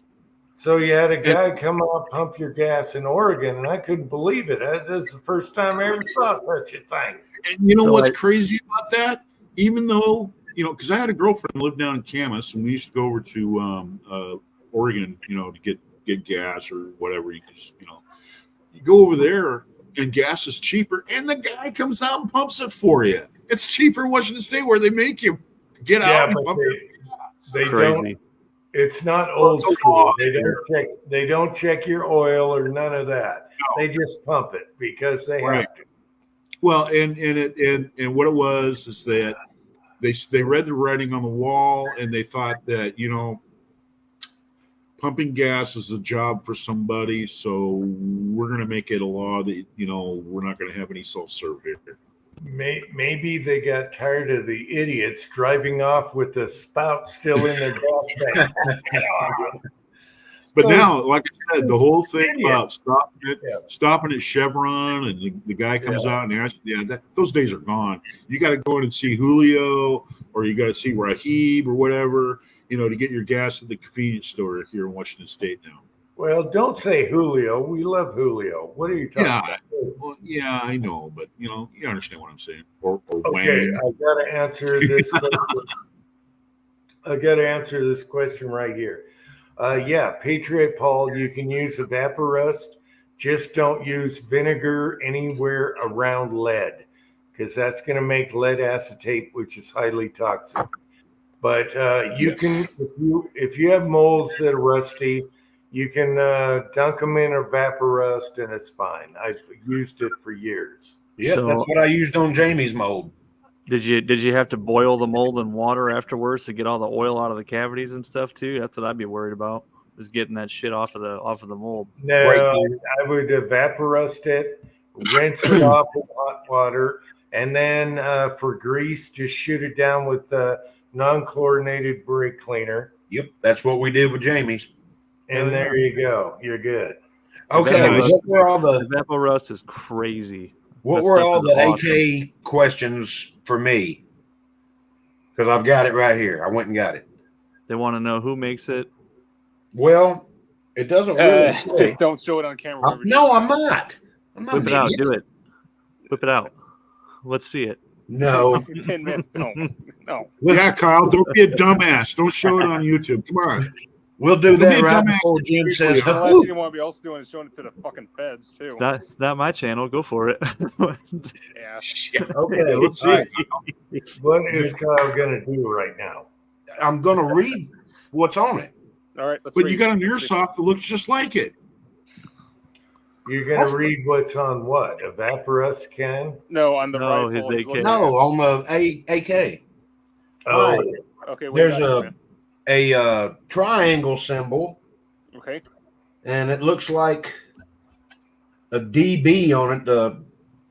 The spring covers hiding part of it. Oh my God, it's DB Cooper. No.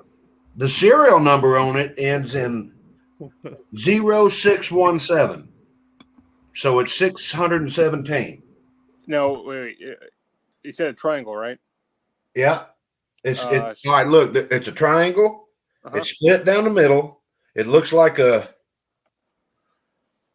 Because I'm looking at the symbols right now. Let me look right now. it may be a D and the other side's a B, but I can't really tell. I'm not going to take it apart. It does have a rear sight on it. Like I say, I'm not extremely familiar with it. The barrel looks like it's nothing pinned. Is it pinned? Yep. Oh wait, all right. So it's a triangle symbol, but does it have like a triangle arrow heading upwards? Yep. On the triangle. And it says mod AKS 223 caliber AKS. 5.56 by 45, which is weird. Semi-auto. Who's the maker? Is there a manufacturer on there? I'm not seeing one. That's why I was wondering if I need to take the doodad. Maybe there's a stamping on it. Kyle. Wait. There's a stamping that starts with an M and it's A D. Hang on. E, Hang on. I-N. Oh, imported by Sensory Arms? Is it Sensory Arms? Mattel. King. Yeah, Shut up, Tim. King's Firearm What? Special, Atlanta, Georgia. Huh? That's something new. King's Firearms? That's who it says imported it. Oh, King's Firearms. Polytech. I don't know anything about this thing. Does it have a It's one probably hand a Polytech. Yeah, it's got a wood hand guard or Probably wood a hand guard and grip. What's It's the probably a front side look like? Norinco. What's the front So side look like? 5.56 to AK-74. What's the front sight look like, Kyle? Is it if it's hooded, that's a Chinese variant. It's hooded. It's hooded. It's Chinese. That's Chinese. Pat, What's you need wrong? to come What's on. wrong, Jim? You look like something's bugging you. Pat, come on. I'm trying to juggle with what's going on in the USC right now. However, Patriot Pole, all you really need, a Vaporus is going to take the bluing off. All you really need is a bronze scrub brush. You can get them Harbor Freight, whatever, and just scrub that sucker, degrease it, and make bullets. That's the easy way. Just get you a bronze scrub brush and give it the old hot tour. Yeah, that's Oh yes. You mean like all you're concerned with. Okay, all you're concerned with is the mold closes, right? Make sure there's no little bumps on the vent grooves, and scrub it with a bronze brush, Not a steel one. or whatever you want to do, and that way you're not, getting out of hand. And then cast bullets and see what happens. Yeah. Shoot it with some non-chlorinated brake cleaner, scrub it a little bit. You can do that with the same brush, and then boom, bang, pow, go cast. If you got more problems, then you got to figure out, if it's closing or whatever, and there you go. And don't be scared if you have to cast about maybe 75 or 100 bullets before you get one that's usable. On a steel mold, that should be a lot faster than that. Well, I understand that. Anyway, if you're using, he has a Lee 6 cav handles. When you lock that together, don't tighten the bolts down until it locks and opens perfectly, and then tighten it down while it's shut, and check to make sure it shuts beautifully. And there you go. Super easy. You don't have I'm kind of excited. I'm kind of excited to get this one going and get it cleaned up and get it ready, and then go ahead and season it, put it in the oven a couple of times at 400 degrees and let it cool down. That's And an get this- NOE. Yeah, it's an NOE. It's one I showed earlier. It's for a 303 Brit. Nice. Yeah, 200. Yeah, what is it? 213 grain, but out of linotype, they turn out to be about 202. So anyway, yeah, I'm gonna go ahead and cast and put that together. If you got a 7.7 Jap or a even a Mosin, I wouldn't hesitate using that mold, and you just go ahead and make it whatever size you need with sizing dies. No problem. Yeah, I forgot what mold that I'm using for my Mosin, but I got one. I think CW Longshot sent me one, or I bought it from him. Do you have any One of the NOE worst molds rifle besides? bullets. Is that the only NOE mold you have, Dave? Yeah, I also have an accurate one that's. I have a couple of accurate molds, but Okay. they're pretty much the same thing, accurate and NOE. My NOE mold likes to be hot, real hot. Mine does too. One of the worst bullets you can buy out there, you really have to fit them, and that's these Lee bore riding bullets. Where the tip of the bullet rides the bore. Mm-hmm. If you have any variation like if you have any gap between that bullet isn't going to shoot right. It just won't shoot right. It won't go down the bore straight. So yeah, the Lee ones, you're really taking a chance. You need to take the tip of that bullet and stick it in the end of your barrel. And if you can't stick it in all the way, then it's probably going to shoot good. But if it rattles around a little bit, that ain't going to shoot any good. It'll just rattle around and find its own way once it gets out at the end of the barrel. But yeah, this one right here, like I said, Rob on British muzzle loaders up there in Canada.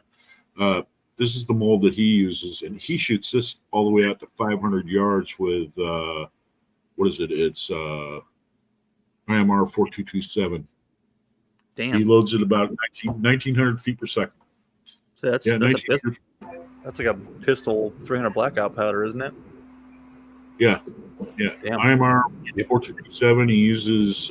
Well, you can look it up in the. I'm not going to give any load data for it, but I know what the load is that he uses, so I'm going to try that. But you can look it up in the Lyman cast bullet manual, and it has that load in there. But yeah, that matches the Mark 1 through the Mark 6 303 Brit as far as velocity and the bullet weight. And when they came out with the Mark 7 303, they reduced the bullet weight and put a Spitzer bullet on it, and they changed the cordite, and they were able to get more velocity. And yeah, that happened right around World War I, I guess, that they changed that. But yeah, the 303 Brit, it really does have an interesting history as far as its evolution, as far as the rifles and the ammunition and all that stuff. The British, they really researched the hell out of that.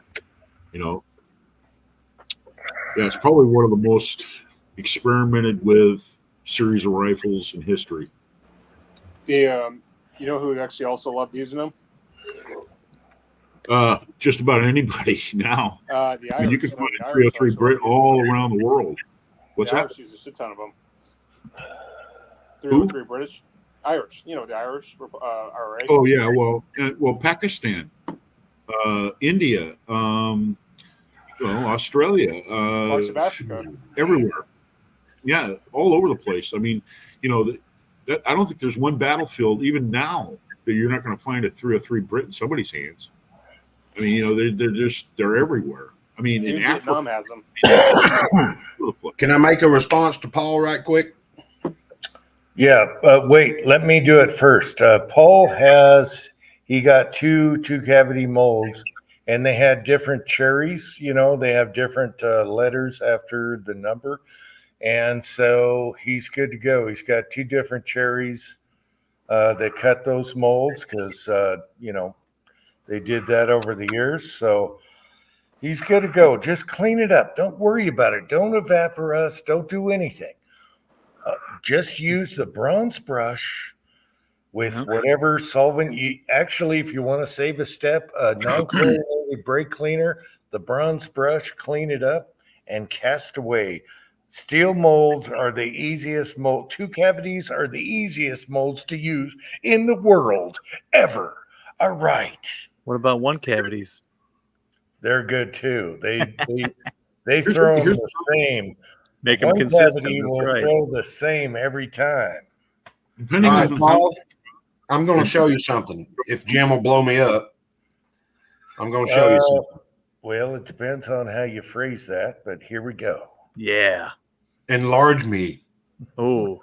No, that's bad. Enlarge you? Really? You got a hollow point mold there.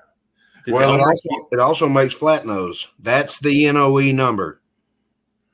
Mm-hmm. Did Elmer Keys sign that mold, or is that your handwriting? I did it. I did it. But here you go. Try to get a good angle here. That's the bullet. Hell yeah. And it shoots spectacular in my Henry lever action and my Ruger Red Hawk. It is an awesome shooting bullet. Yeah, what I found with the NOE, because they're a little blockier and they have a, same with the Arsenal and Accurate molds, they have a bigger, thicker top plate. You want to heat them up a little more than something that he's using right now. Yep. What? What's this?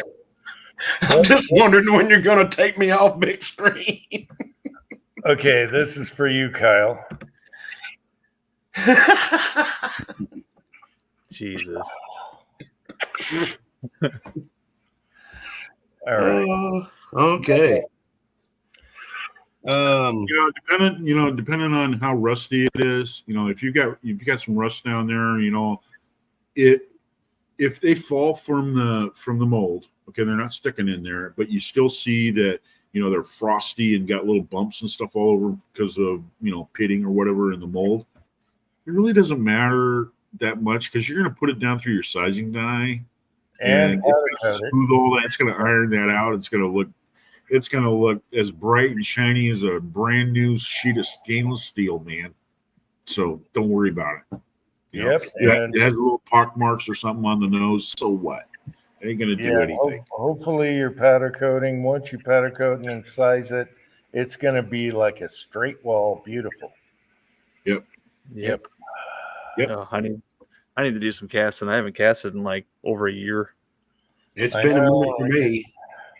Well, this thing costs 5 at a time, so I'm going to be well stocked as far as 303 ammunition. Hell yeah. And it's not like you're going out and shooting a shit ton of 303 at one time anyways, right? Well, it just sounds to me like it'd be a fun mold to screw around with the cast bullets with a Milsurp rifle. Milsurp, bolt action. Like I said, they cast a wide net in their bullet in their bore diameters as far as the 303. But same thing with the 7.7 Jap, and the same thing with the Moslins.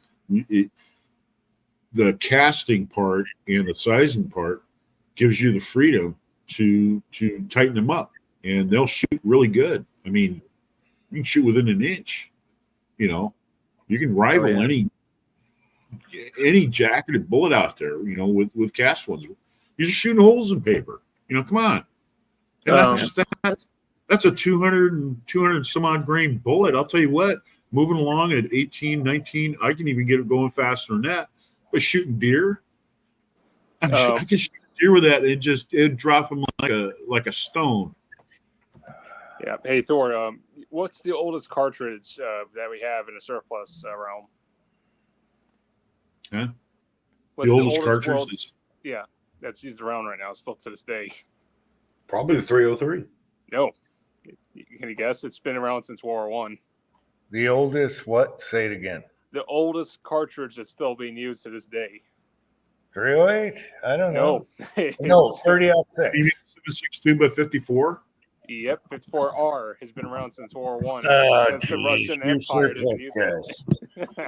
You surplus guys. Oh, God. Yeah, but old I'm going to tell you another thing, too. Jim was right. All these Milsurp rifles you used to be able to pick up real cheap. You can get Type 99 Arisaka rifles for $100. I mean, you can buy them for all day long in gun stores back when, we were in our 20s. And that stuff now is like, well, if you have to ask the price, you can't afford it. That's the way that they are about it. And it's like, well, you're buying history here, God, I remember when they had trash cans full of that full of Mausers. You could pick through them and get a really nice $20. Damn, Kyle. Back in the 70s, they just had trash cans full of Milsurp rifles at sporting goods stores. You just walk in there and pick out the one you want. That's why a lot of these got chopped up, because they were a cheap rifle and you could buy a Bishop stock and put a scope on it, put a nice blue job on it, and you got a nice hunting rifle for cheap. Yeah, but that's ruining a piece of history, though. Pat. Well, they didn't know it at the time. They didn't know that at the time. They didn't know that somebody was going to come out with Private Ryan and everything was going to go up, 1000% overnight. You know, What Yeah, did it for me was that's Band just of Brothers. all those shows, all that stuff just drove World War II, World War One, anything that has to do with history right through the roof. You know, and a lot of these World War II buffs, it started off slow and it just gained momentum, and the prices just keep going up and up and up and up. I wouldn't pay $700 for a Mosin Nagant. You're crazy. I got 2 of them for free. Pat says Yeah. those mags for that 223 AK are $300. For Norinco, yeah. Mm. Wait, Kyle, is it Norinco or is At it least- Polytech? At least the ones he found. Kyle, Yeah, which one- it took me a minute to find the mags for it. That's why I only have 2 Oh, Kyle, what's on there? Is it the Polytech or is it Norinco? on the mag. No, on the receiver. Look on the receiver if it's Polytech or Norinco because they have 2 manufacturers in China. Oh, Sounded like a Norinco to me, you know, the way they described the whole, you know, triangle, you know, thing. Well, That sounds like Norinco. it's a side folder 5.56. If I'm correct, that's a Norinco or it could be a Polytech. Yeah. And those are rare birds. One way or the other, they're made in China. But, you know, A side folder 5.56 variant is well worth a lot of money, especially if you're on Gun Broker right now. well, I'll show it to you when we get. get a lot of money, but in my opinion, it's not worth a lot of money. A Chinese variant in today's market is worth a lot of money. It can get a lot of money, but to me, it's not worth a lot of money. It's worth whatever somebody will pay for it. Yeah. Not worth it. It's not worth it. They're made out of. They're very cheaply made guns. They work. They're rugged. I can't say enough about it. But the bottom line is, they're very cheaply made guns. They're not worth what people are paying for them. Believe me. It doesn't say even on the receiver. Not even on the receiver, Nope. but it's a side folder stock, right? Like a triangle side folding stock. No, it's a up under. Oh, it's an underfolder. And it's got a hooded front sight. Yep. Don't worry. When we get off, I'll show it to you. Because I know a variant that might be actually. Hey, Kyle, does it have a compensator on the end? Yes. Yep, that's a 5.6 variant. There we go. Good God, I used to take these things apart in the dark in the rain. Now I'm doing it in the kitchen in the light and can't get back at it. It's Huh? an AK-74 Norinco in 223. Actually, that's the one to have. If you're going to have a 22 caliber AK, just get a 223. Don't get the 5.56 whatever by 39. That round is really, really hard to get nowadays. Well, this is 5.56 by 45. There you go. It's 223. Right. Yeah. So do we know what I have here yet? Hold on a sec. Just give me a sec. Probably not. Okay, we'll figure Probably it out. I will. Will we have Give me a a private viewing going on? I'm looking up right now. So is that Warsaw underfolder and set? Kyle are showing each other. I'll show you mine. Show you yours. Oh, and Paul, that mold that I showed you, this one, this 432-277 semi wad cutter for the 45 or 44. It comes with 4 different sets of pins. You can have small, medium, or large hole bullets, or you can have flat nosed. So I mean, it was a go-to for me. I mean, it'll do everything. So My opinion on that, it's a 44 Magnum. yeah. What's the point of even having a hollow point? It's a 44 Magnum. What's the point of it is. What's the point of having hollow points on bullets that big? It just doesn't make any sense to me. It's to blow Well, it's Pirate gonna be Cookie to the moon. It looks 3/4 inch diameter bullet when it comes out. It's Yeah, to blow it's- Pirate Ducky to the moon. Okay, let's see. Norinco 84S. That's what we're looking for, and it's in 223. You said. Yep, here it is. I'm sorry, I was reading the comments. I missed the question. I'm looking at it right now. A3S223. That's what you got here, right, Kyle? Here, I'll pull it. Let's get one over here. Nope. Kind of. Kind of. Is that it or no? Well, I don't know. I can't see it. Blow him up, Jim.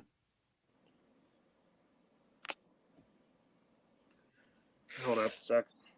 I was about to say, too big. Can't show guns on live chats. It's a He's not picture. holding it. It's a picture of a picture. gun. It's a picture. That's fine. He can keep it there. I'm not picking mine up, Jim. Don't Jim worry. looks pissed.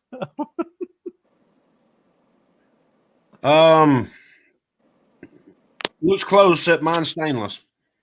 Stainless, huh? The whole thing? Yeah. Must have been Gaddafi's then, or Saddam Hussein's maybe. Then. Like I say, I know very little about it. That's the closest I've looked at it, other than disassembling it and running a swab down it. Are you sure it's not nickel? Hell, I don't know. Well, stainless is blue and nickel is Most yellow. likely it's nickel. Most likely it's nickel. Yeah, nickel would have a yellow hue to it, and stainless would be blue. This is straight silver. I mean, I'll show it. When you Yeah, get but home. is it golden in the light or is it blue in the light? It's silver. No, chrome no, no. Mhm. Like Nickel chrome, huh? has a yellow hue to it. Well, I've got LED lighting, so I don't know. It'd probably be a better question to ask in the sun. Mhm. What do you want me? It's not blue and it's not gold. And Tin Man is saying blue, two-piece frame, you bastard. Does it taste like nickel? I don't know. I haven't eaten that many nickels. I've done it once. Nickel has a gold hue and stainless has a blue hue in the lighting. There's nothing blue about it. Okay, it's probably nickel because back then they wouldn't use stainless, so they nickeled it. That's kind of cool. I thought it was neat. That's why I went and know the magazines are not $300, or else I would not own one. Here, let me show you what I found. See, 5 seconds away. Oh, Jesus Christ, Kyle.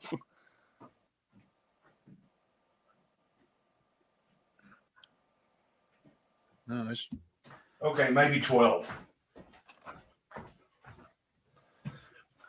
No, You and your AK variant, man. it's peculiar. If it's a hooded front sight, it's definitely got to be Chinese.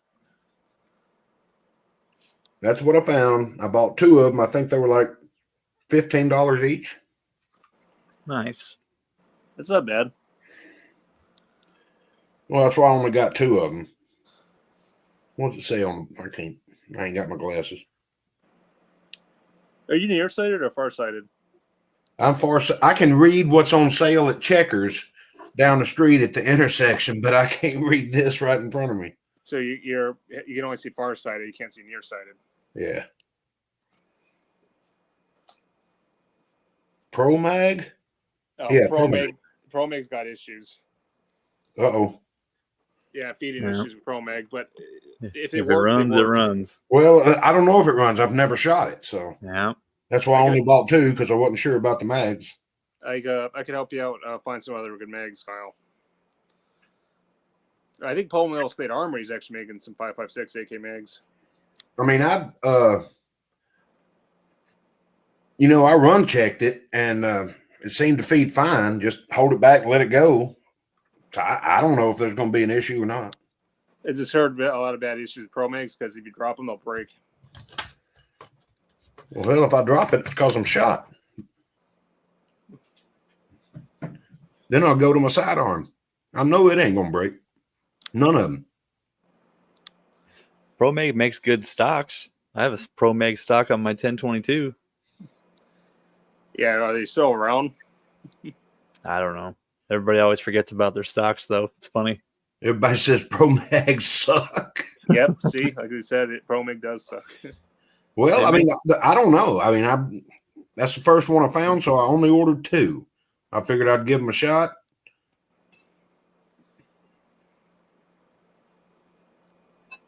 My buddy gave Angel for a wedding gift a who makes the 380 380 Max? Who is that? It's either a Ruger or a Sig. I think it's a Ruger 380 Max.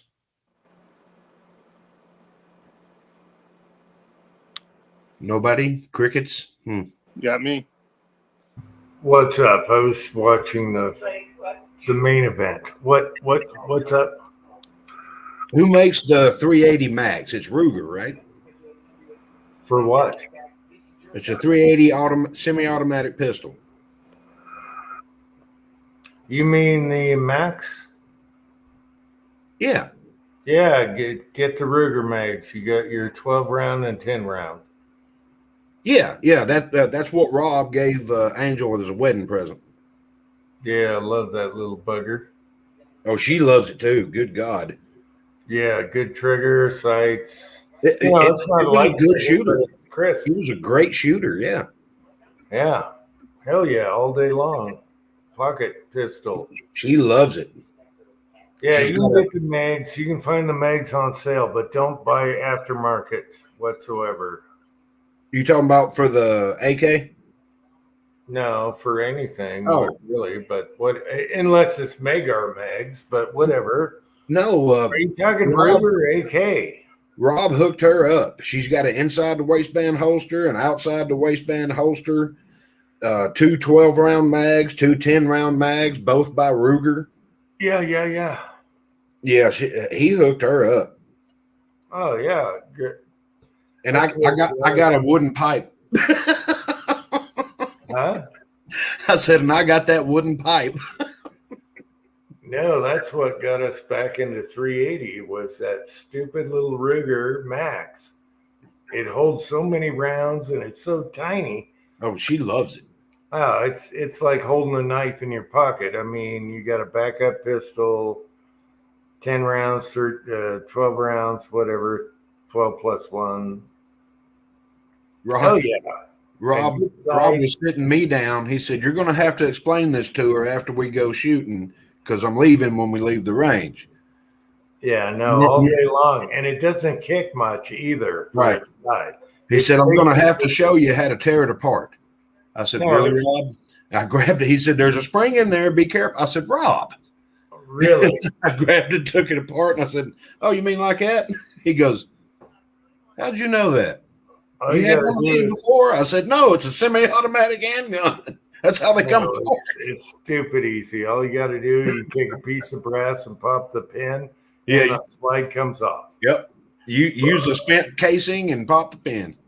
Yep. He goes, "How the hell did you know how to do that?" And I reached into my pocket and grabbed my Kel-Tec 380, my pocket rocket, and I went, popped a round out, dink. There you go. I said, No. "Rob, they're all pretty much the same, dude." Yeah, we got 2 of them. We love it, and that's what got us back into 380 and loading for 380. Now we got other 380s, but that one got me back because it's a Kel-Tec with a better grip, better sights, better trigger. Boom. You know, the original Pocket 380. Yeah, Cranky got me into 380 because he sent me brass, bullets, dies. Cranky sent me prime brass. That bastard. And he separated the brass by brand. How good is that? He's bored as shit. Cranky's awesome. I got a 10 millimeter mold I got to degrease and try out that he let me borrow. You got a contender. lead You got a bullet contender junkie. barrel to shoot too. Lead Bullet Junkie is here. What was that, Tin Man? So you got a contender to shoot too. I know. I've got all kinds of stuff to shoot, and I'll show y'all that when we go offline here. Well, I've shot contenders. I'm just not sure about this 300 blackout barrel, but we'll see. How much are You'll- contenders nowadays? Expensive, but now the company is back. A small family. Smith and Wesson screwed them over. All they wanted was the foundry for casting frames, and so Smith and Wesson did the big. I hate Smith. They did the big company thing and destroyed them, just so they can get their casting foundry for whatever guns they're doing. But now Thompson Center's coming back. They're going to start with the modern frame, but whatever. They're going to start with the Encore. I have a feeling. I don't know Yeah, if we'll the be seeing a Encore contender again for quite a platform. while. Yeah, it's going to take a while before you get regular contender stuff, but So your best bet nowadays is just to get the SSK 50 frame. I mean, SSK Firearms has been around for a really long time, and they're not going anywhere. So you spend the $400 on the frame, and then you can put whatever the hell barrel you want on it. I killed a deer with a 7mm Magnum pistol, and I'm like, I need to get me one of them. I'm like, crap, I ain't got that much money on me right now. And hearing y'all talk about contenders and encores and all that has got me back in that mode. But I didn't know how much they were, and every time I'm in a store, I don't look, because if I look, I spend money. well, So, The problem with the old contenders, the old contender frames, they weren't made for high velocity stuff like the Encore now, because the frame on those will flex, and you see a lot of these contenders that have real heavy barrels is to take that flex out of it, and no, and the Encore is for high caliber rifle cartridges. yes, that's what I'm talking about. You're, on a contender, you're totally fine with 44 mag. Yeah. Max.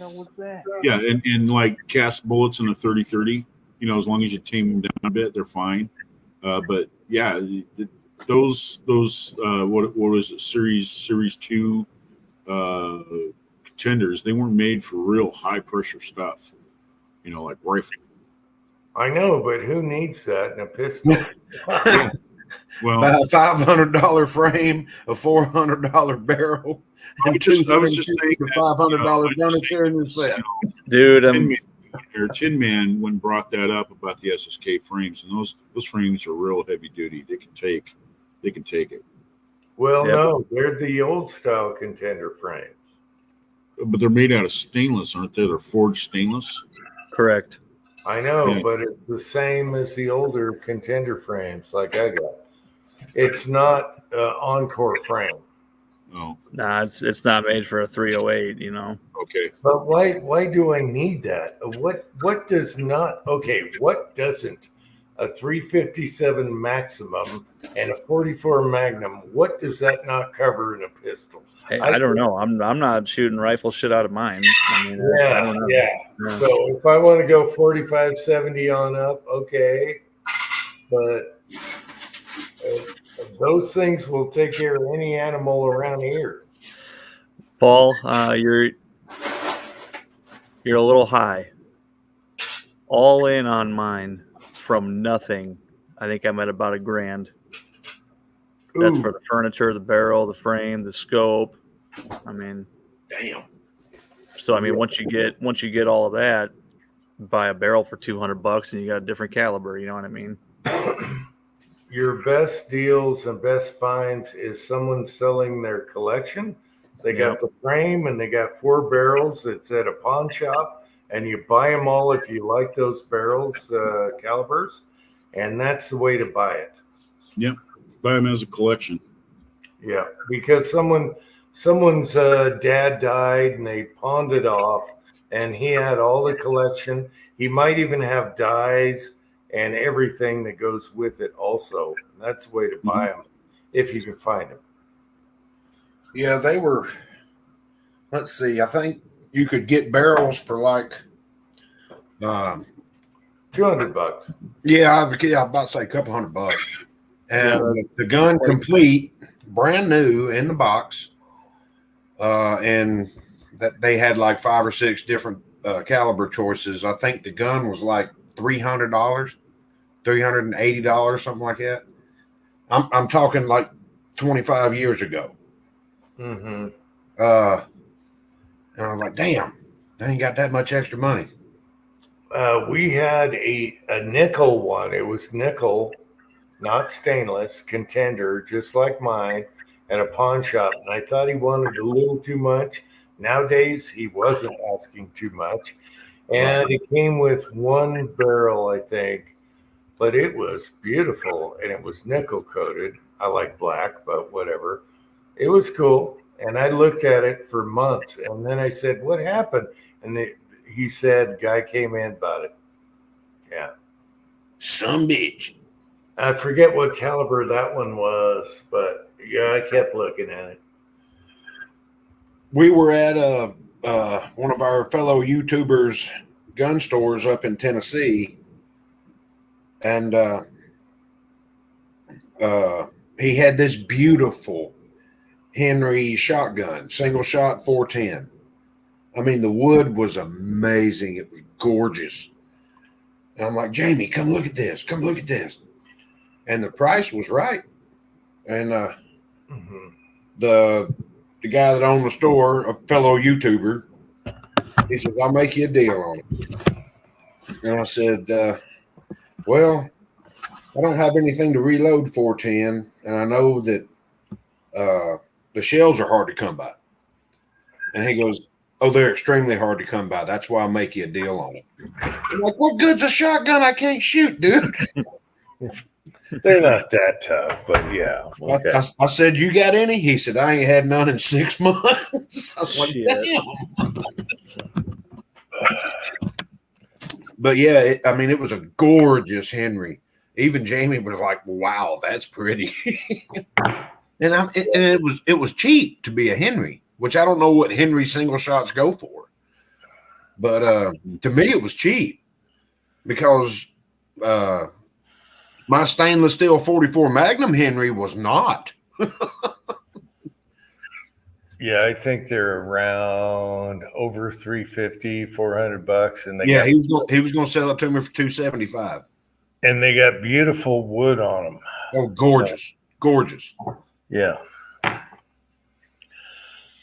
Yeah, it was gorgeous. Right now, if we went back to that store, I'd buy it just for the hell of it.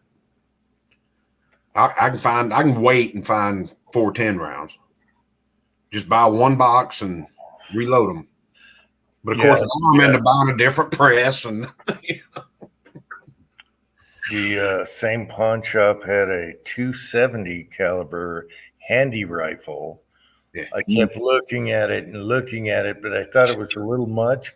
I think he wanted $300, and I was like, it's a little much. I'm kind of kicking myself, but then I'd have to get dies and all that. But that would have been. That's what kills me about getting a new caliber, because I don't buy factory ammo. That just doesn't happen. I still have some from when I did buy it, but I shoot my reloads, and so I'm going to reload for it, because something like a 12 gauge, I can load a 12 gauge round, especially after Bulldog sent me and Jamie this care package. My wife went out to Louisiana for hurricane relief for Home Depot. And on the way back through, she met with what's his YouTube handle? Master Sergeant Bulldog. And they met up for lunch. And he said, here. And hands her this huge tote. Says it's full of stuff for Jamie and Kyle. It's all marked. You know what goes to who. I've got enough wads to choke Godzilla. And he sent me like 5 big trash bags full of brass or shells, hulls. Those are good to have, yeah. I think there were primers in there too, which I didn't need. That's the only thing I've got primers for is shotgun. So I've been loading a lot of shotgun, just stupid shotgun shit, like putting forks in them and stuff, whatever. Yeah. But it's all 12 gauge. So I got all 12 gauge. Jamie got a bunch of 12 and 20 gauge stuff. hulls and wads and different wads and all that stuff. He sent me the special wads for the Russian slugs, you know. He sent me the special wads for them that screw on, and I already had some, but he sent me some of those that press on to the fire hydrant, and he sent me all kinds of shotgun stuff. I'm set on shotgun stuff. And where was I going with this? I don't know. Oh, about getting a new caliber. That was it. And Julio sent me an old Texan shotgun press when he got his progressive shotgun press. He said, if you want it, you can have it. I'll mail it to you. I said, cool. Send me your address. I'll send you a check for the shipping. And he goes, no, it's yours. Oh, I was like, okay. So I've got 12 gauge reloading stuff. But if I bought that 410, because I know ammo is going to be higher than pterodactyl titties, you know, I'd have to get a new press and, you know, all this stuff, get one set up for 410. Well, you can get the adapter kit, but I found out those are more expensive than buying a Lee loader. Right. Lee loader is cheap. You can get it in 410 because I'm looking at 16 gauge right now. So yeah. Good luck running holes. 12 and 20. And I looked at the adapter kits for the Max, and I'm like, son of a bitch, I can buy a Lee way cheaper. I've got my grandfather's 870 Remington 870 in 16 gauge, and I can't find shells for it anywhere. I got to address something. Tin Man, did you say 300 Blackout isn't inherently accurate? Are you crazy? Are you crazy? 300 Blackout is not known for its crazy accuracy. No, it's not. No, you're crazy. You don't have a bolt action. Sure. I shoot ARs and bolt action. It's tech driver. What do you call accuracy? Well, see, here's the thing. When I think 300 Blackout, I don't think bullseye accuracy personally. Do you know what the 300 Blackout was designed to do? Compared to what? Shoot quiet. Do you know what its function was? Not shoot quiet. That's an afterthought. They were so 300 Blackout is very accurate. Based off the 7.62 by 39. It was designed to be comparable to the 7.62 by 39, and it was designed for a room clearing weapon. Right. No, it only needs to shoot 20 feet. Yeah, right. No. And I'm not saying it can't be accurate. I'm saying inherently, it's not like a super accurate cartridge. I've got a buddy of mine that's got a 22-inch barrel 300 Blackout. They don't know. Why? Jim, they just don't know. They don't know.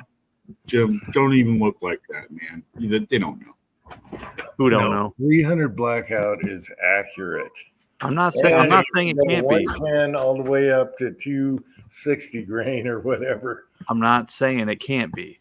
The guy that invented it called the 300 Whisper, and he did that for accuracy. He did that for accuracy. He wanted something that would outdo a pistol, but it wasn't even in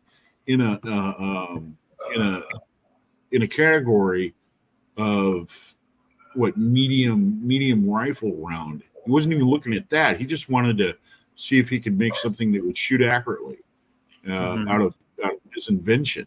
And my 8.5-inch barrel shoots those 230 grains through the same hole, right, at 100 yards. But how many bench rest guys shoot 300 Blackout? That's just yeah. Now right. Jim had issues with my bullets. I don't know if it was his barrel because my load. He was asking me about my load and what I did, but I was shooting out of an 8.5-inch barrel. He was shooting out of something different. You're going to have different ballistics. 300 Blackout is very accurate. It's the most versatile bottleneck type cartridge. I call it a pistol cartridge. But it is. Man, I don't know about 500 yards, none of that shit, but it's accurate. And you got all the choices of 110 bullet all the way up to 245 grain. Right. Yeah, I was going to say, you put a target I'm out not, there at I'm not saying 250 it's not yards. versatile. I'm not saying it doesn't serve its purpose. I'm not saying it can't be accurate. That's my favorite AR cartridge in a pistol. It is a little darling that everyone wants to dance with at the hoedown. I'm You talking put about a right target you put a target out at 250 yards, and I'll take a 110 grain bullet and put it through the X every time. 110s are about the best performance you can get out of it. 110s are nasty in 300 blackout. They're pretty good.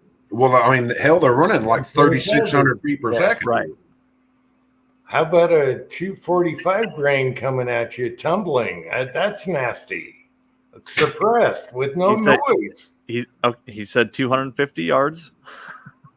No, Hey, I didn't. I look at it this way. Hey, if you've guys, got an air platform, flat platform, then and you want to get by as cheap as you can and cast bullets, I'm gonna tell you what, you can't beat the 300 blackout. You can make bullets for that thing forever, and you load it like a pistol round, and then put it through your AR, just blaze away and have a good time. All right. I'm not shitting on it. I love 300 blackout. No, I don't personally. You will find it's inherently accurate, and that's why it was it didn't come to tuition until they called it blackout and made it, the same. What do you call it? A semi-spec. Sammy. I call it the best res since 62x39. 300 blackout is awesome for a caster. You can't beat it. It's 100%. I agree. I agree with you. 100%. Yeah. If you got a 10-inch pistol with a pistol brace on an AR, I will take that all day long over a 223 with short barrel any day of the week. 223s with short barrels are obnoxious. They're disgusting, and I have them. Yeah. One of my buddies has one, and he hates it. They're disgusting. He said, "I wish they'd let me shoot this at the store." Even with a can on them, they're annoying as hell. I'm switching all my short 223 over to 300 blackout barrels on the AR pistols. I'm in the same category as Pat. West Covina Dodge. I support people that have them. I can see the reason why they have them, and I'm not knocking them or anything. But personally, I don't shoot like that anymore. Well, Pat likes big, huge caliber black rifle, but he doesn't get it. Black powder, yeah. You know why the short barrel rifles were actually a thing for the AR platform? Clearing rooms. CQC, close quarter combat. Clearing rooms. 300 blackout is the tits, and they even have hollow points going slow but kick ass. Yeah. I mean, you get hit with a 300 blackout round inside of a room, you're fucked. You are in deep trouble. That's not what I'm saying. You guys are shitting on me for misunderstanding what I'm saying. You said inherently accurate, and they are. I've done videos. That whole thing about CQB, it all came out of World War II because what it was is that our troops had Thompsons, and for urban clearing and stuff like that, guys like the Thompson. But as soon as they got a hold of an MP38 or an MP40 that had some 9mm, and they shot it, they were like, "Oh my God, this is controllable. This is nice. I like this. It's not like the 45 had a big muzzle blast." And full auto 45 would be nasty. Yeah, but they're fun. Like the And B30. And Thor also, don't forget about the the Soviet Papa Shaw that the Germans were capturing and using. Oh, you mean the PPSH 41? They also known it as the Papa Shaw or the fucking burp gun. Was that the top feeder? It's a 7.62 by 25, and that thing shoots like you wouldn't believe. I mean, that thing will dump a mag like you wouldn't believe. Hold on a sec. That is crazy cycling on those. Was that the top feeder? Put the mag in on the top? No. It actually had a drum. It had a 72 round drum. And Oh, gotcha. I'm going to tell you what, the 7.62 by 25 has killed more people than smallpox. That thing is, I mean, hey, 8 million dead Chinese I got and you. dead I got you. Germans. Yeah, those PPSHs are Cannot insane. be wrong. They cannot be wrong. Yeah, the 7.62 by 25 is an excellent round. I think Brandon Herrera did a video on that PPSH, or maybe it was Grantham. One of them did, and yeah, that thing is just stupid fast. Yes. Let's put this in perspective. You need to mail those to Tin Man. You need to mail them to Tin Man. If they don't fit you, they're not going to fit me, Jim. These are It's work Tin gloves Man's for you. baby gloves. Okay, let's put this in perspective. I'm just giving you shit, Tin Man. Fit I his ship little girl things, Tin Man. fondling hands. They're not Dude. that baby. Look at this. Who gives a shit? Look, if it doesn't fit, Hold on. Ow. Why you would they can't send quit. those If with it that doesn't gun fit, safe? You can't quit. Oh, it looks like it fits, Jim. No. Oh, no. What? I'm stretching the crap out of They look these. like Mickey Mouse gloves, man. Oh, They look No. like Mickey Mouse gloves. I was dying laughing when I saw that in your video because, like, 10 years ago, a guy I worked with was in Hobby Lobby, and they gave me shit for my small hands, and he found some gloves that were meant for, like, a garden gnome, and he bought them for me and gave them to me at work. They were seriously that big, and I still have them. God, they were funny as hell. And then you busted out those gloves. I was dying, man. Chico Wise is here. Hey, Chico. What's Chico. up? 300 Blackout is awesome. There's no way. I totally can't stand short barrel 223s. 300 Blackout covers all that. Takes it all away, all the pain. What are we showing here? One of those Russian drum thingies. Yeah, So- at PPSH 41. Yeah, I you think like it's you like frame rate thing surplus. is nuts. I'd say you better let go of that barrel pretty quick. Yeah, you like surplus stuff. That's why he's holding the mag now. I was about to say that's why he's holding the man. And that's not the good place to hold your hand if the gun blows. You know, people hold the magazine, that's not good. Well, when you're shooting full auto like that and you hold the handguard, you're going to burn your hand, Oh yeah. You don't hold the mag because it's going to blow. right? And what do you do? what happens to your hand when the mag dumps on a blow? What do you do with your left hand? Shrapnel. Patch up your right hand. Uncle Jim. Hold on to your you just balls because reminded it's me. getting crazy. Uncle Jim, you just reminded me. You remember the Colt revolver rifle carbines they used in the American Civil War? Nope. Because what would happen if you didn't clean out the fucking cylinder properly? It Boom. blows. You lose your left hand because the fucking cartridges go off at the same time and the fucking cylinder and everything. Below. Quit. No. You barking just to be barking. Bark, bark, bark. Anyway, Now, I know people have tried longer barrels on 300s to see what they could get done with them. And I've helped my buddy. He was in the Marines. The man knows how to shoot. And we've been over here making test loads and all that stuff out of non-cast projectiles and, store-bought projectiles. And we'd go out to the range, and at certain ranges, I could do just as good with my 8.5-inch barrel as he could do with his 18-inch barrel. And then he got a 22-inch barrel, thinking that'd make it better. And so we played with it. No, that's just faster. Yeah. I played with it. I said, the point of this thing is to screw my can on the end of it, right? And we're sitting there at 100, 200 yards. Excuse me. And those bullets that wouldn't shoot through Jim's rifle at all.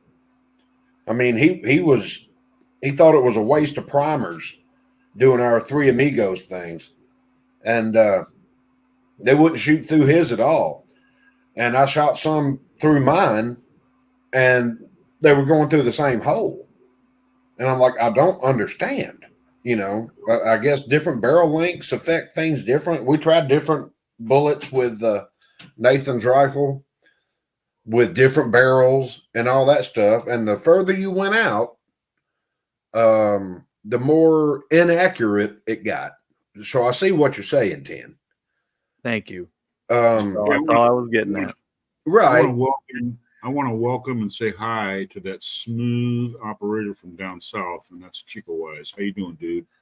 No, I think we need to give Guns and Waters comment some love because he said Boeing is working on having more kills than 7.62 by 25. When we touch bases on the whole thing about the military and industrial complex, dude, and we've got aircraft that's only 15 years old sitting in the Nevada desert, all covered up and all stored and everything like that, because supposedly they're outdated, they're obsolete aircraft now. And yet you're still flying C-130s from Boeing. Boeing's out to make money. They're out to make aircraft. They're out. It's same thing with Lockheed and all the rest of them. They're out to make aircraft, and they've got somebody that is going to release the funds to keep making more and more aircraft, and they'll just keep throwing them in the desert. We've got 50 billion B with a billion B, $50 billion worth of aircraft sitting in the desert right now. In Afghanistan or in the States? No, in the States. Arizona. In Afghanistan, they're not sitting in the desert; they're in the air. I know. That's another thing too. Afghanistan, they got what they deserved. I mean, all that aircraft and helicopters and trucks and everything that we left over there. It's all it all needed maintenance. It all needs logistics. It needs special, filters and oils and lubricants and everything. They didn't have any of it, and they actually kind of complained that we left it there after a while because it's all falling apart. Well, tell them to fire up their scrap metal industry. I bet they weren't bitching about the nods. Well, when they complained, goodbye, kick. That was it. Chica Wise, I left a link in case you want to come on. As far as airplanes go, the Boeing 727 was one of the best planes ever with a drop-down stairway. The DB Cooper jumped out of, and here we go. That's it. I'm landing in Oregon. I'm going to get me a car. I'm going to drive to California, and I am going to live like there's no tomorrow. Shit. I'll be right back. Boeing 727 DB Cooper, one of the best planes ever with the drop-down rear stairway. Yep. You can't beat that. And you could smoke on the plane. Had little ashtrays in the armrests. Hell yeah. See? I'm not that young, damn it. Oh, look at West Covina Dodge in his air conditioning room. He's blaming on bad connection. I know you're in an air conditioned room. There's no bad connection. I'm out here on my back porch. It's still 90 damn degrees and 90% humidity. Get your ass on here. Oh, he blamed it on the connection. He couldn't stand the heat in that bedroom. Oh, hang on. My connection's bad. Let me turn the ceiling fan on. Well, I don't blame him. My son got a portable air conditioner at a garage sale. I've been living in the bedroom. Yeah. It is so nice. Oh, Jim. Pat, if I see one of them portable ACs, at a garage sale, I'm going to buy it and ship it to you. Jim, I wanted to ask you about this. Where's Pat? Why isn't Pat on? What's going on, Pat? How come you're not on? It's hot in his I don't care. Reloading room. His studio room, which apparently has a bad connection, is hotter than it is where it's nice and cool. That's bull Wait a crap. minute. Doesn't he do IT for a living? That's bull crap. I don't blame him though. I've been living in the bedroom. I've been eating, sleeping in the bedroom with the air conditioner fired up. Oh, I love it. You know Hey, what? Jim, I wanted to ask you something. He's got that big ass house. He only stays in one room. I'll tell you what. I Regarding go your, downstairs. I go I downstairs. haven't been reloading or shooting. regarding your son's new safe, you said he was going to 3D print some things for his pistols so we could like. Yeah, holders. Yeah. Can you ask him, or you do a video on it, on what design he comes up with and how it works? Because I would love to have some of those in mind. Yeah, it's going to be a loop thing. The pistols go straight up and down. Oh, okay. All right. Okay. I didn't know if it was going to be through the barrel, with a triangle stand or something. Why would you put a dirty rod through your barrel every time? Well, I'm just saying I didn't know what design he was coming up with. That's why I was asking the question. No, they're going to sit up in little loops. I cannot stand putting a barrel in a rod to stand it up. Right. I didn't know which way he was going to go. Yeah. I mean, if it's going to be something like that, can you have him make an extra dirty rod? You need to do something about it. You get a dirty rod, you got to do something about it. Yeah, so you either have to clean your rod holder and your barrel perfect every time. Otherwise, what are you doing? You got abrasive going in and out. I do not like the stands. I do not like the posts. It's all about keeping the rod clean. I'm not putting a rod sitting up my gun every time. Actually in my safes, I have those dishwasher dryer racks that are coated, and I cut them in half and I spread them out, and the guns sit in between the V's. Nothing goes in the barrel. I just bought something off of Amazon for like $19. It's got a 6-slot foam thing. Fits in there. Yeah, I did a $2 dryer rack, cut it in half. Yep. Well, I would like to have something made by your son. You can get a dryer rack that's. I know that, but your son did not make that dryer rack. Gym line fabrication. Well, he's going to have to 3D print something that's on somebody's CAD anyway. He wants to contribute, is what he's saying, Uncle Jim. He wants to contribute to the cause.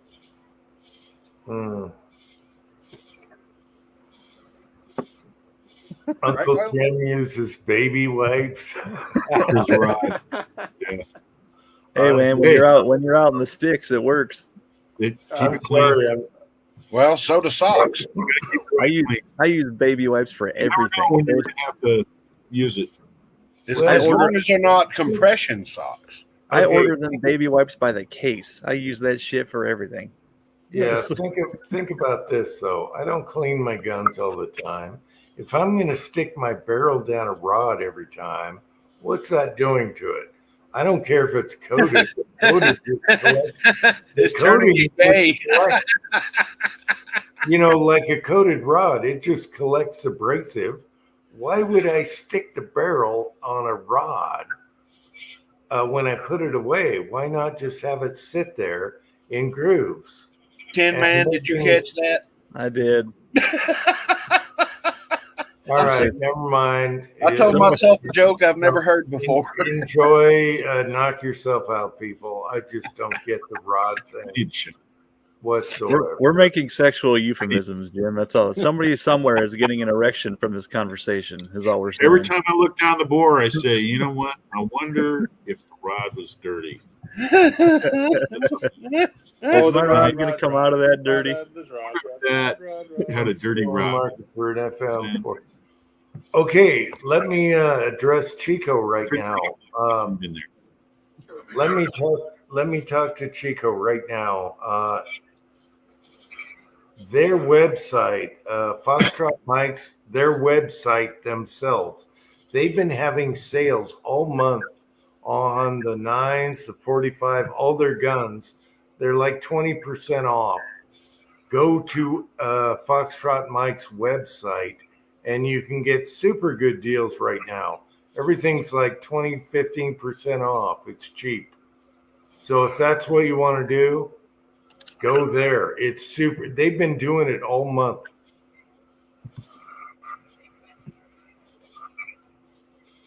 It's super cheap, cheaper than I bought my lower and stuff. And you can do whatever, the whole thing, whatever.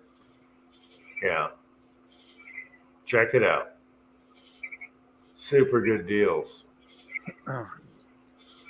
And I really like that 10 millimeter of my son's, but we'll talk about that later. Dude, Foxtrot needs to make a 10 millimeter. I know, but if they do, they need to do the pins like the roller delay. Roller delay, baby. The thing about that is, like, Bear Creek Arsenal messed that up big time. They made their 45 and their 10 millimeter pistols they came out with. They're not interchangeable on the lowers. It's like, you sons of bitches. They're proprietary to each lower. That's bad. And also they ream the shit out of the chamber. So you got cases that expand.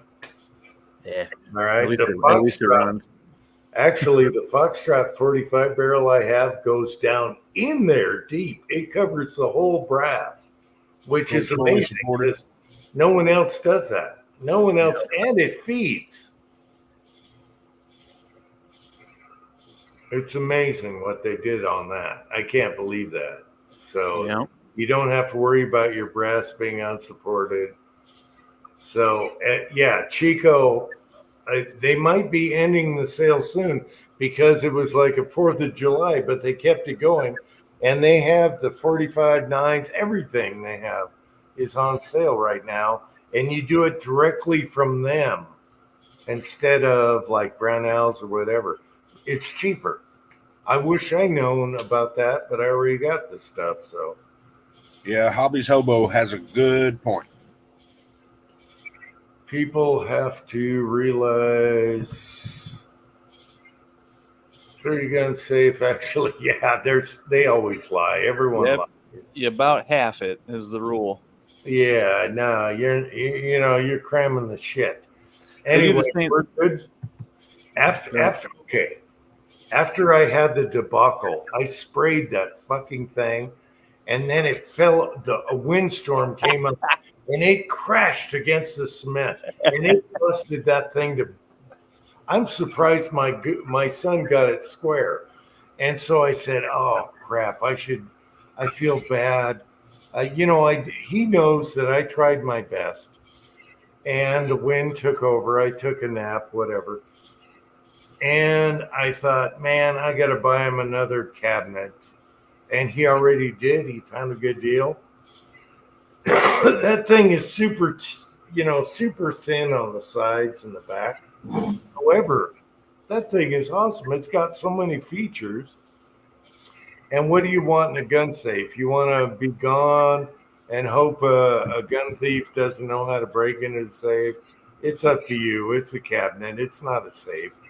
But I tell you what, we can get into any safe with a cordless and a Diablo blade right down the side because all safes are thin.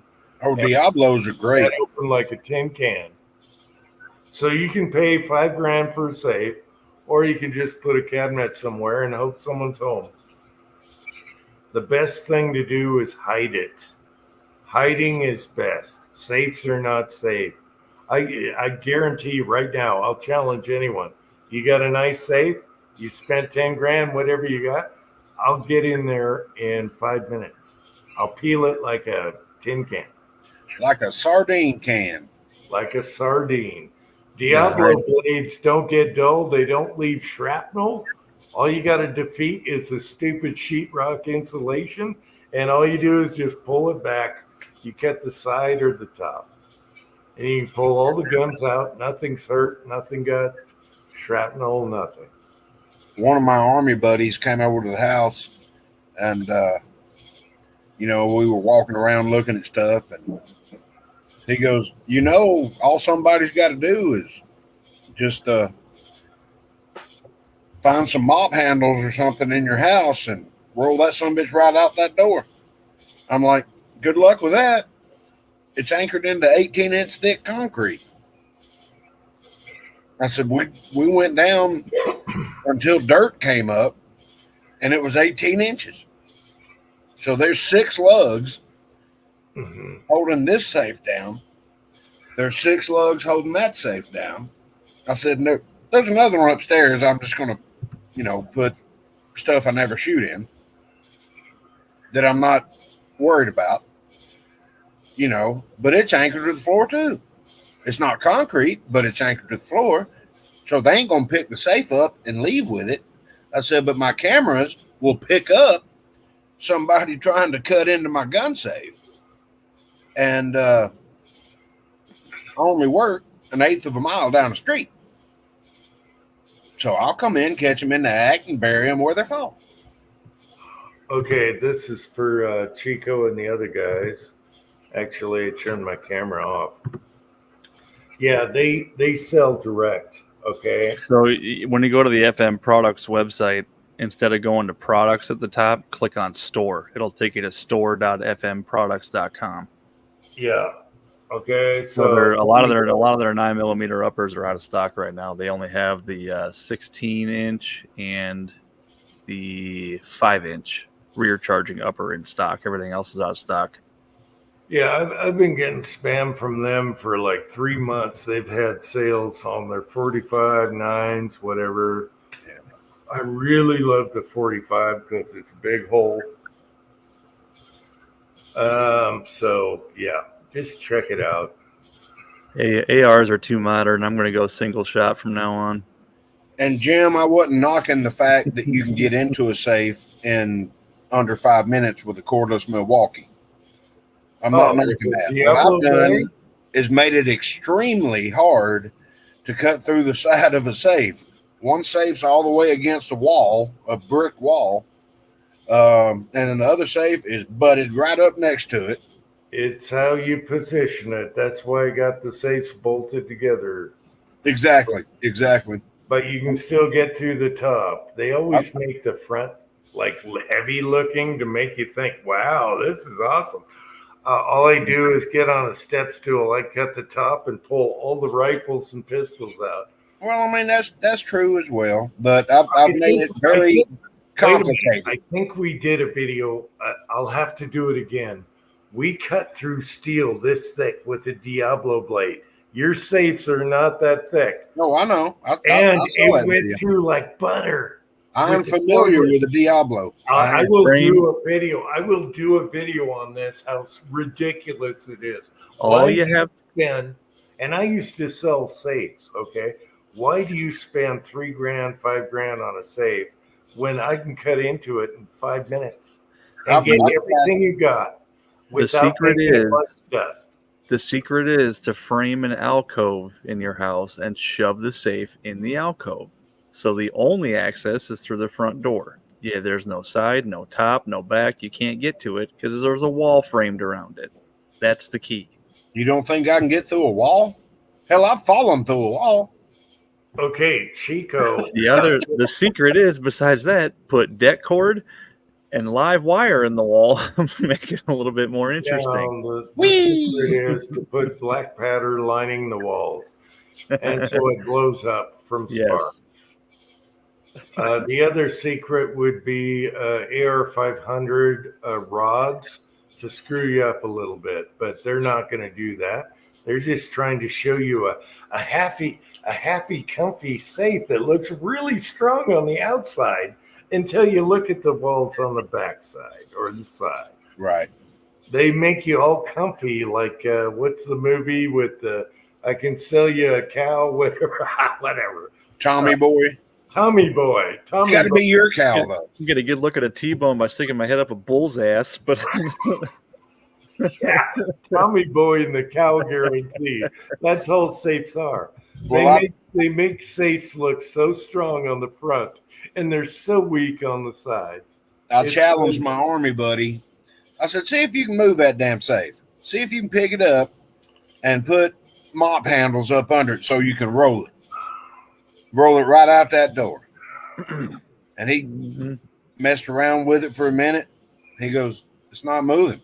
I said, I ain't worried about rollers because you ain't moving it.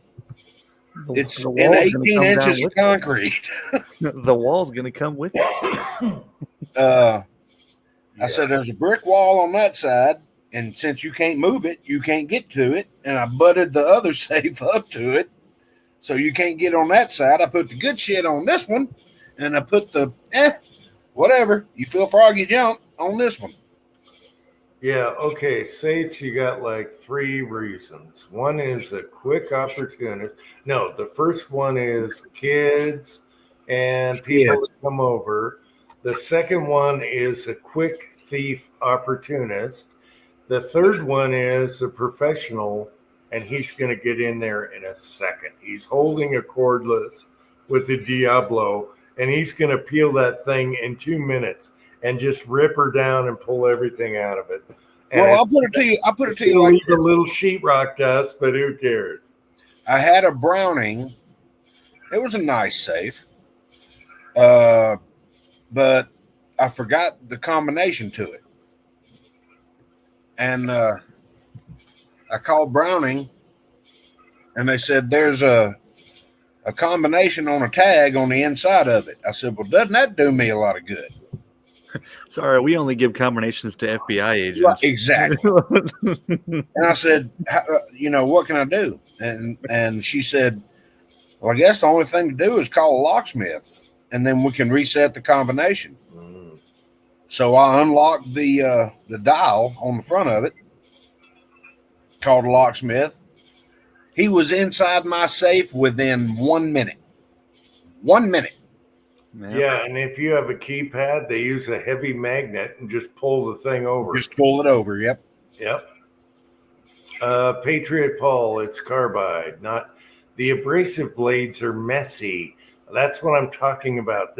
All this leaves. I will show you cutting 1/4 inch. All this leaves is like shavings, like giant wood shavings. It's amazing. No mess. No, you don't need a mask. You just cut her open. Oh, Diablos are just stupid. They'll rip through if they're made for wood, they'll rip through a 2x12 in a second. Done. Yeah, And they make them for steel too. So I enjoy them. I don't like abrasive blades because they're stinky and you gotta you get the smoke and all the in debris. your eyes and all that. The blades nowadays are so good. There's no reason for it. The joke is to get a cheap Chinese safe that's packed full of asbestos. So when they cut into the side of it, you may have me now, but down the line, I don't want that shit in my house. Well, if you don't cut open a safe, you ain't going to be exposed to it. Well, when they cut open a safe, you will be. No, if you want to screw with a burglar, you put Ziploc bags full of black powder and line the sides. And when he goes to make sparks, boom, the whole house goes. Or just put bags That's of that all right. Hey, I got insurance. Yeah, bags of And plus, liquid. They're fireproof safes. Bags of liquid ass spray inside the walls. Could you imagine getting that out of your house? Oh, hey, good to see you. Then I'd have to unbolt the safes from the floor and put a bunch of damn mop handles out and roll them outside. All right. Good morning, Rollis. Thanks for driving. You're dropping by and you're driving to. Wow, you're driving to work already. Okay. Good to see you, Rollis. What's up, And Rollis? William, did I say William? You've been here a while, William. Yeah, William's still here. Yeah. Bags of glitter. That's a good one. Glitter and black powder, you'll never get rid of it, ever. Glitter first to mess with them, then the black Worst. powder to seal the deal. Oh, I hate glitter. Glitter is the worst. The black powder is to permanently bond the glitter to the perpetrator. Patriot Paul Asprey. The cops will show up. Pat's got a really good idea too. All right. Wait, well, yeah, when the carbide blade makes the sparks on the safe, just do it on top of your carpet full of gunpowder in your reloading room. Yeah, but I think we came up with the perfect recipe: black powder, glitter, and ass spray. If you use glitter, when the cops show up, just look for the sparkling green guy. Wait, Tin Man, I just noticed something. You're growing a freaking beard. I've had a beard forever. No, not like that. I'm just lazy. Oh, okay. It's laziness.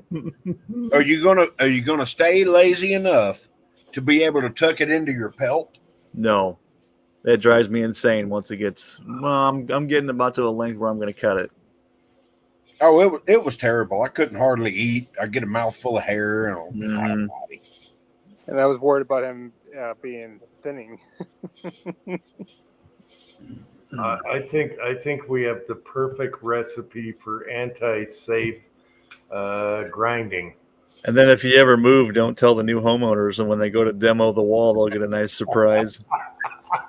Whee! Oh, that's awesome. I had one of our parts drivers at Peterbilt. She was a older woman, not old, but older than me. And she goes, "How'd you get those 2 stripes in your beard?" And I went, "I grew it." She goes, "That's natural?" I'm like, "Yeah."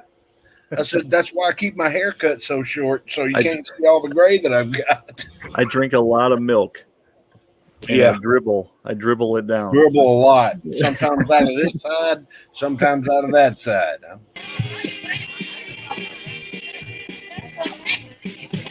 Rico, is that you or not? I hear a What party. the fuck is going on out there? Party time, boys. Rico.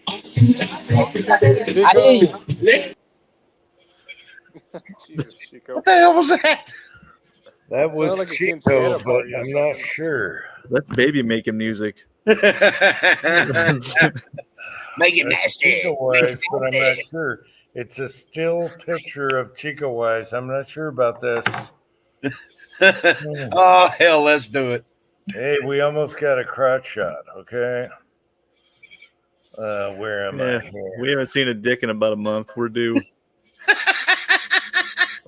It's a still shot. It's a still shot of Chico, which makes me nervous. That's how the trolls do this. Well, when he was on just now with the music, I heard him talk. I know it's him. Oh, shit. Oh, he left. He could be a connection. Chico, keep trying. All right, what's the side chat doing here on the glitter and the Talking shit. The glitter, the ass spray, and the black powder is a perfect combo. I'm going to line my safes with that. We need some debt cord. The Good number one is always be home or have it hidden. Those are the number one rules.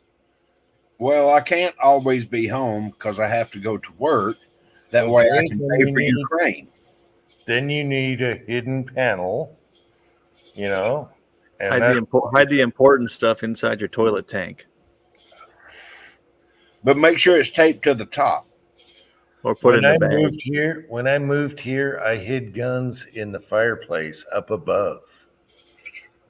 Just to have them here. Yeah. Where we were going. Common thing back in the day. People used to hide their guns up in the chimney of their house.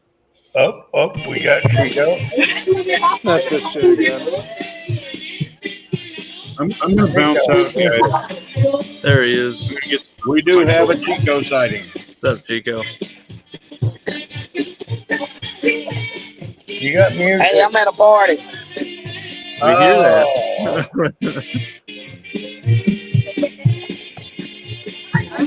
Look. Oh, hell yeah.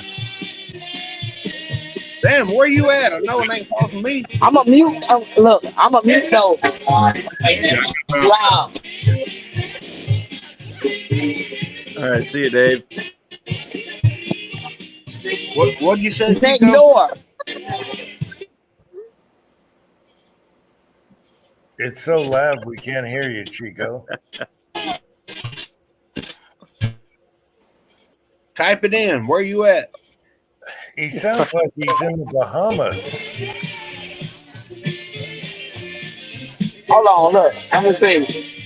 Sit back and change it. God dang, I can't. Okay. Oop, he gone. That brings me back to the Bahamas. That's what it sounded like in the background. All right. Lots of rum. Who knows what happened? All right. Sounds like he's having fun, though. I hope he is. He deserves to. Oh, toast Damn and it. cereal actually sounds good, Hobbies. Service sucks, he says. Okay. Get some cinnamon toast crunch and peanut butter toast. Oh, yeah. Just make you a peanut butter and jelly sandwich. If it's been a minute since you had one, you'd be amazed at how good they are. My kid eats one every single day, and I have to eat the crust. I remember my mom used to cut the crust off.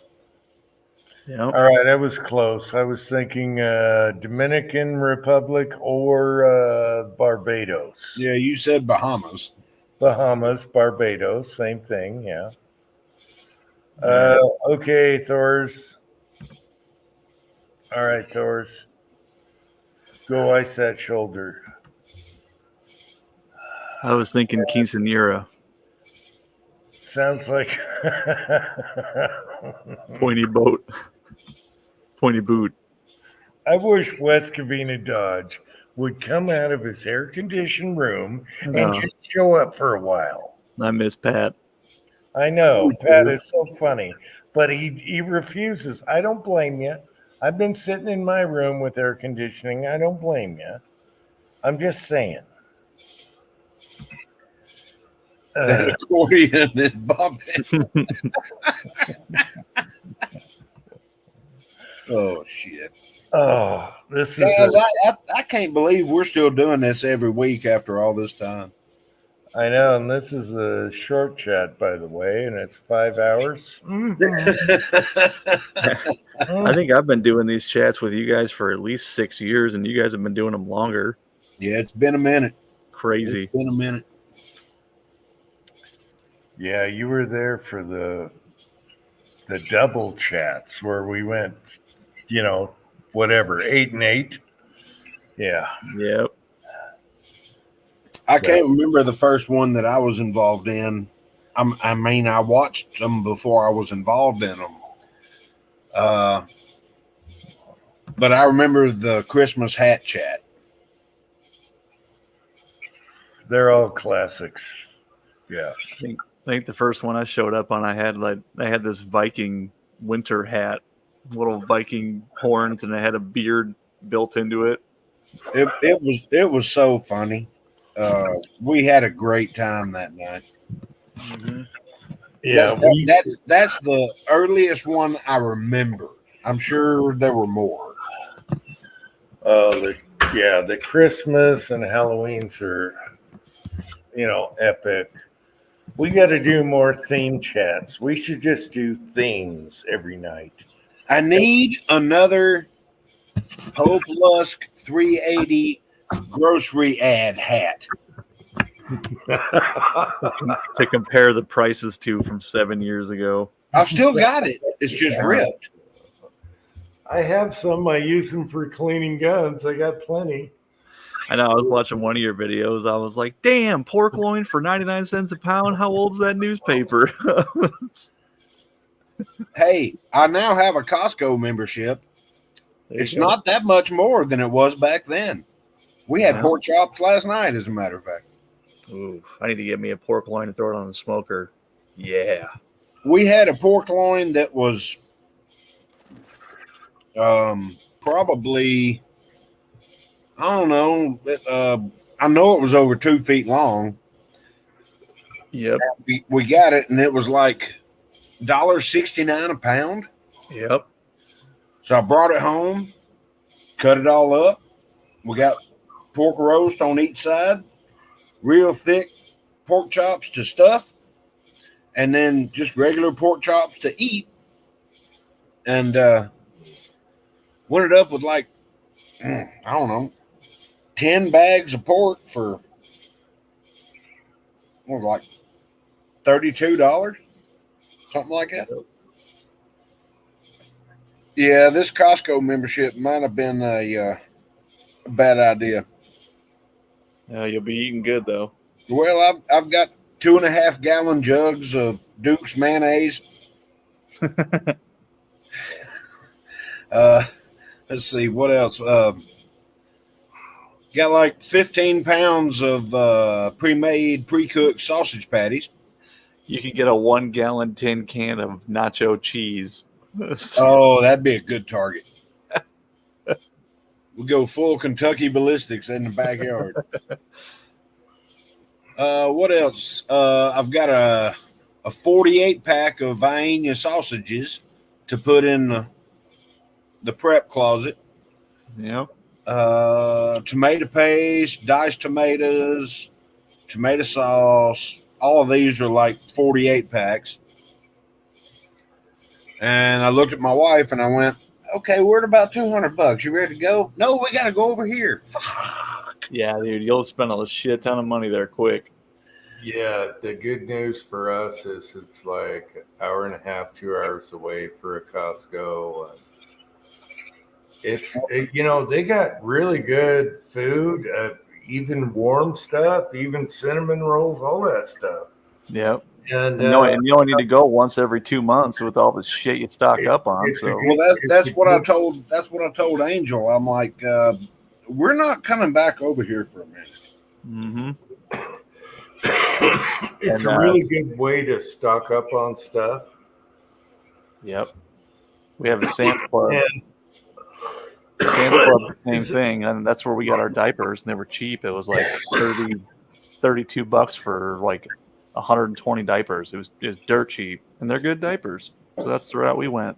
Yeah, the only thing I don't like is you got to be a member and have a card. Or have in-laws that have memberships and use their card. Yeah, like my wife has a friend that has a card, and she go up there with her.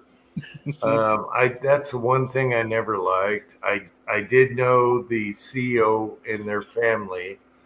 I did a lot of work at their houses and funny stories. They were really good people. They're from Washington. Mm-hmm. And lived on the lake, and it was awesome. Super down to earth, especially the mom and the family. They were down to earth people, so that was awesome.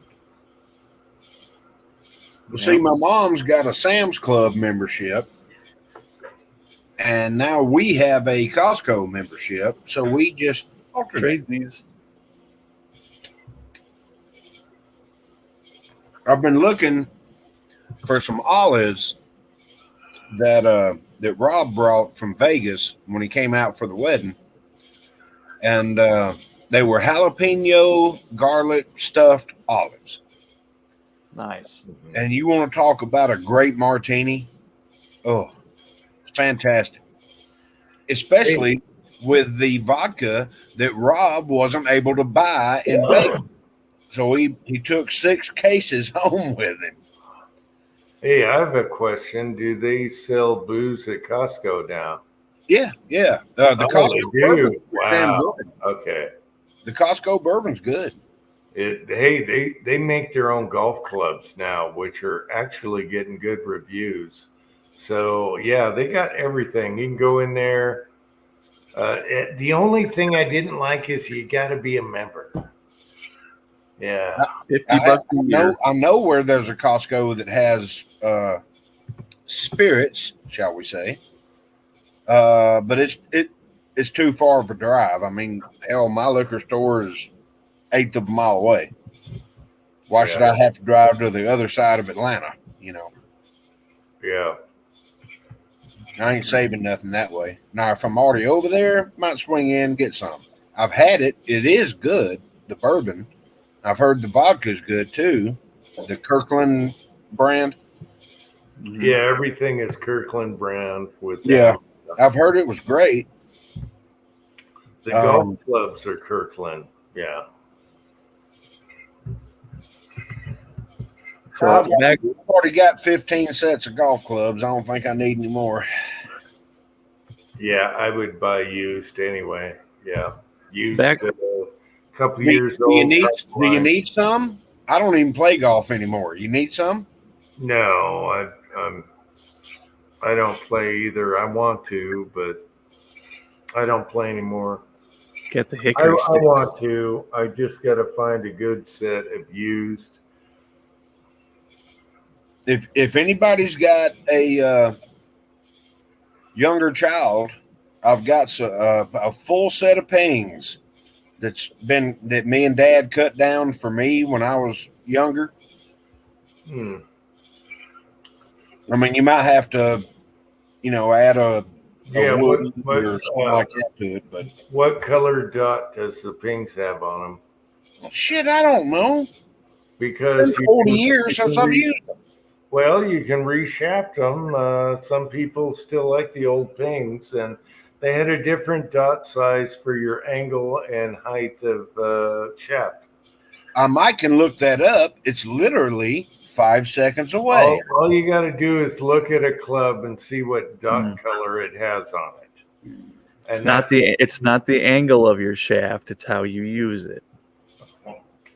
Well, they had a color code on ping clubs, and that told you your shaft angle, height, everything, other than the stiffness of the shaft, which Tin Man would be interested in. Oh, I wasn't listening. I was reading side chat. What did you say? Okay, all right, whatever.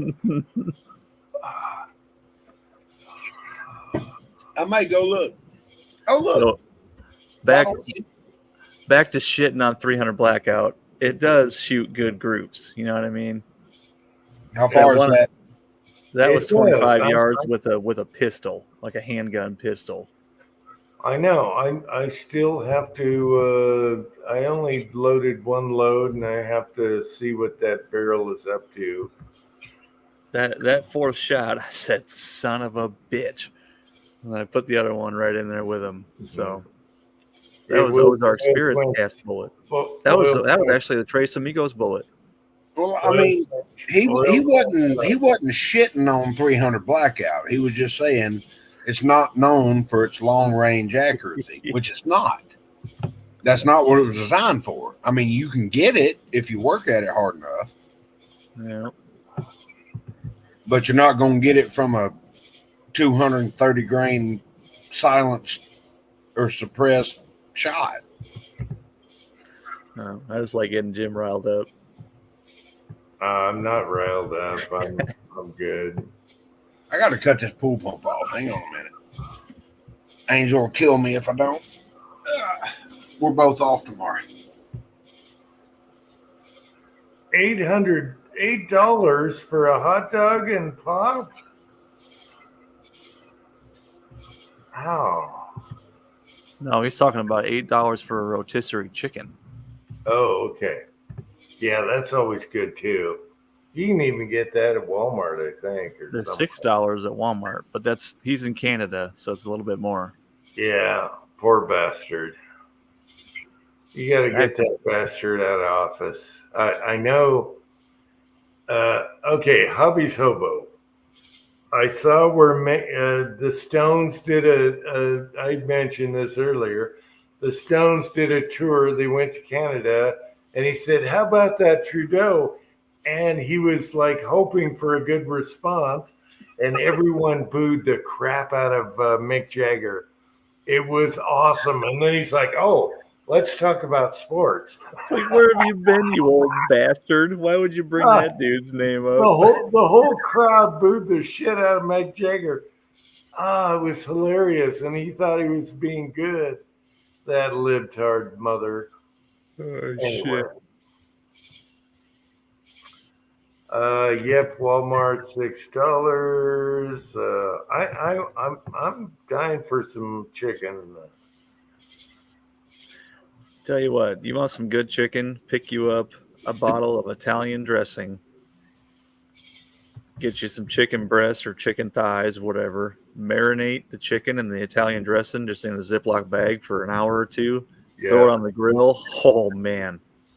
Yeah. Yep. Oh, boy. That's my favorite way to eat it. Get a little bit of ranch dressing on it. You know, lately what I've been doing, I don't know why, and I'm not sick of it. I just put cabbage in a steamer, and then I throw brats in there Man, so good.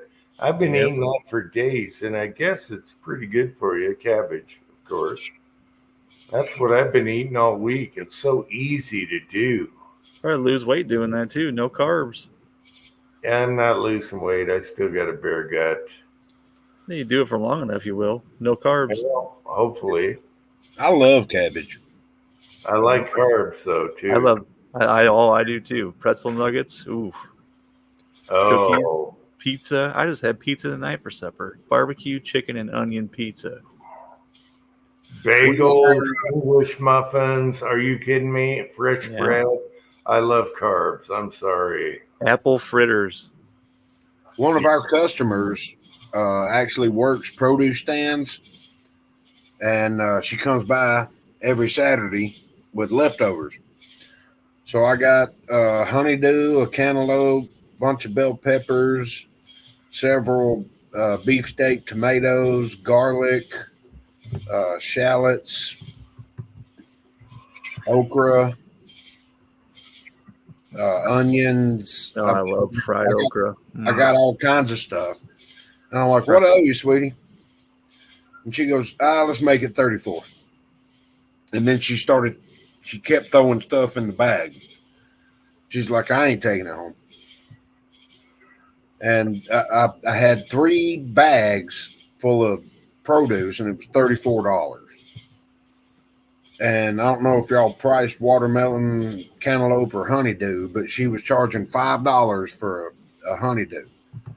And they are fantastic. And she goes, look, tell you what, I know I don't always have what you want, but sometimes I have what you need. She wrote her phone number down, put it on the back of, it's on the back of somebody's septic service business card. I said, yeah, put it on this business card. That way I can put it in my wallet. And so now I got her number. And she said, just text me what you want and I'll hold it for you. I'm like, sweet. And I brought it home, and Angel's like, you got all this for $34? I'm like, yep. She makes a good deal for me. I'm trying to find that sauce that Jag. Huh? What you looking for? Teriyaki sauce. That's what I'm trying to look for it on right now. Kikkoman teriyaki with sesame seed stir fry sauce. Oh, go to Publix. They also make soy sauce. The same company. Right. Yeah, Kikkoman. Yeah. Good stuff. Go to Publix. It's on the shelf. So I'm not finding the one with sesame seed. No, he's saying add sesame seeds to it. Yeah, I have a bag of sesame seeds. When you do it, just get some dried sesame seed. Yeah, they're not going to put sesame seeds in that little. Yeah. No, it looks like. Why doesn't it pour? Yeah. No, it looks like it. Plate bottle. They're not going to put sesame seeds in it. What he's saying is sprinkle it with sesame seeds once you've. Oh. You see, Kyle. You're wrong. Well, okay. Go to Publix and get some. I found it. I just make my own. I mean, I'm sorry. I have never seen that. I am so I'm wrong. sorry. I cook, Oh, I am so wrong. Also, I never thought they would soak sesame seeds in the juice. Oh my God! But you can buy them by the bag. Oh, you can buy anything. Shit. Yeah. Oh, this is funny. Hobbies. How did the UFC turn out? Just what I thought. Paddy Pimblett won. The number 1 heavyweight. It should be a heavyweight, but he's waiting for John Jones. He won. And who else? What was the other fight I was curious about? They won. So everyone I wanted won. What channel do you watch UFC on, Jim? Well, you got ESPN, and then you got to do it on. Hopefully, someone posts it on YouTube before they delete it. You got to do that game. because they have virtually made it I impossible. don't pay for UFC. They have made it virtually impossible Yes. for me to watch my Atlanta Braves, even though I'm 40 miles from the stadium. Yeah, you have to watch either prelims or you got to catch it where someone posted it before they delete it on YouTube. You can watch it, and you just you do like live right now, and you know how you can. Well, see, I don't have TV. Yeah, I've got a broke Fire Stick. I hardly use TV. I've got Amazon Prime. I've got Netflix. I've got I think Angel's got Hulu, and then we got a smart TV. So we can get most channels. I just didn't know what channel you were watching it on. Yeah, no, I try and Skype it cheap. Because every now and then I'd like to catch a couple of these fights. It's like I was happier than hell when they were going to stream the Tyson, whatever the hell his name is, that's going to die in the ring. Jake Paul. Yeah. That fight. That bastard. He always fights old guys or guys that aren't his size. Screw Jake Paul. Well, the thing about it is, he already tried to back out of it, and it didn't happen. And then all of a sudden, Tyson got sick. And then it comes out that Jake Paul said something about Tyson's deceased daughter. Oh. And I looked at Jordan. I said, he's going to kill him. He's going to kill him in the first round. He's going to kill him. And I don't mean beat him. I mean kill him. Yep. You don't talk about somebody's deceased daughter on national damn TV. You know, if y'all want to sit around and have a beer and you feel ballsy enough, go ahead. Don't be surprised when you get a beer bottle slung across your head. It's a good way to swallow some teeth. Okay, I done messed up. I scrolled up in the chat, and now I can't get caught back up, and it stayed there. But yeah, okay, now we're good. Yeah, he said something about Tyson's deceased daughter. I'm like, dude, that's pushing it too far. I thought Tyson was going to make it a fight, you know, make it last and all that stuff, because Tyson's going to beat the shit out of him. I said, he's going to kill him in the first round. I said, literally, he's going to kill him. And I don't blame him if he does. I'm not looking for anybody to die, but you don't talk about my dead daughter on national TV. Yep. I mean, that's just disrespectful and wrong. Let's see. I got to catch up with side chat. Not the foof too. A foof. Yeah, right now I'm watching a UFC fight that shouldn't be on here. They're gonna take it off of here any minute. Leon Edwards versus Bilal Muhammad, and Bilal actually had him on the ground, almost choked him out. I couldn't believe it. Why are they on the ground? Come on, Edwards. You're a stand-up. Knock him out. Oh, my God. I don't know what happened on this fight. Who asked me that? Patriot Paul? Yeah, Patriot Paul. I don't know what happened here. And it's going to cut off. It's going to cut off really soon. So I got to go to the next round. They're both busted up. Oh, Bilal's busted up. But he did get him to ground, all that. So, ooh. We got a boxer, kickboxer versus a guy that can ground game. So, man, that's the fight. I got to know what happened. Hey, Jim. Jim, blow me up real quick. The rest, I know. The rest, I know what happened. That one, let me blow you up. I can't believe there's sesame at the top. They're not crispy, though. They're soaked. I'm not. I don't know. I've never had it. You gotta have This fresh is just sesame the.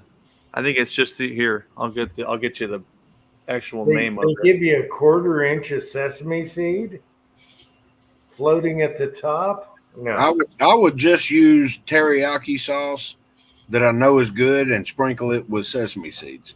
Takumi Original.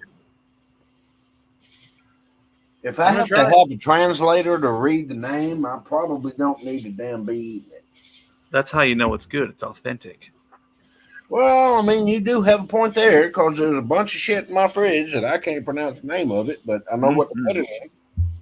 Yes, sir.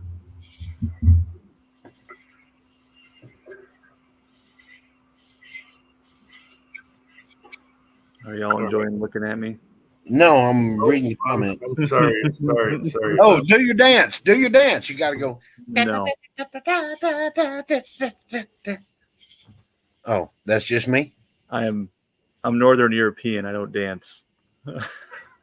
Northern European? German.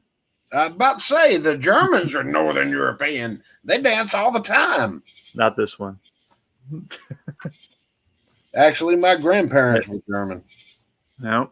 On one side, Cherokee Indian on the other. I dance like Donald Trump does. I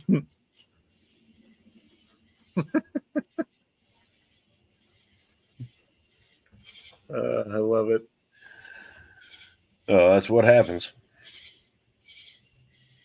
Oh, wait a minute. We forgot this move.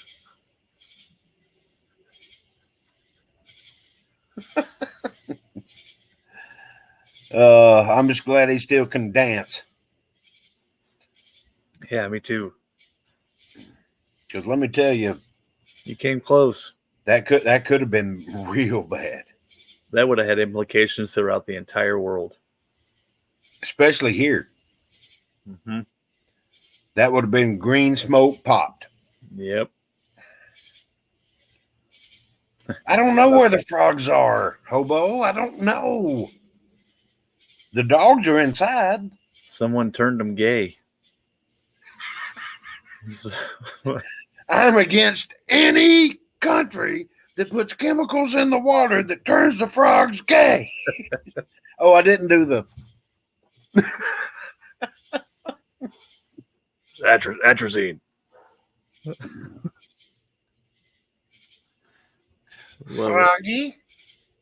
Froggy. Jim will get this. Froggy. Oh, Froggy. I don't know. All I got is cicadas. You get what you get. Don't pitch a fit. Yep. Oh, Lord. Oh, man, it's almost 1 a.m. already. Shit. Yeah, no, it's almost 2 a.m. We should kill it. I'm hungry.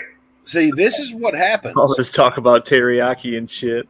This is what happens. I want brats and cabbage right now. I'm going to go recook. This is what happens when you don't get off until 10 a.m. I'll go upstairs and go to bed, and Angel's like, God, you're just now coming to bed? I'm like, bitch, you go to bed at fucking 8 o'clock? No. Shut up. Yeah, I don't get home from work till midnight, and I can't come straight home and go straight to bed. It's just, nah, usually about 1:30, I'll lay down. Yeah, that dog don't hunt. Well, hell, it's about 1 o'clock before I ever even eat dinner. Red Bullet Junkie is here. He's saying it's only 10:4100. You Arizonans and your non-daylight savings time. Yeah. No, I'm tired. We should all go. Hey, Jim. And yeah, to quote Bob Euchre, bottom of another fifth. Oh, perfect timing. My Milwaukee fan just died. And whoever asked me how the fight went, Bilal Muhammad won. I can't believe he won. This is disgusting. Now we got to put up with that bastard. Oh my God. He won the fight, wrestling ground game against a boxer kicker. kickboxer. There's a lot to say about the ground game. If I get your ass on the ground, your ass is mine. Ground game always wins, but I didn't think he had it. I thought he had ground defense, so I couldn't believe this happened tonight on that fight. I'm old school when it comes to actual fighting, not boxing. Ground game always wins. You get him to the ground. I'm gonna get you on the ground, and then you ain't gonna get me off of you. Yeah, I don't care what you kind of. like goddamn hot piece of cheese. You could be Bruce Lee, whoever you want. You get him on the ground. That's why Bruce Lee went to ground game and started learning jiu-jitsu and wrestling, because he had a flaw in his game and he knew that. I mean, I was a state champion in high school, and I didn't do it standing on my feet. Ground game always wins. You get them to the ground, and they can't do nothing because they don't have it, and you're done. You choke them out. What Anyway, you incapacitate them. That's how I got my wife pregnant all those times. Gotta have that I can't ground believe game. Bilal's the champion. I can't stand that fucker. Oh my God! Now we got to put up with him for 6 months. Disgusting. Anyway, should we kill this? It's almost 6 hour short chat. I'm not done with always smoking. a 6 hour short chat. 6 hours is a short chat. What the fuck? Let's do it. I'm hungry. I might go Okay, make me a guys. tortilla. Any last words? I love you guys in the side chat. Any last words from you guys up here? Let's see that contender video, Jim. Let's see yours first. You show me I could have You been show me editing. yours, I'll show you mine. You show me yours, I'll show you mine. I could have been editing the video while I was sitting here bullshitting, but nah, I couldn't have. I need to do the audio and all that shit. And I got my striped underpants on tonight. I can prove it. You know, I was just at the doctor, and they told me it would be a good idea to switch over to straight up briefs, straight up tighty whities for support. Wow, really? Yeah, Rod, are you suffering from low hanging fruit? I have epididymitis. Did you have I don't this? know what that is. It's Did well, you your have epididymis is did on the you- back of your testicle, and mine is swollen. Did you I have? still don't know what that is. Wait a minute. Did you have the scan? I'm curious because my right ball aches. No, they told me to schedule one, and then schedule it for 10 days. That's when the antibiotic will be over. And if it still hurts, do the scan. If it doesn't, don't worry about it. Are you sure you want to be talking about this on live YouTube? They want to ultrasound my balls. Oh boy, I guess I should consider myself lucky. I've only been shot. Yeah. Yeah. I got right bell ache also, and I thought it's just the way I lay down on the couch or the bed. Or Yeah, I don't know. I went in and they gave me an exam, and they were comparing the two epididymises, you know, the tube that carries the sperm from your testicle up to your whatever it goes to from Yeah, there. the vein that goes to your nuts. They're like, yeah, one's like a pencil, one's like a marker. I was like, oh. Yeah, I kind of have a lump on the one that hurts that goes there. Yeah. I don't have a Okay, lump. all right. We're getting I way get that too checked out. personal on the Hey, public. we're curious. I don't want to care. find out from his doctor because I You hate wanna- doctors. You want to know about my balls? I'll tell you. I don't care. No. No, I mean I don't either, but mine are Well, fine. okay, let's do a bowl chat. Everybody get out your mask, your what do you call that? The glue. The glue is set to your chin. Hang on. We're doing ball chat. Check your bowls, people. Testes, one, Ball chat. two. Yeah, we got them. So just cut them off as far as I'm concerned. I don't care. I don't need them no more. Is it normal Yeah. for the middle one to hang lower than the other two? Yeah. Okay, good. I'm good. Yeah. Good. Yeah, I'm good. All right. Good night, Pat. Good night, everyone in the side chat. We love y'all. Any last words, guys? Until we Balls. Balls? Balls. All right. Good night, Balls. everybody. And balls. Are you guys ready? Approve! Approve!